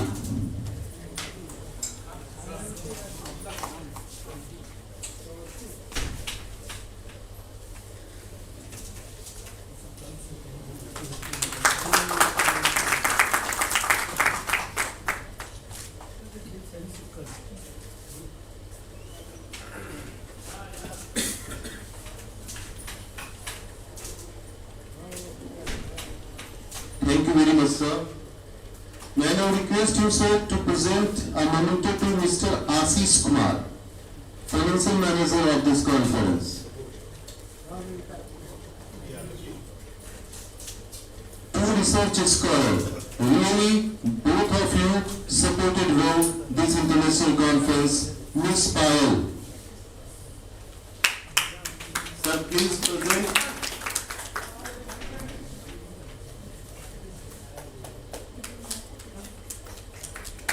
Thank you very much, sir. Sir, please present a token of blessing to Ruchi, another research scholar of this department.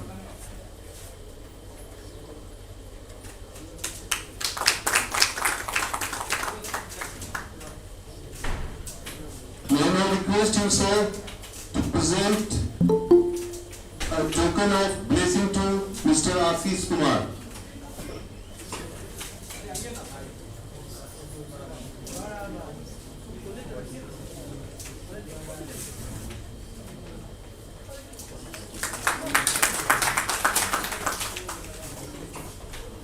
May I now request you, sir, to present a token of blessing to Mr. Roshan Kumar, a very hard-working staff of this department.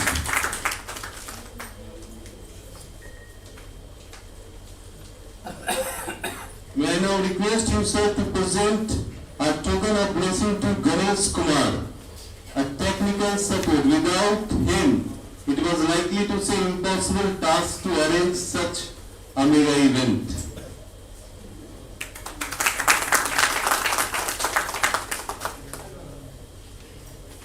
May I now request you, sir, to present a token of blessing to Mr. Satyapriya Jha.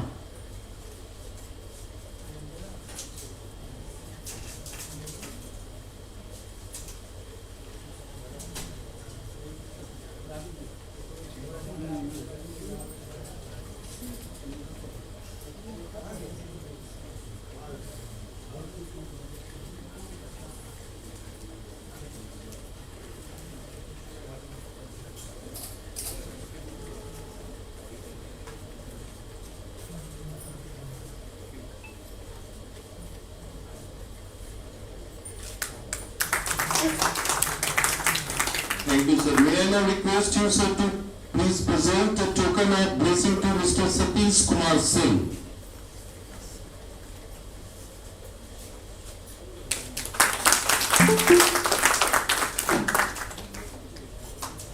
May I now request you, sir, to present a token of blessing to Mr. Ravinder Kamati.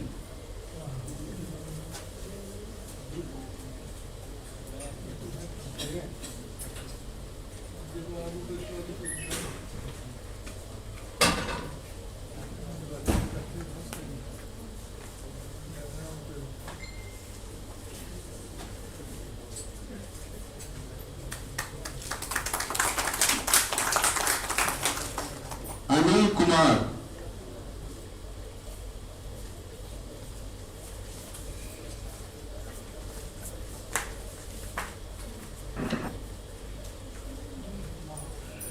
Mr. Indra Narayan Jha.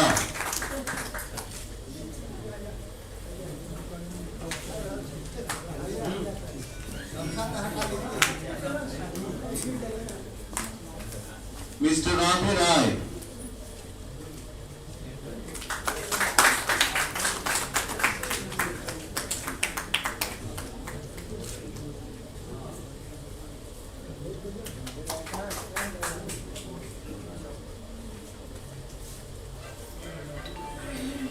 Mr. Chandrakant Mishra.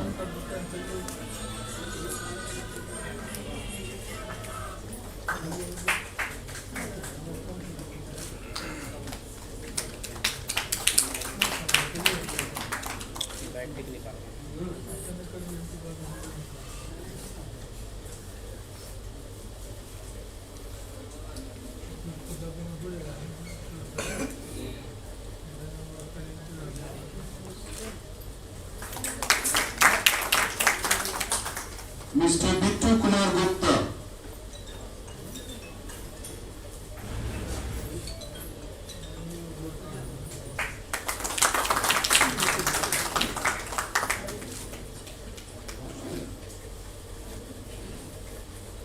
Mr. Rajesh Malik.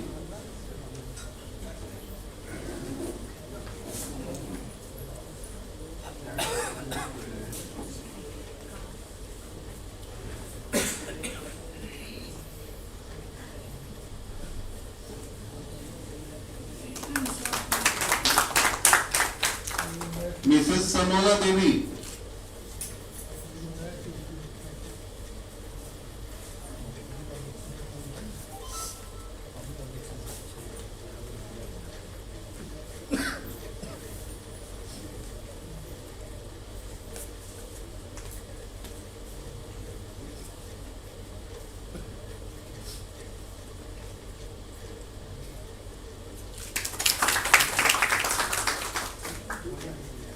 Thank you very much, sir. It's my immense pleasure to request now a dedicated teacher of finance and accounts, a soft-hearted person, Dr. I.D. Prasad, sir, for welcome address.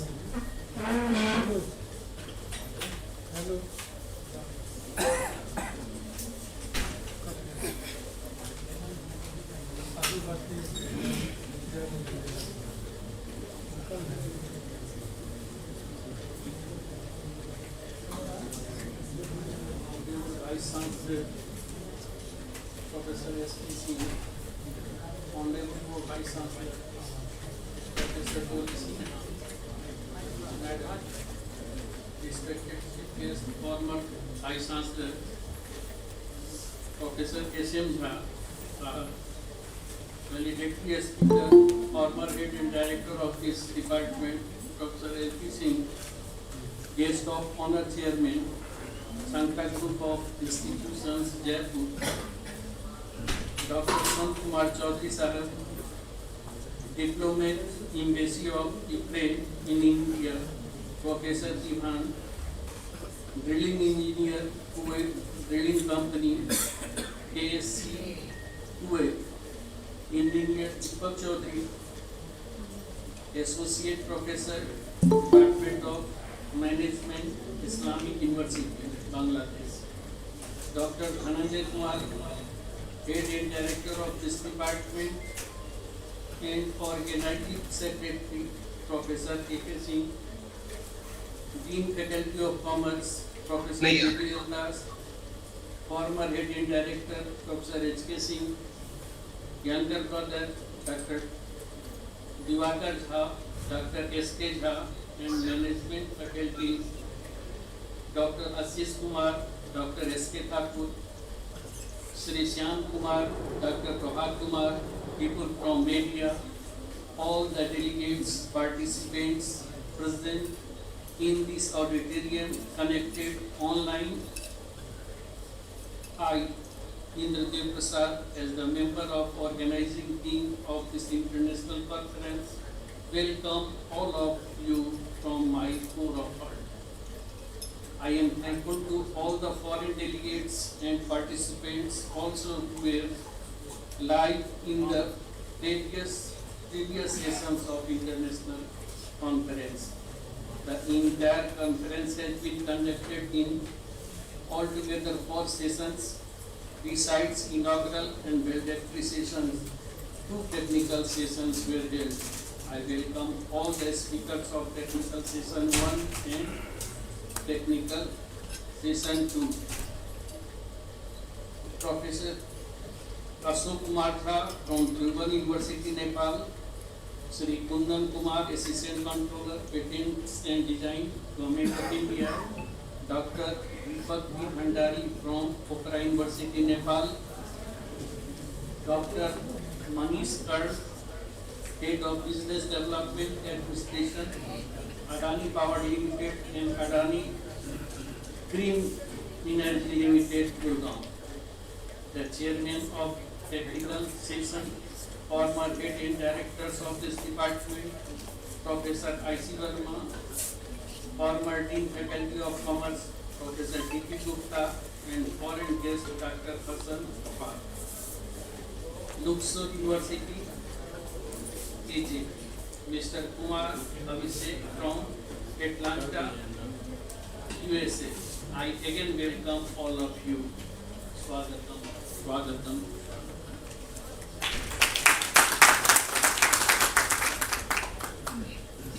Thank you very much, sir. We all are well aware of our Honorable Pro-Vice Chancellor Ma'am, to what extent she had the interest to participate in this kind of academic activities.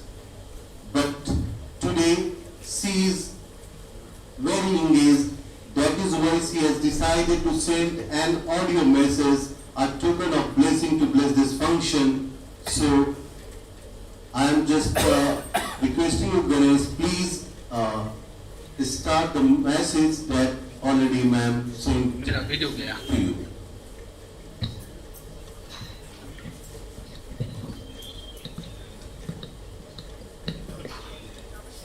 Namaskar and very good afternoon to all.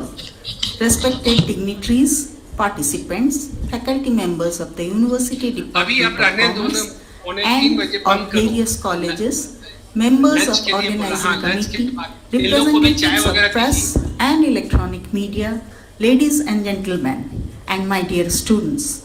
On the dais, we have with us distinguished personalities, respected Professor L.M. Jha, former Vice Chancellor and Chief Guest of today's event, Professor L.P. Singh, former Head and Director, Professor B.B.L. Das, Dean Faculty of Commerce, Ellen Mithila University, and President of the Conference, Professor Ajit Kumar Singh, Head Department of Commerce and Management, and the Organizing Secretary, Dr. I.D. Prasad, Dr. Ashish Kumar, Sri Shyam Kumar. I am delighted by looking at the list of resource persons. We are fortunate to have with us many learned speakers from different parts of the world in this session, who joined us through online mode. Dr. Sant Kumar Chaudhary, Chairman, Sankara Group of Institutions, Jaipur. Professor Ivan, Diplomat, Embassy of Ukraine in India. Engineer Deepak Chaudhary from Kuwait. Dr. Dhananjay Kumar of Bangladesh as guests of honors. On behalf of Ellen Mithila University and on my personal note, I extend my greetings to all of you and welcome you all. It is indeed a matter of great happiness that the Department of Commerce and Management, Ellen Mithila University, Darbhanga, is organizing an international conference on e-commerce challenges and opportunities in hybrid mode. The topic of the conference is very pertinent. Many distinguished speakers and researchers, both from academia and industries from different parts of the globe, including Bangladesh, Egypt, Kuwait, Republic of Russia, Nepal, and USA, joined us in technical sessions and shared their knowledge and expertise. To name a few, Professor S.K. Singh, former Vice Chancellor of Ellen Mithila University, as the chief guest in the inaugural session. Professor J.K. Parida of Utkal University, Odisha, delivered the keynote address in the inaugural session. Professor Ashok Kumar Jha of Nepal, Dr. Deepak B. Bhandari, again from Nepal, Dr. Hassan Rafat of Egypt, Mrs. Bhala Disal of Republic of Russia, Mrs. Clara of Republic of Russia, Mr. Kumar Abhishek from USA, and Dr. J. Barry Mason, again from USA. On behalf of Ellen Mithila University and my personal note, I express my appreciation and gratitude to all of you. I am delighted that you have shared your knowledge and precious time with us. The deliberations during the conference were of very high level. On behalf of the university, I once again extend my greetings and gratitude to all of you. Now coming to the theme of the conference, e-commerce involves conducting business using internet. The two important branches of e-commerce, as I understand, are e-merchandise and e-finance. Financial services, travel, entertainment, delivery of goods like apparels, gadgets and groceries, and even skill training and education are now provided to the customers through online businesses mode.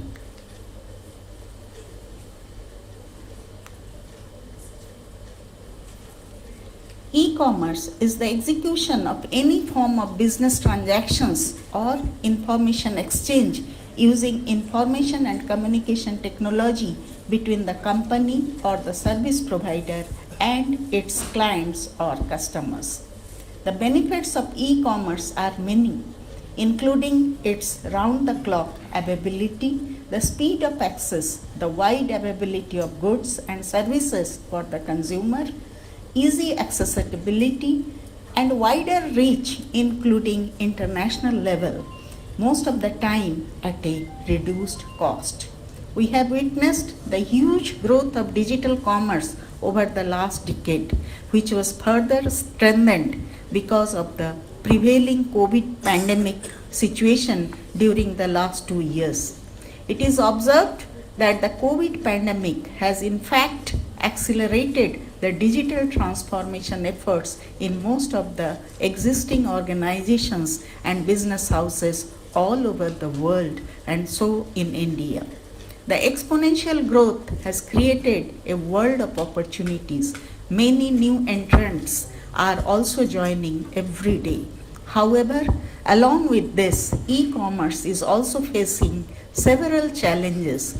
Adoption of technology to transform services or businesses by replacing manual process with digital ones demand that customers had the accessibility to requisite devices and high-speed internet along with that of a minimum skill level, and faith in technology-based transaction is also necessary.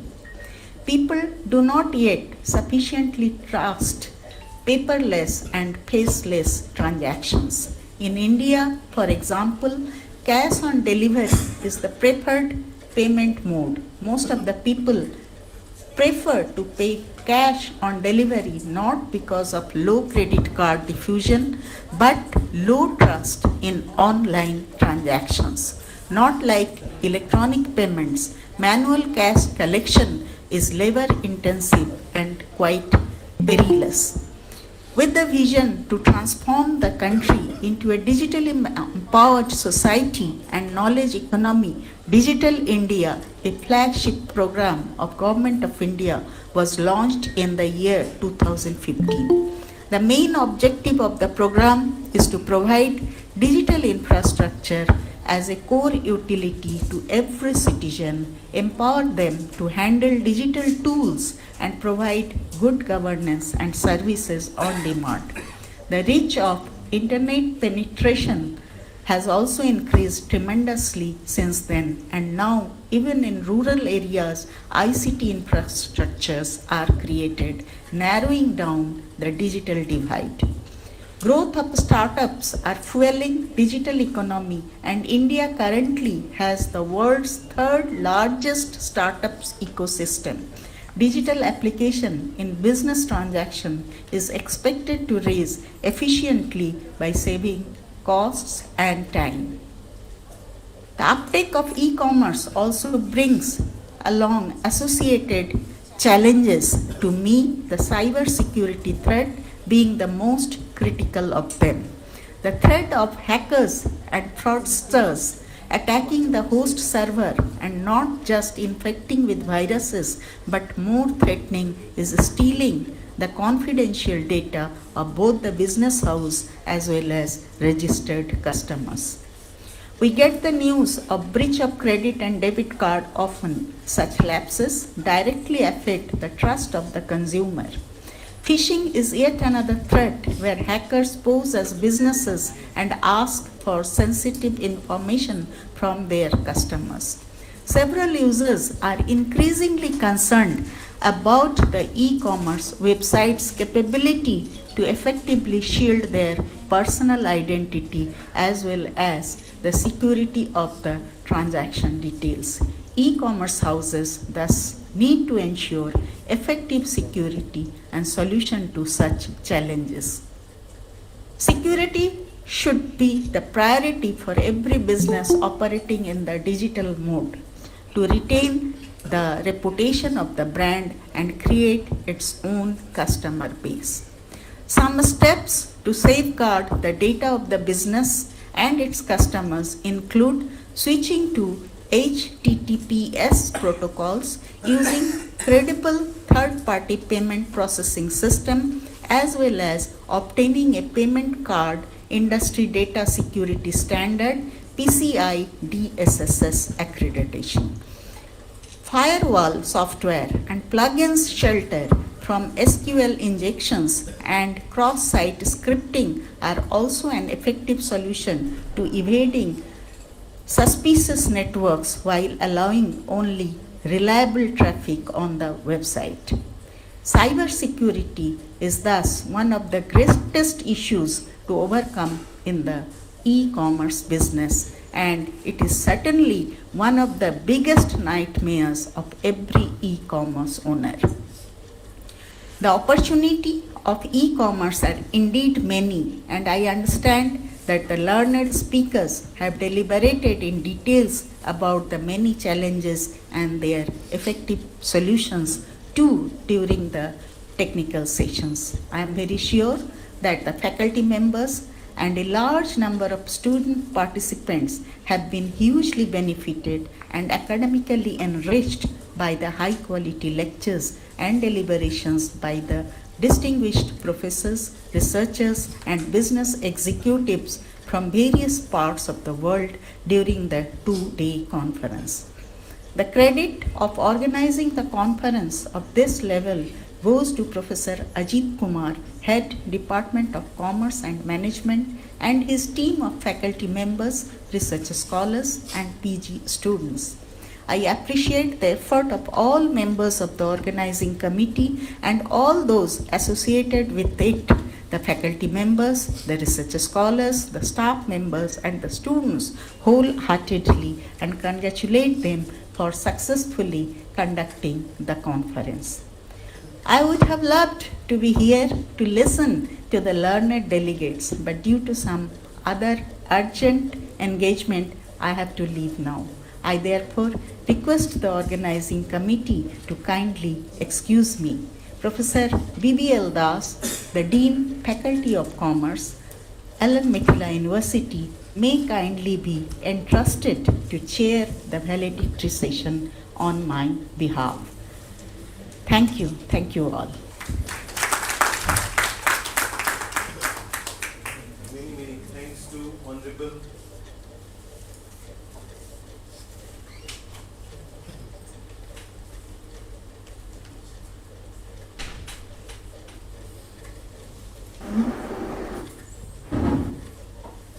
Vice Chancellor ma'am for such a nice presentation on this process occasion of valid appreciation. Thank you once again, ma'am. If we talk about the success of these kind of international conference or any other kind of academic activities, the number of participants, definitely we got success in that part. Number of participants has enrolled in this international conference as well as presented their paper enthusiastically. So it's the time to have rapporteur's report presentation. So may I now call Miss Dimple Saraswat, rapporteur of inaugural session, to present rapporteur's report.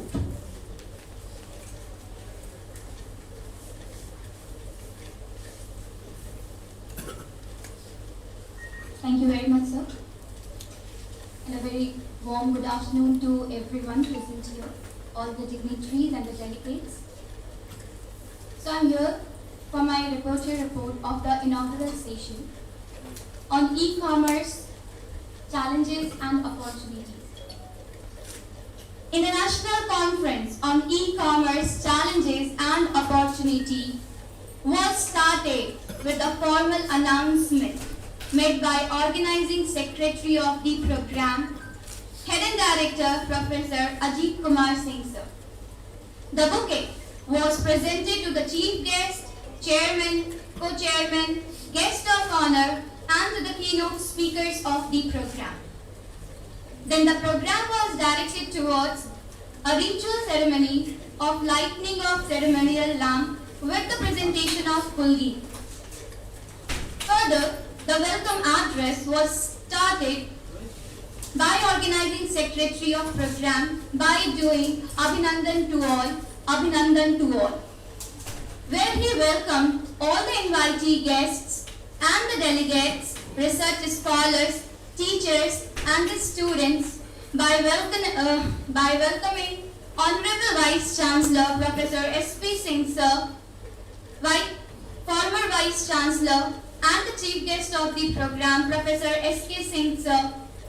He further welcomed former Vice Chancellor Professor S.M. Jha sir and the Co-Chairman of the program, and then he welcomed Professor B.B.L. Das sir, the Faculty of the Commerce and all the dignitaries from the different places. He further welcomed the foreign delegates also, Mrs. Clara from Republic of Russia, Mr. Vladislav from the Republic of Russia, Dr. Hassan Rifat from Egypt, Engineer Kumar Abhishek from Atlanta, and all. Further, our organizing secretary have focused on a point. The global family concept has come from the thought of India, which is Vasudhaiva Kutumbakam, which further means cultural values of our nation. He said that the importance of e-commerce in the era of globalization is pivotal and it will bring development in the sectors like information technology and the international transportation system. Further, the conference theme was presented by Professor B.B.L. Das sir, Dean and Faculty of Commerce of the University Department. He started while addressing that by 2025, the digital currency will reach to 250 to 300 million US dollar. Government of India is promoting e-commerce as it is the future of India. Today, almost 240 crore shoppers are engaged on online businesses, and he concluded his paper while mentioning the problems and the opportunities of e-commerce in India, where he related with the cyber security, networking and the problems related to infrastructure. After the conference theme presentation, Honorable Vice Chancellor Professor S.P. Singh sir addressed the conference by mentioning the number of customers joining online platform and e-platform system, where he quoted, "Challenges and opportunity give choice for exploration." His presentation was more focused on the demand of the durable commodity, which is going to be high again, as if the area gets wider in the future. The next, Professor Mustaq Ahmed sir has addressed. He connected, saying Delhi, Mughal Sarai and Darbhanga, they are connected because Mughal Sarai was used to be the sarai or the stoppage of the Mughal kings for managing the management programs or the things. He नए market में शामिल नहीं हो रहे हैं, बस हमने खुद को अलग रखा है। आज हम 20 साल बाद इस सेमिनार के थ्रू ई-कॉमर्स पे और अपने स्टूडेंट्स को प्रैक्टिकलिटी से रूबरू कराना चाहते हैं। Further, the next address to the international conference was from Dr. Sant Kumar Chaudhary, Sir, Chairman, Sankhara Group of Institutions, Jaipur. He pointed or he emphasizes the generation and the new business opportunities in the future of business world. Businesses not only help the final customers but also assist the service providers, and it ultimately makes growth. The next address was from Mrs. Clara from Republic of Russia. She stated or she said that challenges and opportunity comes together in the e-commerce for business and also for the society. To communicate and for the transaction from anywhere, we need mobile phones, laptops with the network, and managing and competing with it will give us the opportunity. Further, the program was addressed by Mr. Vladislav from Republic of Russia. He focused, his paper, his presentation was focused on the trouble and the problem in which we need to be ready to take new technologies. We need to have a good marketing strategy with a potential market. And the next, this continued by Dr. Hassan Rafet from Egypt. He addressed the conference with a very positive approach. He said, during this time, the time of pandemic, there was a full use of electronic platform and internet technology through e-commerce as an option for world economy to grow. After listening Dr. Hassan Rafet from Egypt, the conference was addressed by Engineer Kumar Abhishek from Atlanta, USA. His point was focused towards the change. With the COVID, how things changes drastically in the field of business. He focused or he illustrated there Instacart for sellers, which deliver the grocery items from the sellers within a very short span of time. Now it was the time to call Professor J.K. Parida Sir, former Head and Dean Faculty of Commerce, Utkal University, Bhubaneswar, Odisha. His words was focusing on the opportunities and the challenges of e-commerce, but being on virtual market. He said about the image shopping, which in general scan and shop. The next, the program has witnessed the presence of our chief guest, Professor S.K. Singh Sir, former Vice Chancellor, Lalit Narayan Mitra University, Darbhanga. He said that this e-commerce is the business model which grew with 25%, which was only possible because of increase in the internet and smartphones. Through Digital India program, there is an increase to 780 million of internet customers, and the government of India is promoting e-commerce and e-portal, which is supporting the Khadi program also. He pointed out the 4 measures: B2B, B2C, C2C and C2B. And then the program marked the presence of co-chairman of the inaugural session, Professor S.N. Jha Sir. First, he congratulated the Vice Chancellor, Professor S.P. Singh Sir, and said further that we have to accept the change and the challenges of change.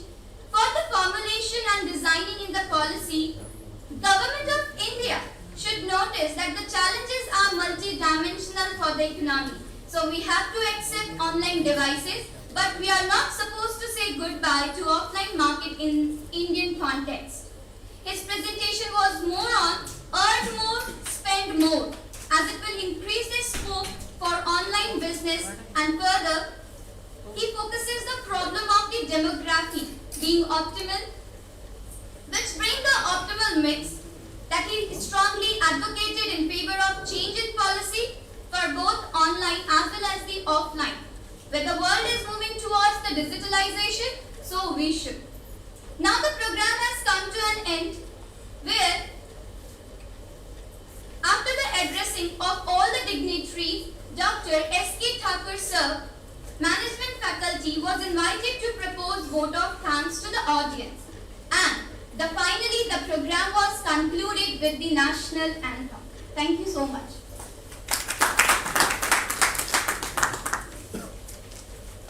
Thank you very much, Ms. Dimple Saraswat, presenting rapporteur's report.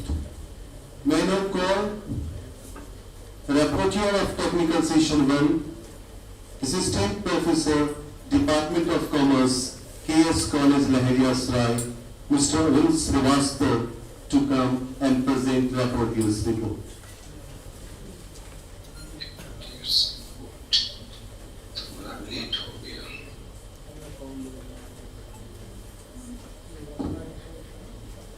Thank you, sir. Honorable Professor Ma'am, Professor Dolly Sinha, Chairperson of this session,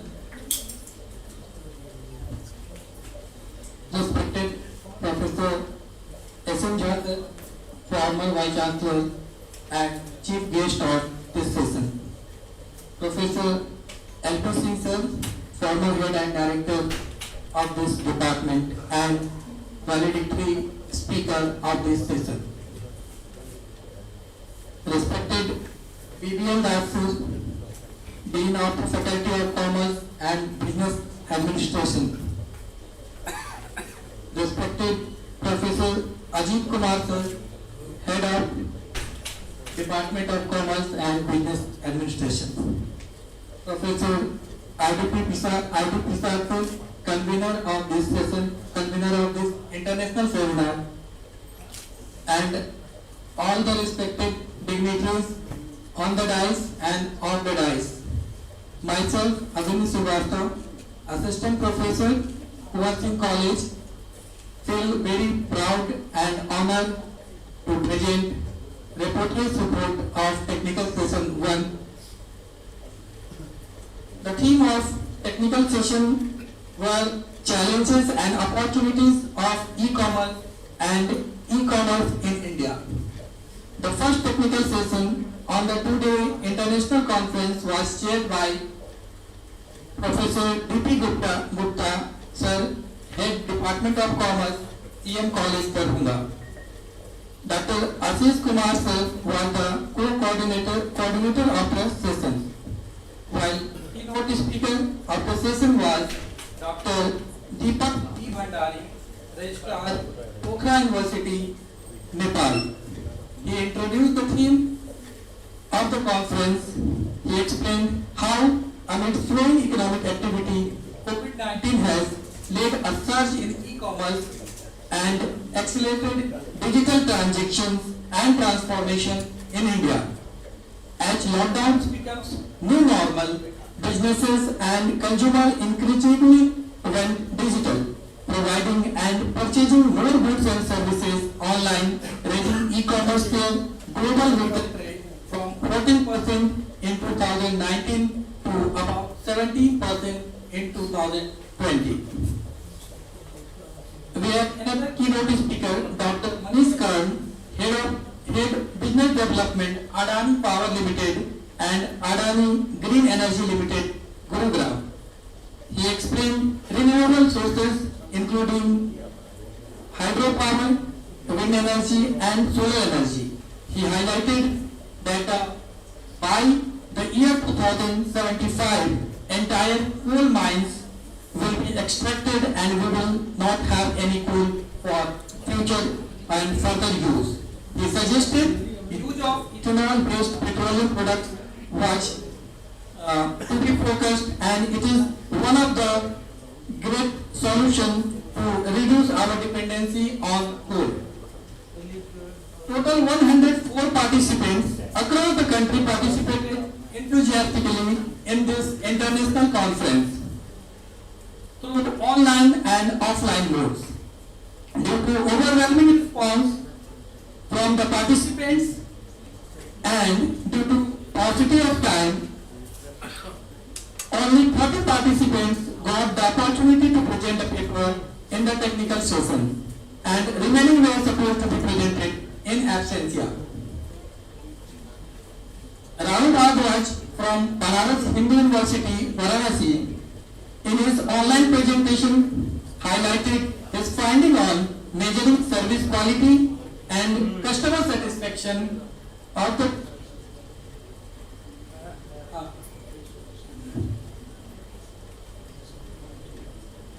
consumer satisfaction of the 3-star hotels of Bodh Gaya. He took samples from the respondents from abroad and from India.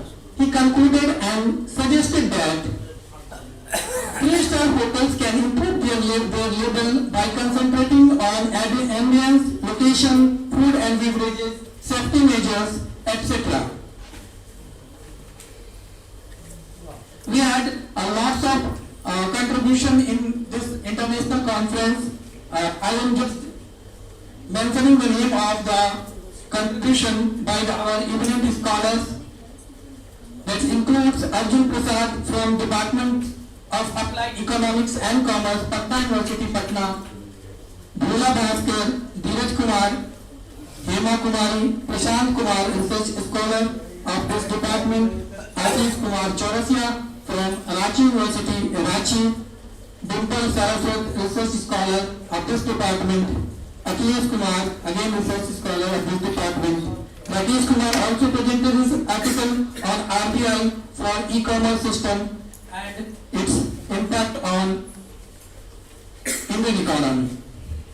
Another paper was there by Devajit Chakraborty, Ankit Raj, Anupama Kumari, Kumari Priyanka, Archana Kumari, Ranjit Kumar, Amit Anand, Braj Bhushan Kumar, Sonu Kumar, Dr. Rajesh Kumar and Dr. Madhuri Kumar. The session was concluded by the conclusive remarks by the chairman, Professor D.P. Gupta sir. Sir explained nicely that the impact of e-commerce is transforming our life and has great impact on an Indian economy. E-commerce industries has grown by 271% from 2018 to 2021, and it witnessed a spurt in the turnover from $10 billion to almost $45 billion in 2021. At present, we are the second largest economy in the world in respect of e-commerce penetration. Online business and development of e-commerce is the result of increasing use of smartphone and internet, while on the other hand it creates employment, but sir has also stated that sometimes e-commerce creates a negative impact on the employment. For that purpose we need to focus on the bright aspect, and finally Professor Gupta concluded that we should not focus only on raising the problem, but we should also focus on solving the problem. At last, vote of the thanks was given by Dr. Ashish Kumar, faculty member of Department of Commerce and Business Administration. Thank you.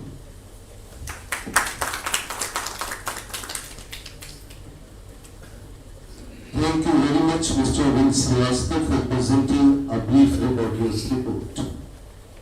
May I now call the reporter of Technical Session 2, Assistant Professor, Department of Commerce, CM College, Darbhanga, Ms. Ritika Maurya, to present the podium's report of Technical Session 2.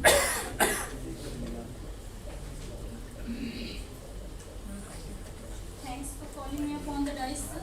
Good afternoon, everyone sitting on the dais and off the dais. As I have to conclude it in very short time, so I will not take so much time.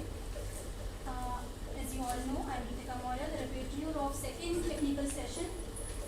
I am really very grateful to the organizing team to provide me this opportunity, which made me to listen carefully whole technical session and witnessing the event, which had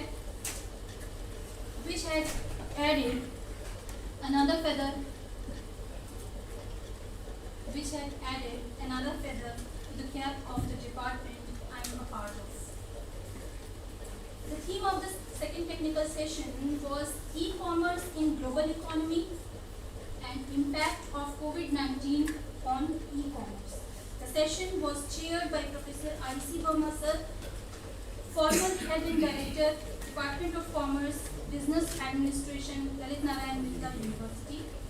We got more than 100 papers submitted for this session, and we are greatly elated by the zeal of the presenters, but due to the time constraint, we could only have 27 papers presented during the technical session 2, and the rest of the papers were deemed to be presented. Out of these 27 papers, 13 papers were presented in online mode and rest of them are presented in offline mode, which itself justifies the title of the conference. The chief speaker, Professor Ashok Kumar Jha, faculty of Management, Tribhuvan University, Nepal, said that due to COVID-19 pandemic, e-commerce has become very much acceptable practice rather than a compulsion. Our second speaker, Kundan Kumar, examiner of Patent and Designs, Ministry of Commerce and Industry, Government of India, to light upon various kinds of intellectual properties and also enlighten the audience with the rules and regulations of using them. Our very first presenter, and she was offline presenter, Payal Jha, research scholar from the department itself, presented her study on the impact of e-commerce on retail business with reference to COVID-19 made on the basis of primary and secondary data, and in the agreement with her study, Amit Kumar Gupta said that e-tailing has supported paperless economy through e-payment method, and e-tailing needs to be adopted by retailers. Further, Ashutosh Kumar Jha, who also in agreement with these studies, presented their research study on the impact of e-commerce on the local retail shops and opened that local retailers need to change their selling way to embrace e-commerce processes. A very different aspect was also presented by assistant professor from Jayaprakash Narayan Chhapra University, Mr. Ashok Kumar. He presented the aspect of cyber security to the audience, and in agreement with her, research scholar Shweta Kumari said that frauds are the main hindrance in the online payment and e-commerce in India. However, because of being contactless payment, it's the need of the hour and we have to embrace it. Other delegates have brought to the notice the other issues of e-shopping. Amongst them, one of the internet subscribers were increased during the COVID pandemic period, and it's an increasing trend, and there is an increasing trend in wireless data consumption, and also the buying of the branded products in online mode has risen sharply. However, Monica, who presented their paper related to MSME, said that as MSME contributes 30% in GDP of India, e-commerce helps in branding of local products, but there are many issues like pricing, packaging, size, and pictures which generally do not match with the product itself. These are the main issues, and in agreement with these, Seema Yadav said that the lack of physical contact creates the lack of trust, which is the main hindrance in the branding of such local goods. I will conclude it shortly. The technical session was concluded by Chairman I.C. Verma. He concluded the session with their insights on e-commerce. Professor I.C. Verma suggested that rural India needs to be brought under the umbrella of e-commerce. Touchability, or we can say physical products, and lack of physical contact with product, but this is the problem. Means the physical contact is the major problem in the e-commerce, because we cannot see or touch the product. So there are again the lack of confidence in the buyers. And other, I would call the name of presenters in a very short time. Kanchan Kumari, Shweta Kumari, Gaurav Kumar Jalan, Anup Kumar Gupta, Prem Lata, Ghazala Shah are some of the presenters who presented their very important study amongst us and enlightened us with their knowledge on e-commerce. Thank you, sir.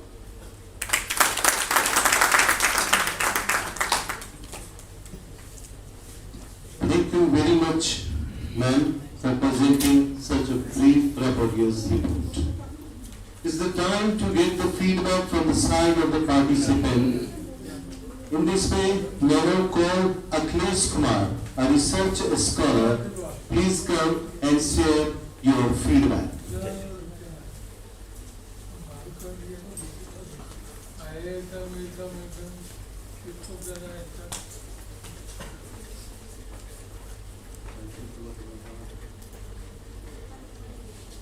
Very good afternoon, firstly to all of you.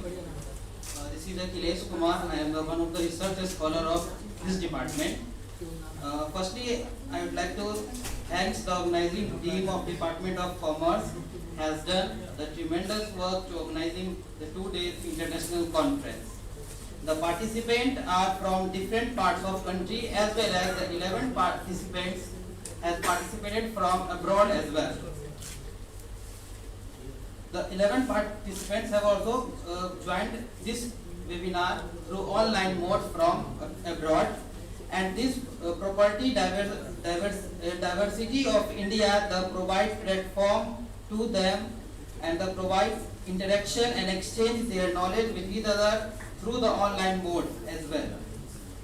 Suggestions of experts and the participants are very useful. We will use these types of knowledge in our research work as well. And finally, I would like to say that the head of the Commerce Department, Ajit sir, to organize these types of enhancing knowledge international conference in future as well. Thank you, sir. Thank you very much. May I now call Prem Lata, a student of MCOM 3rd semester, to present your feedback.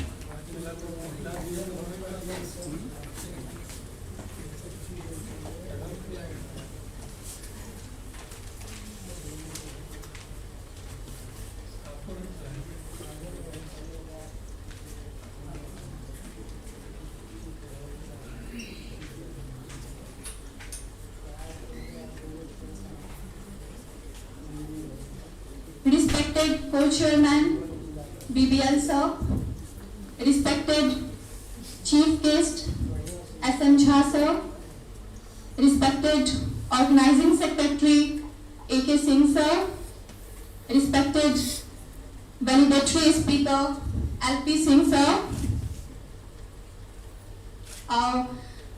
and distinguished person on the desk, off the desk. A very good afternoon to all of you. My name is Prem Lata. I am a student of MCOM 3rd semester. I am very fortunate having this golden opportunity to deliver my feedback on this international conference.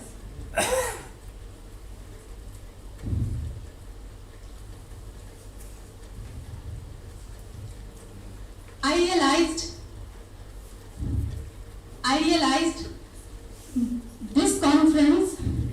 very valuable for the development of a student. It will be also helpful for those students who pursuing higher education. The theme of this conference is not only beneficial for a student but also beneficial for business and corporate sector. This type of academic event is an opportunity for a student to develop their skill, enhance their ability, to learn many things from renowned speaker, renowned academicians. Because in this type of academic event, there are so many renowned persons come, and we have an opportunity to interact with them. So it is so beneficial for all the persons who interact and who join this conference.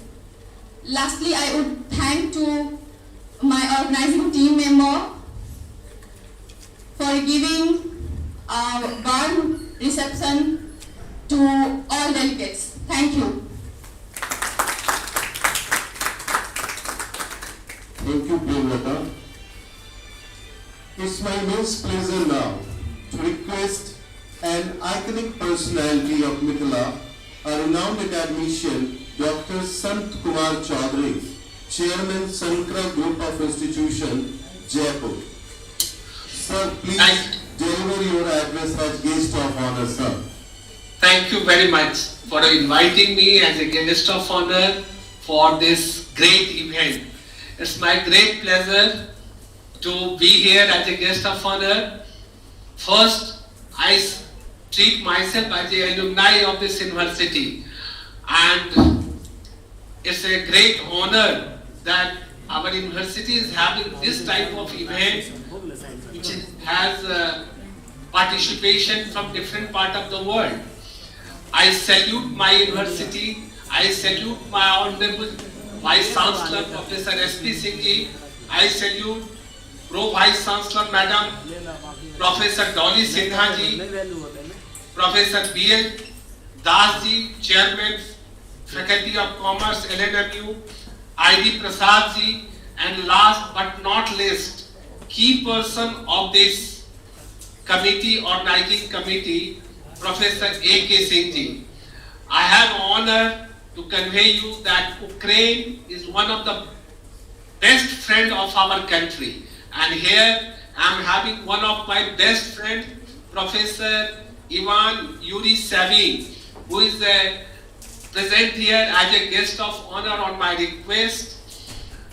I had an opportunity to have a international conference in collaboration with Sankara Group of Institution and LNMU, where participants were from more than 25 countries. This year, there was due to pandemic situation, we have not invited them physically, but next time I assure you, as an alumni of this university, I have my full duty to invite all this institution, all countries representative with whom we have collaboration. Our Sankara Group of Institutions having collaboration with European Union. It's a union of 27 countries. So next time we will have participants from all European countries. I am delighted that Honorable Chief Guest of this session, Professor S.M. Jha, who is the former Vice Chancellor, is chairing the session. I heard from reporters, I heard that presentation was from different part of the country, and not from the country only, from different part of the world. I hope certainly it was very beneficial, and I would like to heartily congratulate the organizer of this international event to have organized such an important seminar for the benefit of their students. The subject matter chosen by organizer, that is e-commerce, shows the brilliant vision that the patrons of the LNU have. the entire team of LNMU with its collaborators and well-wishers want to take the students towards a meaningful, modern and highly appreciable education system, applicable system.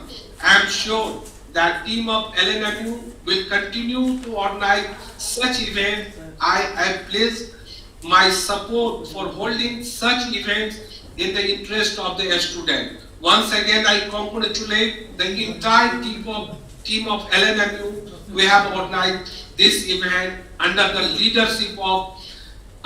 dynamic leadership of Professor A.K. Singh ji. Once again, thanks for inviting me and giving me an opportunity to say a few words and inviting some of my friends like Ivan, Yuri, Sabine, Miss Clara, Miss Belitishno, and few others.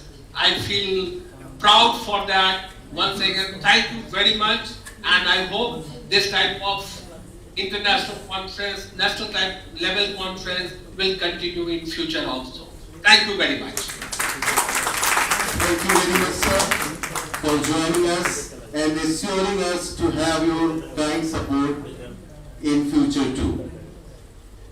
May I now request Professor Ivan Yuvisavin, diplomat, Embassy of Ukraine in India. Sir, please bless this academic event for making it grand success. Sir, please.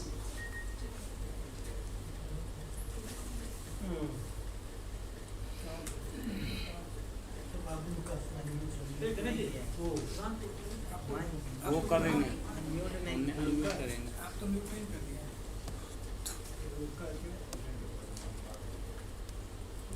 Sir please unmute sir left Professor Ivan Yuvisavin, sir. Please join and unmute your device and bless this function.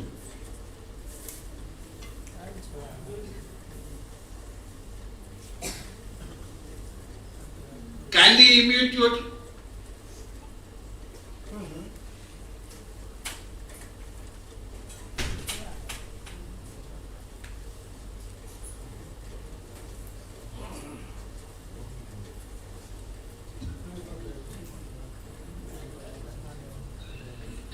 Sir, kindly unmute your voice is not coming, Professor Ivan.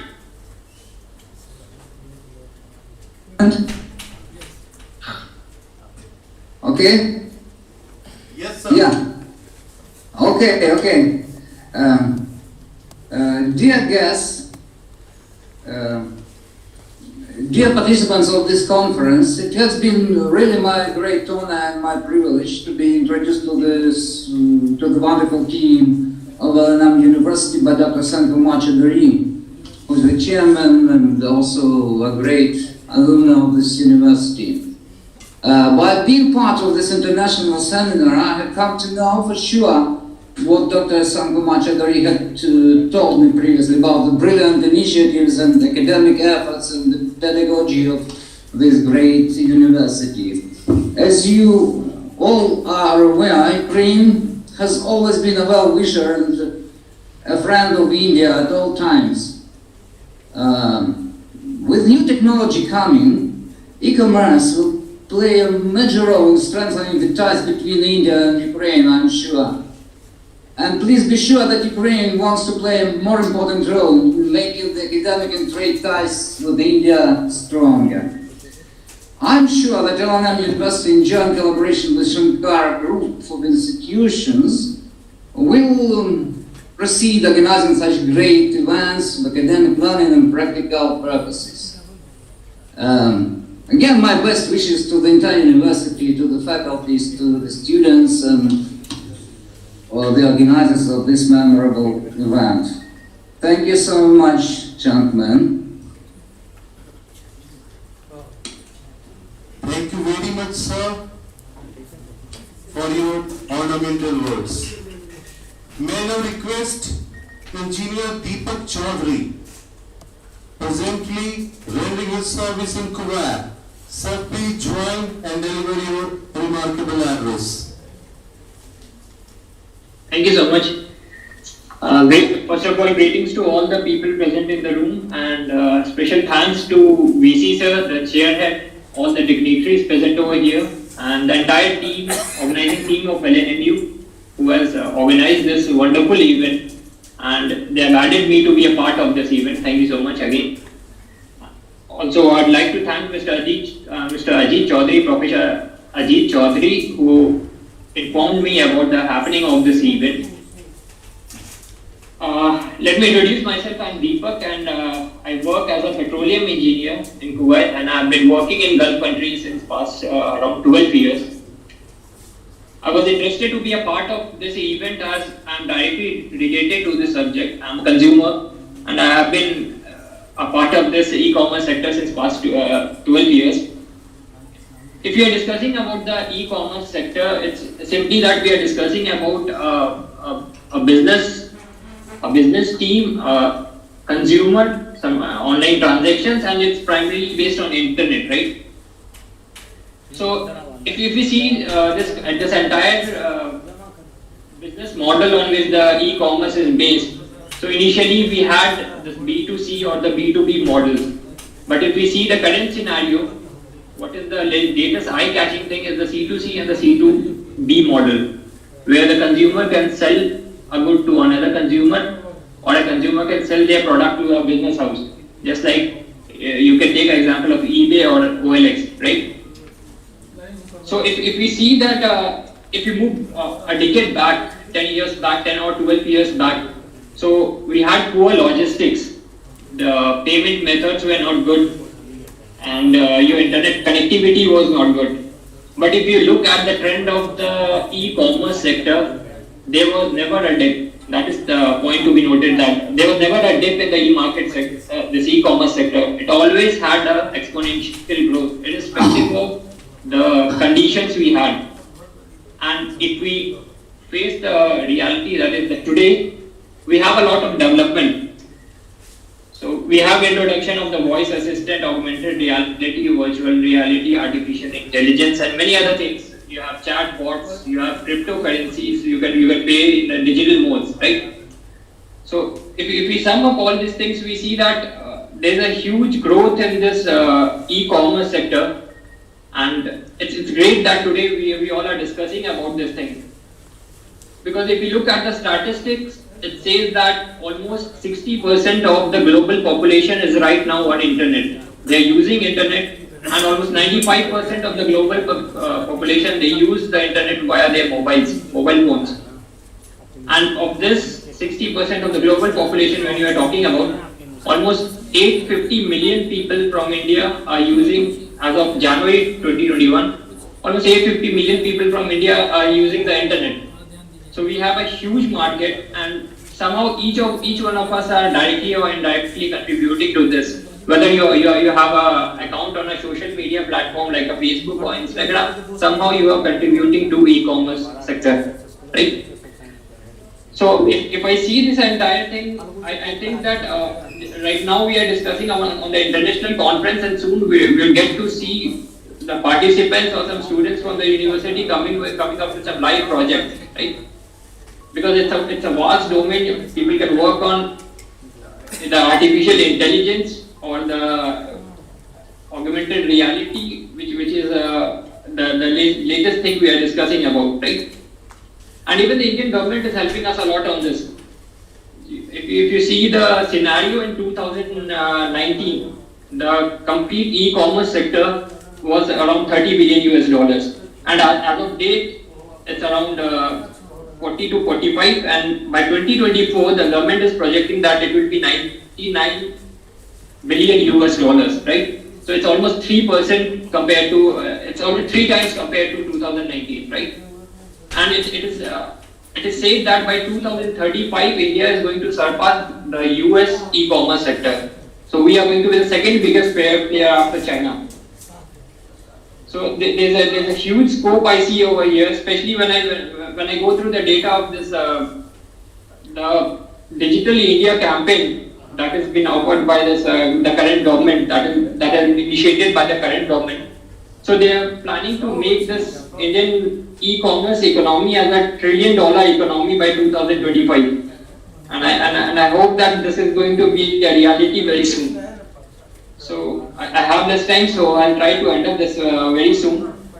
So if we see the entire e-commerce sector, there's a huge opportunity, but only those people have been successful in this, who has a reliable business plan which is sustainable and a model which can fit globalization. That means only those people are going to be successful in future whose business model can be globalized. We can sell the products anywhere around the planet, right?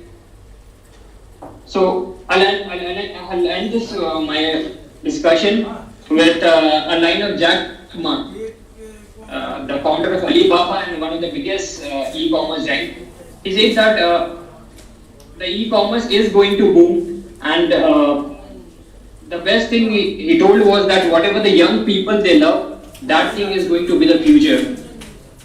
So just focus. If anyone is willing to make any projects, right now we are discussing, and I hope soon we'll have some live project students coming up with some good projects and some good business models. And it's all about effort, and I hope that soon I'll get another opportunity to attend a similar event. I'll end my speech over here. Thank you so much.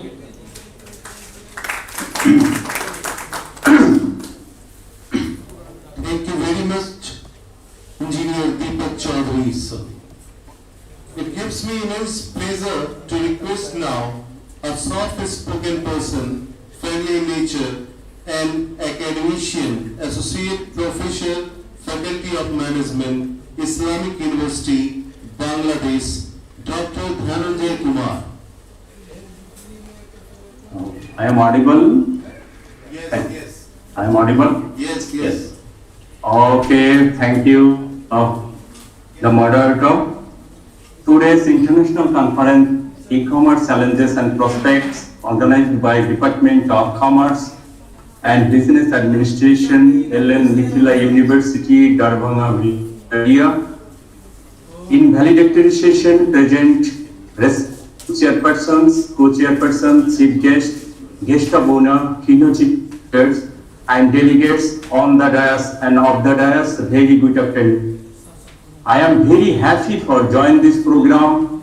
At first, I plead the authority to arrange this prestigious time-bound international conference in COVID-19 pandemic period.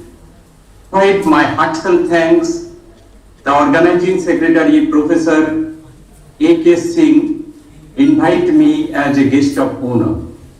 The term e-commerce or electronic commerce is related to the online transaction. E-commerce is a form of selling product over the internet. Currently, e-commerce is one of the most important aspects of doing business. As a result of the expansion of internet services, e-commerce has grown rapidly. The new shape of structure has been introduced by e-commerce. One noticeable during this COVID-19 pandemic has been the shift of consumer behavior. The contactless economy has become a necessary survival, and though once we thought it younger generations who will effortlessly shift to e-markets, now even our parents and grandparents, e-commerce tools such as e-wallet, ATM, debit card, and are ordering through Facebook shops. In fact, the e-commerce retail sector is a significant source of foreign investment, though this shows a lot of for the future of the e-commerce sector. It highlights the fact that businesses, platforms, and regulators need to understand the overwhelming negative issues and challenges with this sector and need to consider potential process to go about addressing them and in future. There are some key challenges of e-commerce platforms such as product sourcing, finding the right customer base, low conversion rate, customer retention, existing competition, lack of trust, and lack of adequate personnel. So, to ensure the growth of the and reliable e-commerce sector, action is required from three parties. The first and most important role need to be played by the shops or merchants. Both the merchant and the platform build trust with the customer and not just to be happy with a completed sale of some quality or services. Finally, a considerable role needs to be played by regulators and policymakers in our country. In a changing entrepreneurship ecosystem with many challenges, policy and enforcement can help the sector to flourish. One key issue can be to establish an online consumer platform are trying to develop in their versions of consumers protection policies, but unless a regulatory policies level drive is taken to create a uniform set of laws protecting online consumers, scams and frauds will flourish. This suggestions is further strengthened by the fact there is a large portion of e-commerce, that means faith-based shops in our e-commerce sector. But it's the right time, the pandemic period, to develop this sector, and that has some limitations or keys that's behind it. I think that the e-commerce business sector, we remove that types of problem and serve the people properly. But last but not the least, I would like to conclude this and encouraging the delegates to participate with and encouraging in all the activities and discussion related to the digital platform. I think that this international conference will be very helpful existing researchers and young researchers as well as businessmen and industrialists also. I wish grand success of this conference. Stay safe and healthy wherever you are. Thank you, everybody. Thank you, Dr. Dhananjay, for sparing your time and joining this international conference. It's my immense pleasure to request now a man of ethics, a learned scholar, a source of inspiration, chief guest of this valedictory session, Professor S.M. Jha, sir, for his remarkable address.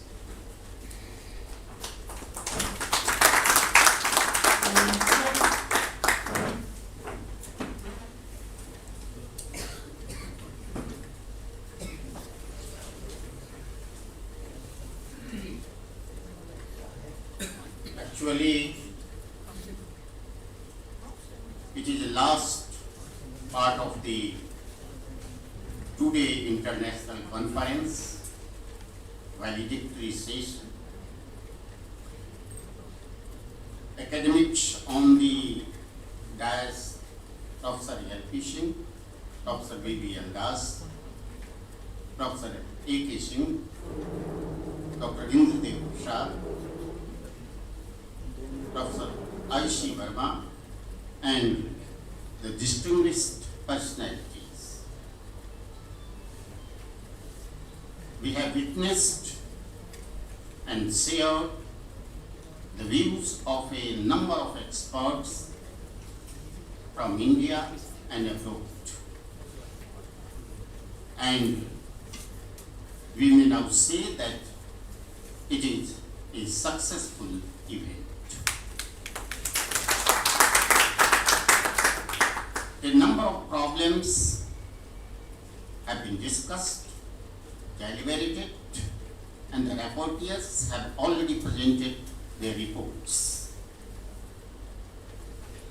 The most important thing that we find in the seminar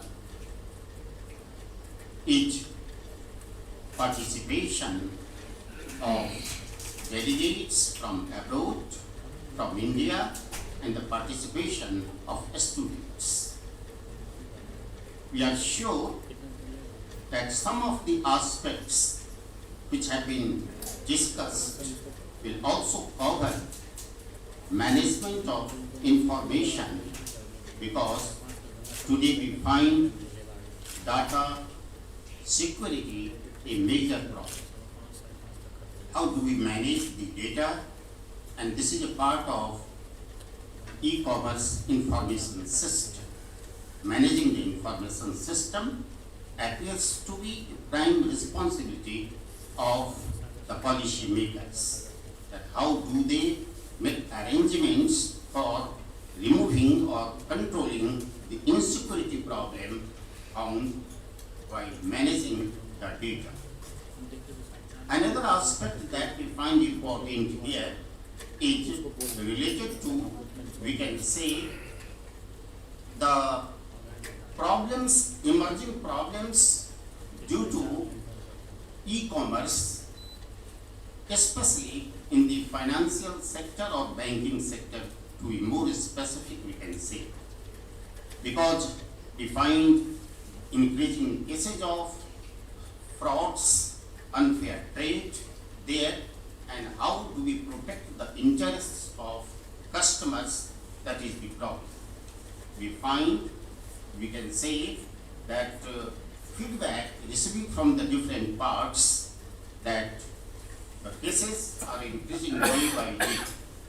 And so we can say that it is also the responsibility of the policymakers that they frame a strategy to manage the data, to check the fraudulent preferences that we find and the unfair trade practices that we find.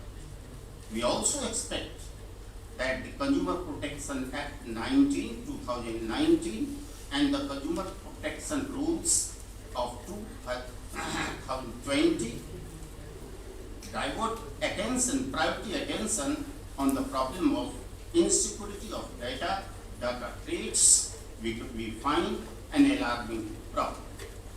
So now it is not proper, we can say, that we tax the audience, because since 2 days back we find all the problems discussed here. I do feel that it is a grand success, it is a success, and we again hope that in the coming days we organize such conferences, seminars to increase the knowledge bank and reach the knowledge bank of the teachers, of the students taking part in the process. Thanks to the organizers for organizing such a grand, successful event. Thanks to all of you.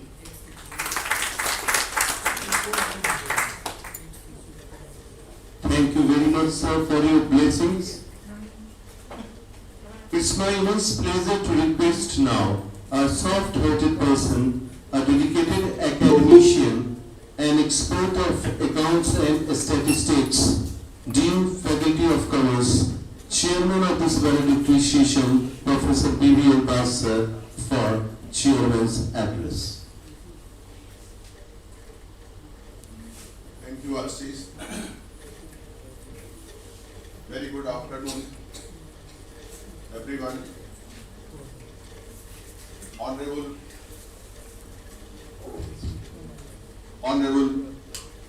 Pro Vice Chancellor of the University, Professor Dolly Sinha, most respected Professor S.M. Jhaji, former Vice Chancellor of this university, most respected my teacher, Professor L.P. Singh, sir, Professor I.C. Verma, sir, Organizing Secretary, Professor A.K. Singh, Dr. I.D. Prasad, Dr. Diwakar Jhaji, all faculty members, delegates who are joining this today's international conference in virtual mode or in physical mode. First of all, being the president of the organizing committee of the international conference, I would like to extend warm greetings and gratitude to all of you for making this program, this conference, a successful one. Of course,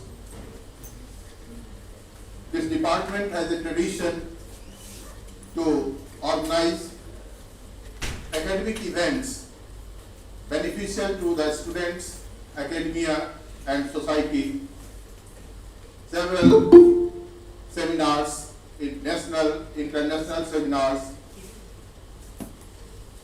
even workshop of 3 to 5 days on university management,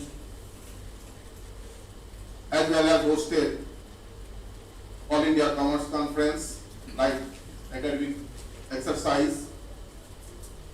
This time, this e-commerce, which has become the most popular word, not only in academic sector, but in the society, under the pressure of 2 years pandemic situation. Now it has been made clear what is this e-commerce. But in these 2 years, the persons who are concerned and connected with e-commerce have realized that e-commerce is not only beneficial, but also it has given so many problems. E-commerce is a kind of business model which provides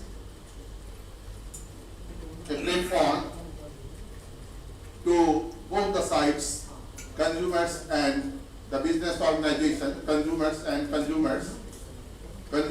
business organization. And this model is depending on a certain kind of integrated efforts in which we find the role of technology, particularly the role of internet, mobile, like things, the banking sector, the payment gate, the government agency which is supposed to regulate the things, the central bank which regulates the financial activities, the cooperative business which provides the machinery to run the e-commerce business smoothly. So these are the parties, these are the instrument elements. If all these are integrated properly and transparently, only then e-commerce will be beneficial to the recipients. But in this age of evolving technology, we find there is a lack of data security. The persons are very much afraid about whether their data are used or misused. As the chief guest of this session has pointed out, that in financial transactions and banking sector, the customers are frequently facing some problems because of the cyber crime. So that is one issue. Not only this, the other issues are related to the economic activities of the country, the India, which is largely a rural economy, where digital divide is prominently expressed. So there is a large number of people who are not having the internet connection. However, over these 2 years, the number of internet users have risen exponentially, but still they are not aware of using them properly. So there is risk of being cheated. So this kind of situation is there. On the other hand, we find the traditional shoppers are getting lost due to this e-commerce. So how we can accommodate all these section of economic activities even in the age of e-commerce? We can't deny that e-commerce could be a stock. We have to take help of this e-commerce. Over the 2 days deliberation, the participants have given ideas about the nature of problems as well as solutions. And now, if we take care of all these suggestions, we can suggest the government to improve the policy, how we can accommodate this business model for the development, because this model has capacity to boost up the consumption as well as boost up the investment both. So that is needed in Indian economy. But how it can be regulated properly in the interest of the customers as well as in the interest of the entrepreneurs, particularly for those entrepreneurs who are very small, which capacity is not so big. So how we can integrate the small entrepreneurs, a small businessmen with this new model of transactions, and particularly how we can safeguard the interest of the customers, as Professor Barmaji had told, that at the time of purchasing things from the store, we can touch and feel satisfied, but this kind of situation is not be available in the case of e-commerce. But nowadays there is a technical devices which is integrated to make facility for improving the experience of customers. The 3D devices are there. So how we can integrate new technology for improving the customers' experience and customers' interest could be served properly.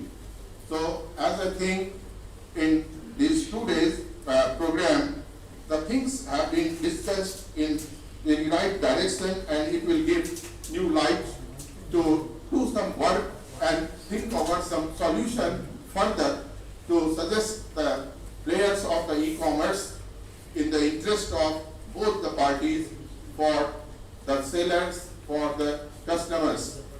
Today's session, when it started, Vice Chancellor Ma'am have given certain idea that cyber security is the major issue and this should be addressed first. And in the session, all the reporters have presented the brief idea about the session, and because in all the session, the delegates from India as well as abroad both have presented their views, and to the large extent, the views of the personality of the abroad and the national personalities are not different. They all are thinking in the same way. So this is the beauty of this session. So where we find that people are thinking in which way and in which way we should go ahead. So in the 2 days, 2 session of technical session, the issues emerged which are very beneficial. In this session, particularly Dr. Shankar Chaudhary, the chairman of Shankara Group of Institution, Jaipur, has given a word that he will be helpful in providing many scholars from different parts of the world in future such type of events. So we are very much thankful to him. And in this session also, Deepak Chaudhary, engineer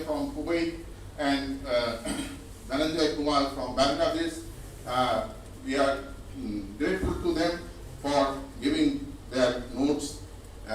So with this word, thank you very much, and hope we will further go ahead in the direction of improving the situation with the academic discussion. Thank you very much. Thank you very much, sir. It gives me immense pleasure to request now a man of letters, a renowned academician, very impressive orator, highly knowledgeable person, valedictory speaker of this valedictory session, Professor L.P. Singh, sir, for valedictory speech.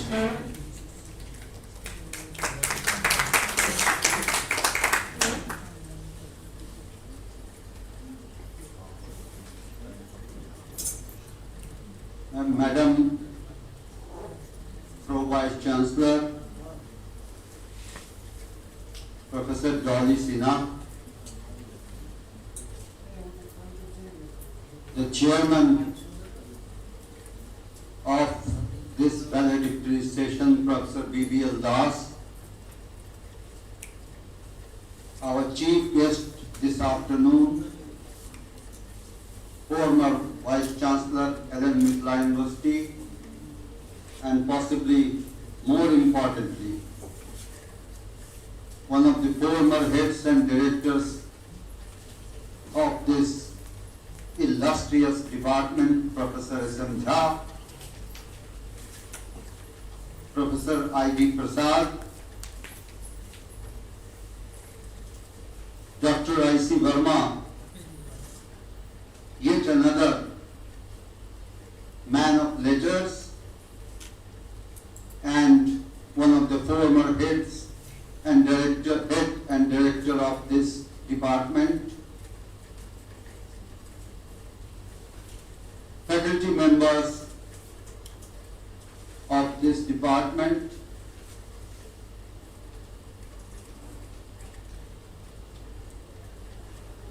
friends from, the delegates for this very valuable international conference from India and abroad, and friends from media. It is certainly a proud privilege on my part to have been called upon to deliver the valedictory address.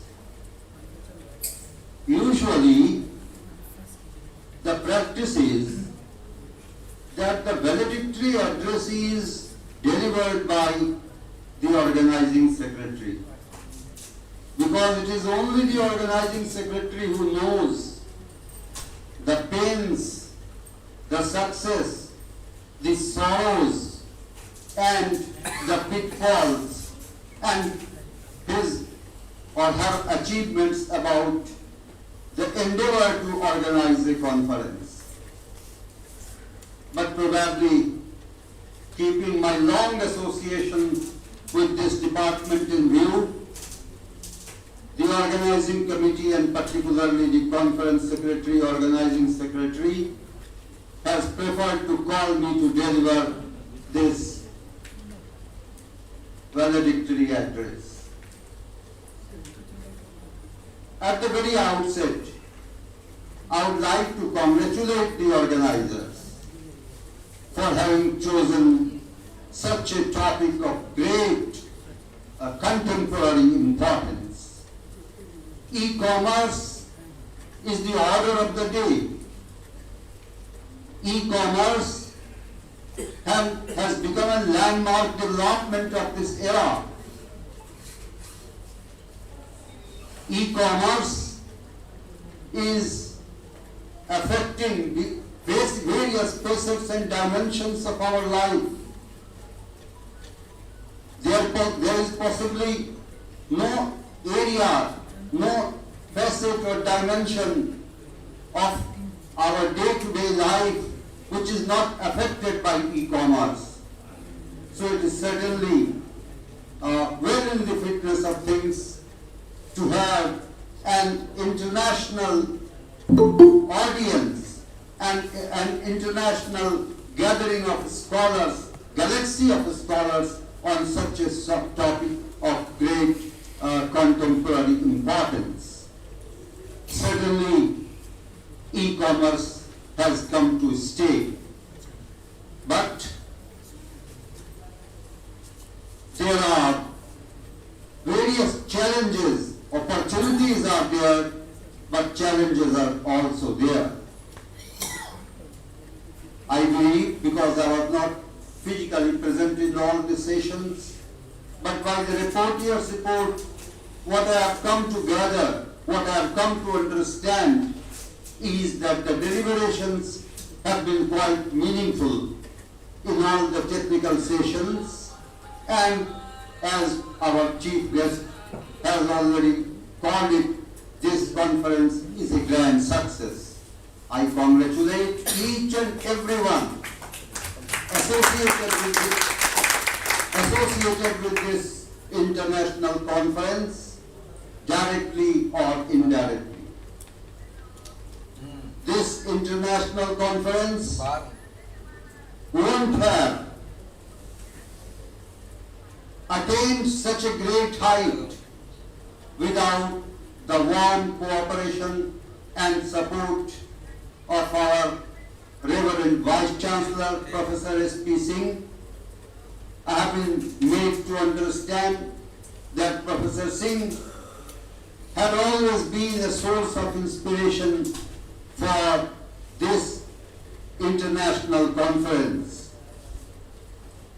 Our distinguished Pro-Vice Chancellor, our very honorable Registrar, and the whole gamut of university officials have provided their support, and with the result of their support and cooperation, this grand success has been registered by this international conference.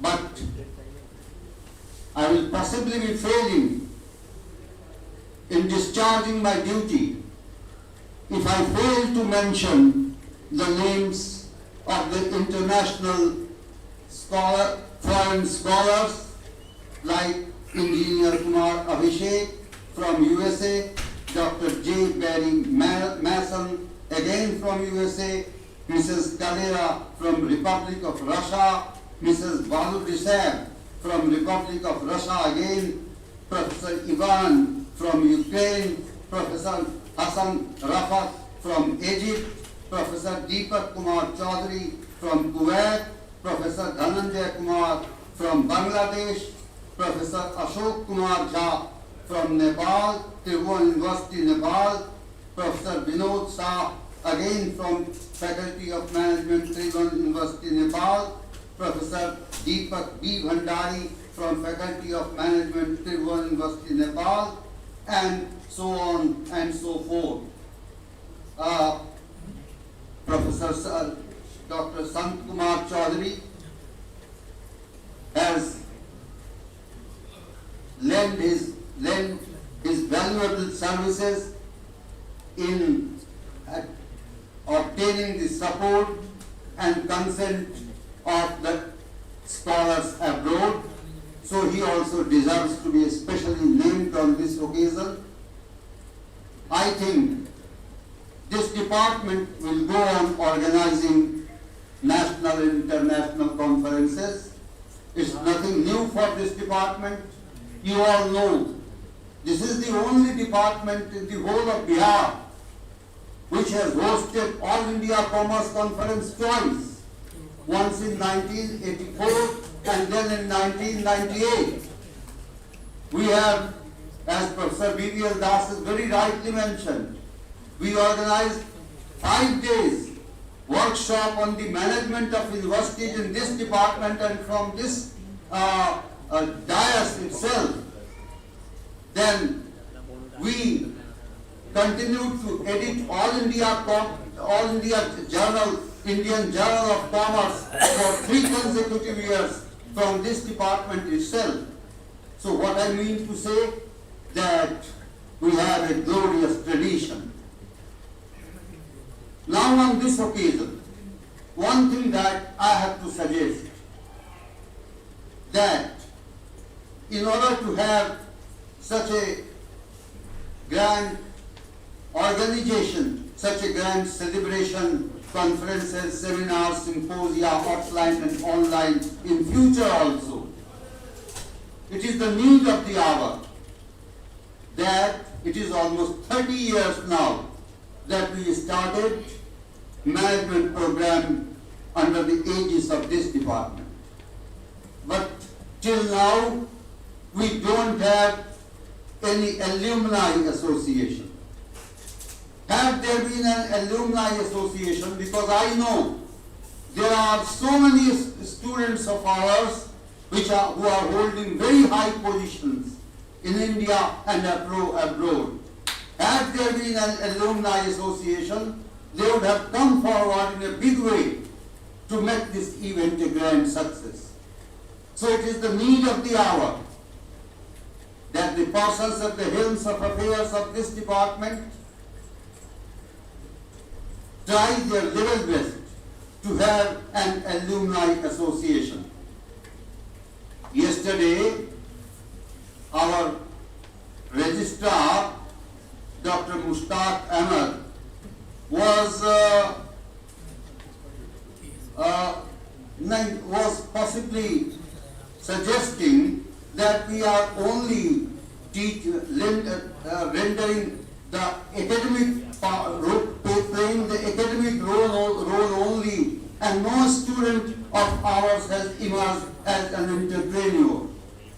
Today I would like to say, because I didn't have any chance to speak to yesterday, but I would like to mention at least 3 students of ours who have proved themselves as a very successful entrepreneur. Achalendra Mohan Mishra, our student of first batch of MBA. He is a very successful entrepreneur in Canada today. Prasanna Kumar Jha, a student of 5th session, 5th batch. He is having his own private limited company in Delhi today. Mithilesh Kumar Jha, again a student of this MBA student of this department, is having a very big private private limited company again in Delhi. So names could be possibly much more, but we don't know about them. Had there been an alumni association, they would have come forward to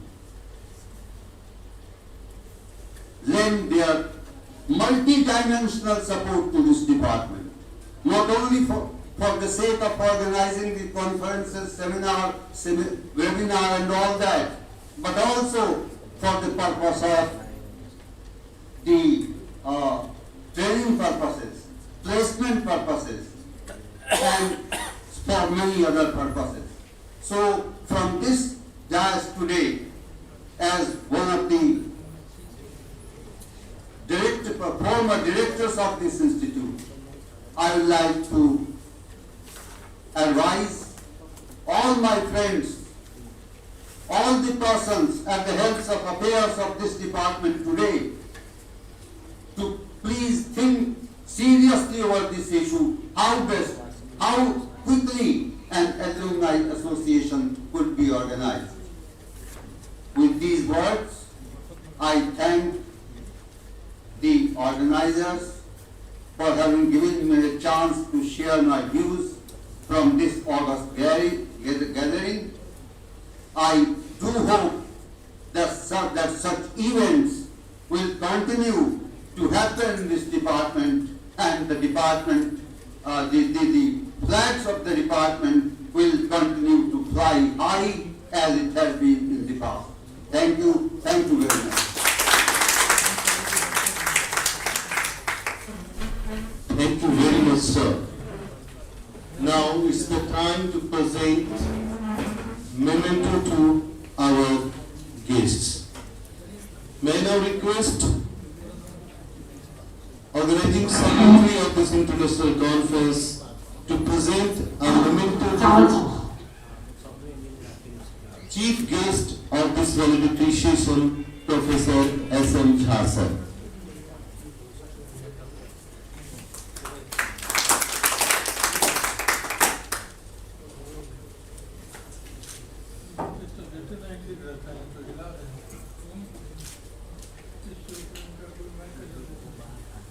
May I now request you again, sir, to present a memento to Professor L.P. Singh, sir.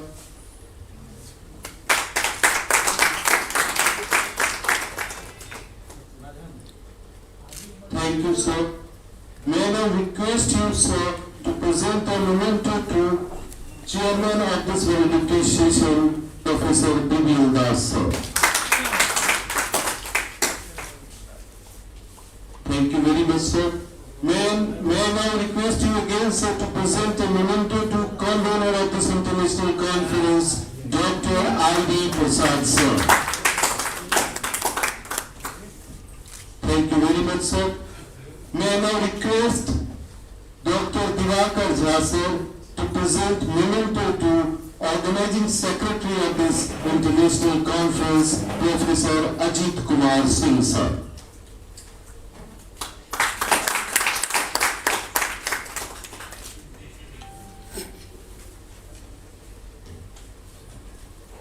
Thank you very much, sir.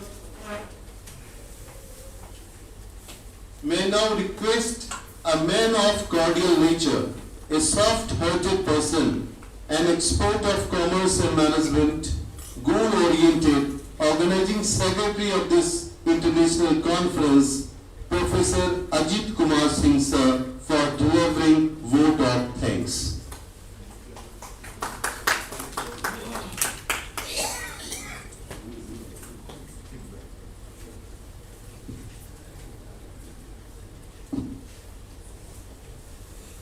Chairman of this valedictory session, Honorable Pro Vice Chancellor, Professor Darmi Sinha,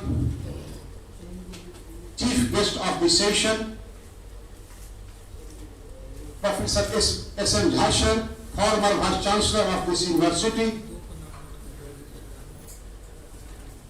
valedictory speaker, Professor L.P. Singh, sir, former head and director of this department,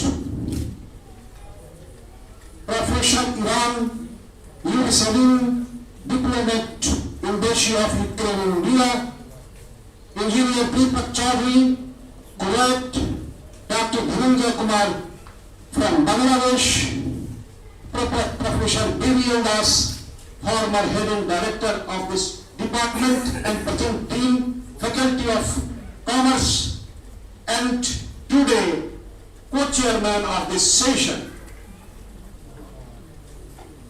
Professor I.C. Burma, former head and director of this department, Professor Diwakar Jha, a young and energetic teacher of this department, principals of different colleges, heads of different departments, dignitaries on the dais and off the dais, delegates of this conference, press media, committed staff, a very good afternoon to all of you. And really, this in-conference is very important nature, and as per view of the experts, our chief guest, it will be fruitful for global society and the business. First of all, would like to thank Chairman of the inaugural session, our Honorable Vice Chancellor, Professor S.P. Singh sir, for his inspiration, instruction and cooperation. Now, I would like to thank Professor S.K. Singh, former VC of this university, for his gracious presence and valuable lecture. And I would like to thank also Professor J.K. Parida for his consent to become keynote speaker and a scholarly presence and fruitful lecture. I would like to thank all the speakers, all the experts who support us, giving their consent and for their valuable suggestions, for their valuable lectures. In order of this vote of thanks, I am grateful to our foreign guests, foreign speakers, and foreign delegates. I think without the support, without the consent, and without their cooperation, the conference may not be success. Hence, I would like to pay my respect and thanks to all the foreign guests, speakers and delegates, saying thanks, thanks, thanks you all. Thanks, thanks, thanks you all. You are our brothers. You are our brothers we all. We are your grateful friends we all. Thanks, thanks, thanks you all, because without your consent, without your gracious presence, without your valuable lecture, I could not be success. Now, at last, I would like to thank our team, our committed staffs, our teachers, our students, because without the support and cooperation of you all, the success of this mega event was not possible.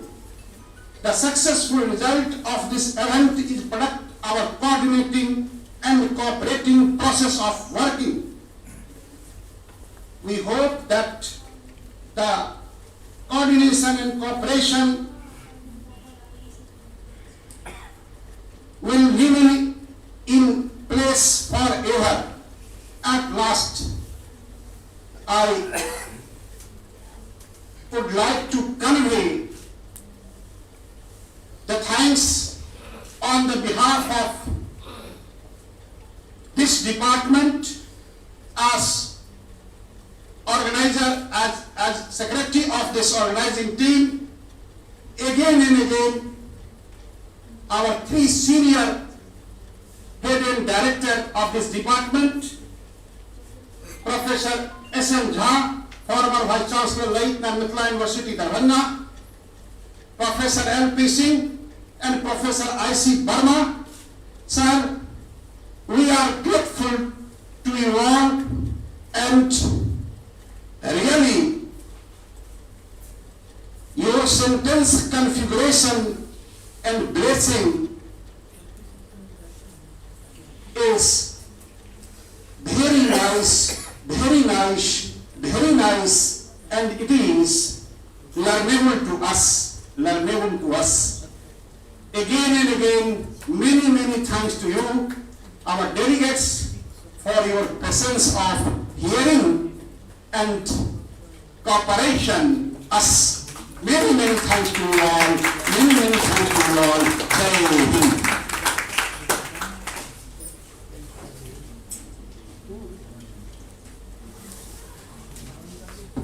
Thank you very much, sir.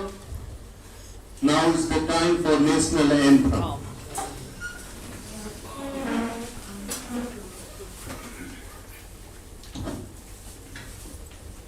जनगण मन अधिनायक जय हे भारत भाग्य विधाता पंजाब सिंध गुजरात मराठा द्राविड़ उत्कल बंगा विंध्य हिमाचल यमुना गंगा उच्छल जलधि तरंगा तब शुभ नामे जागे तब शुभ आशीष मांगे गाने तब जय गाथा जन गण मंगल दायक जय हे भारत भाग्य विधाता जय हे जय हे जय हे जय जय जय जय हे